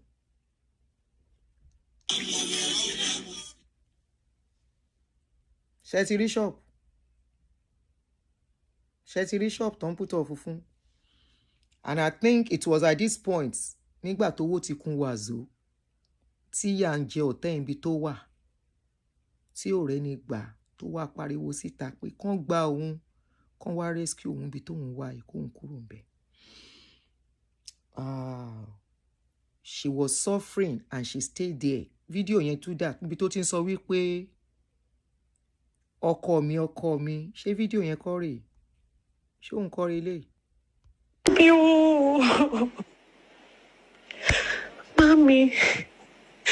Mami, wala ti dé. Mami, oh. Mami, oh, ẹ gbà mí. Mami, má jẹ́ kí kókó ṣe marriage mi. Mami, Jésù, mami. 2 weeks lẹ́lẹ́ mi ò tí ì sùn. Mami, níbi tí mo fẹ́ jẹun, mami, the devil is winning. Mami, the devil is winning. Mami, my husband said that we should pretend as if we are not together anymore. Mami, I'm not in my husband's place, so. Mami, oh. Mami, I've been in the person that used to make my hair. I've been there, mommy, and I'm not okay. I've been sleeping on the floor. Cosino. Oh, they don't be married last year, November. Oh, come in, make a pretend. You pretend to make me a fair. Mommy, oh, come in, make it smart. I was like, come up, that place is not a good place. Mommy, come in, make a pretend to make party break up. Mommy, if you just keep it at home, get down, mommy, mommy, mommy. At 41, she must have work on mommy, your money, very full. Mommy, your money, wow. Mami, mo ti tọrọ ìdáríjì ẹ̀ṣẹ̀ lọ́rọ̀ náà. Mo tọrọ. Mo ní kó lọ dáríjì mi fún ẹ̀ṣẹ̀ mi. Gbogbo nǹkan tí mo ń ṣe. I've been in the person that used to make my hair. I've been there, mommy, and I'm not okay. I've been sleeping on the floor. Ilé ni mo sùn sí. Kò sí náà. Oh, they don't be married last year, November. Oh, come in, make a pretend. You pretend to make me a fair. Mommy, oh, come in, make it smart. I was like, come up, that place is not a good place. And I don't know, but they be my smoke. Mommy, no shame over the job. The job, I'm not going to die me. I'm not going to die to me. Mommy, oh, come in, some people were very, everybody falls in there. Everybody falls in there. Go for tower. Mommy, mommy, oh. Mommy, ẹ má jẹ́ kí lè mi dàrú. Àwọn àbúrò ọkọ mi, ẹ wò ó. Àwọn àbúrò ọkọ mi wọ́n ti ẹ fẹ́ jẹ́ pé wọ́n fẹ́ jẹ́ ká nísìmí wọ́n fẹ́ jẹ́ ká nísìmí. Wọ́n ò bá sọ̀rọ̀ mọ́. Òun nìkan. Ẹ mọ̀ pé mo ò sí bẹ́ẹ̀ báyìí. So àwọn nìkan. Wọ́n ní kò sẹ́ni tó ń bá wọn sọ̀rọ̀. Àwọn kan dájú kò ní. Ẹnikẹ́ni ò bá wọn sọ̀rọ̀. Wọ́n kò wọ àwọn ni. Mami, ẹ má jẹ́ kí n ṣèjọba nínú ayé mi. Ẹ má jẹ́ kí n ṣùdá lẹ́bi Yorùbá mi. Ẹ má jẹ́ kí n ṣùdá lẹ́bi Ọlọ́run mọ́. So to Tope, from all that we have heard, Tope consider that home like many women. We consider that kind of relationship a marriage and a home. A man kept you at home for 2 good years. He didn't do anything on your head. He didn't legalize it. And you are calling him or call me. Now this guy, if they want to bury her, they should go ahead and bury her. They say they're going to bury her on Thursday. But our finances, they need to investigate. I strongly support investigating where our money has gone to. They really need to find out how over 50 million went just like that. Now, this guy is called himself a pastor. He's been divorced twice. Despite hearing that he's been divorced twice, kept a woman in the house. As we are talking, there are women that are still calling this, that will be calling this man for prayer. There are ladies that are still kneeling down before this guy and say, Olusho gbàdúrà fún mi. Somebody made a comment, I think it was Bami. Bami said, now women, they do themselves. Honestly, I support him. Obìnrin ló ń ṣera wọn. Not even the pastors, not even Olusho. Obìnrin ló ń ṣe kíni? No ń ṣe ara wọn. In the sense that they will never stop looking for what is not lost. This guy, people will still call him Olusho. Kneel down before him. He will lay hands on them. He will prophesy for them. He will see vision for them. As long as there is customer, markets will continue to thrive. Unfortunately. And like I always say, nobody can stop anybody. As we are talking, there are so many of these women, as they talk this second, we pastor, then they prophesy for, we then they see vision for. There are so many that want to be the wife of these people.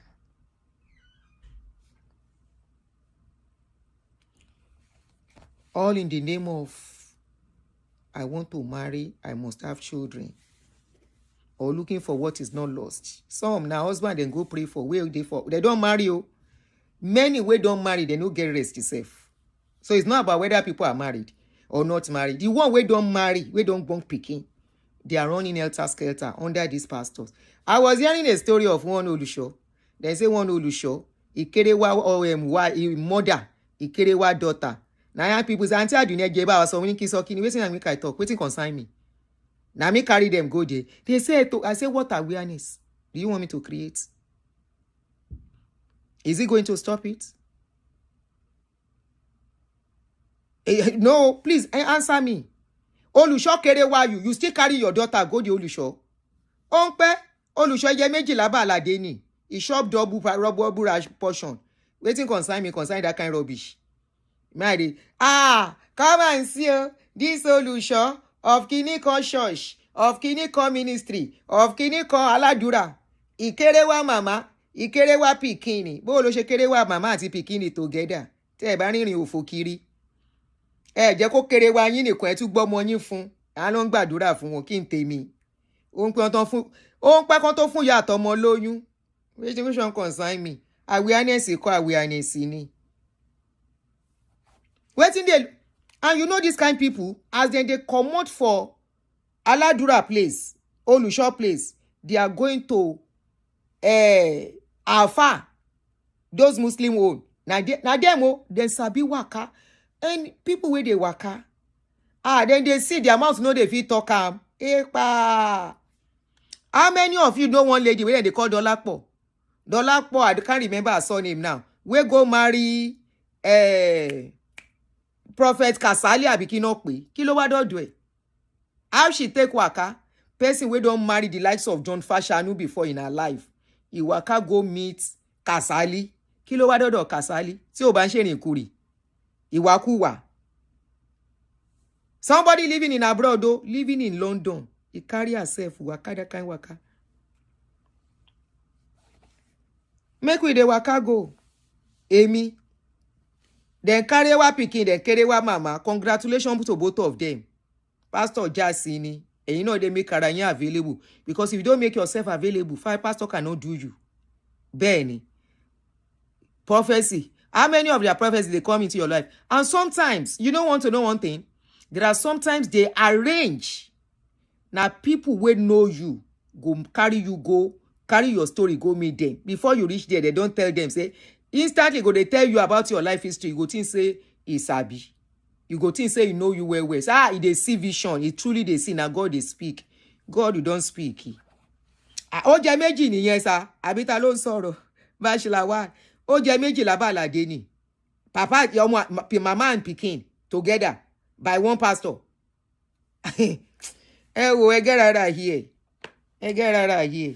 Especially in a society where nobody will hold anybody accountable. Was a keyboard, a phone. I want to remain anonymous. And say, do you please? There is a pastor. He did not only scam me. It lied to me, was going to marry me. If he marry you, you no go talk. If he marry you, you no go talk.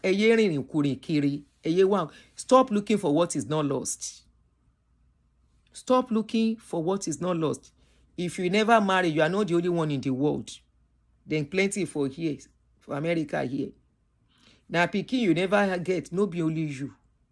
Your marriage, you get problem, no be only you. Okay? Even we see, say, even your pastors, we sabi pray, then you get problem. Women, ladies, don't pressurize yourself. Don't pressurize yourself. So, and they make people, they enter all this wahala. Abi, as I did now, which time I step in such that church last, one Olori Buruku pastor could come tell me, say, I see vision for you. The vision where you go see, say, I food, I shop, I sleep, I wake up, I go out. Which vision you want to see? Waiting and tell and say, they do me. Most times, now people will know yourself go arrange. Well, it's unfortunate. May the soul of Tope rest in peace. They say they're going to bury her by Thursday. And I hope the family will allow the colleagues that are trying to say, let them investigate this man and people that surrounded Tope. You know, but if they say no, hey, me, I know they waka past my waka anymore. I gentle idea. Guys, make I con dey go. Tonto Dike don't start in ministry. She don't start at church. Excuse me. She called the church New Wine Prophetic Ministry.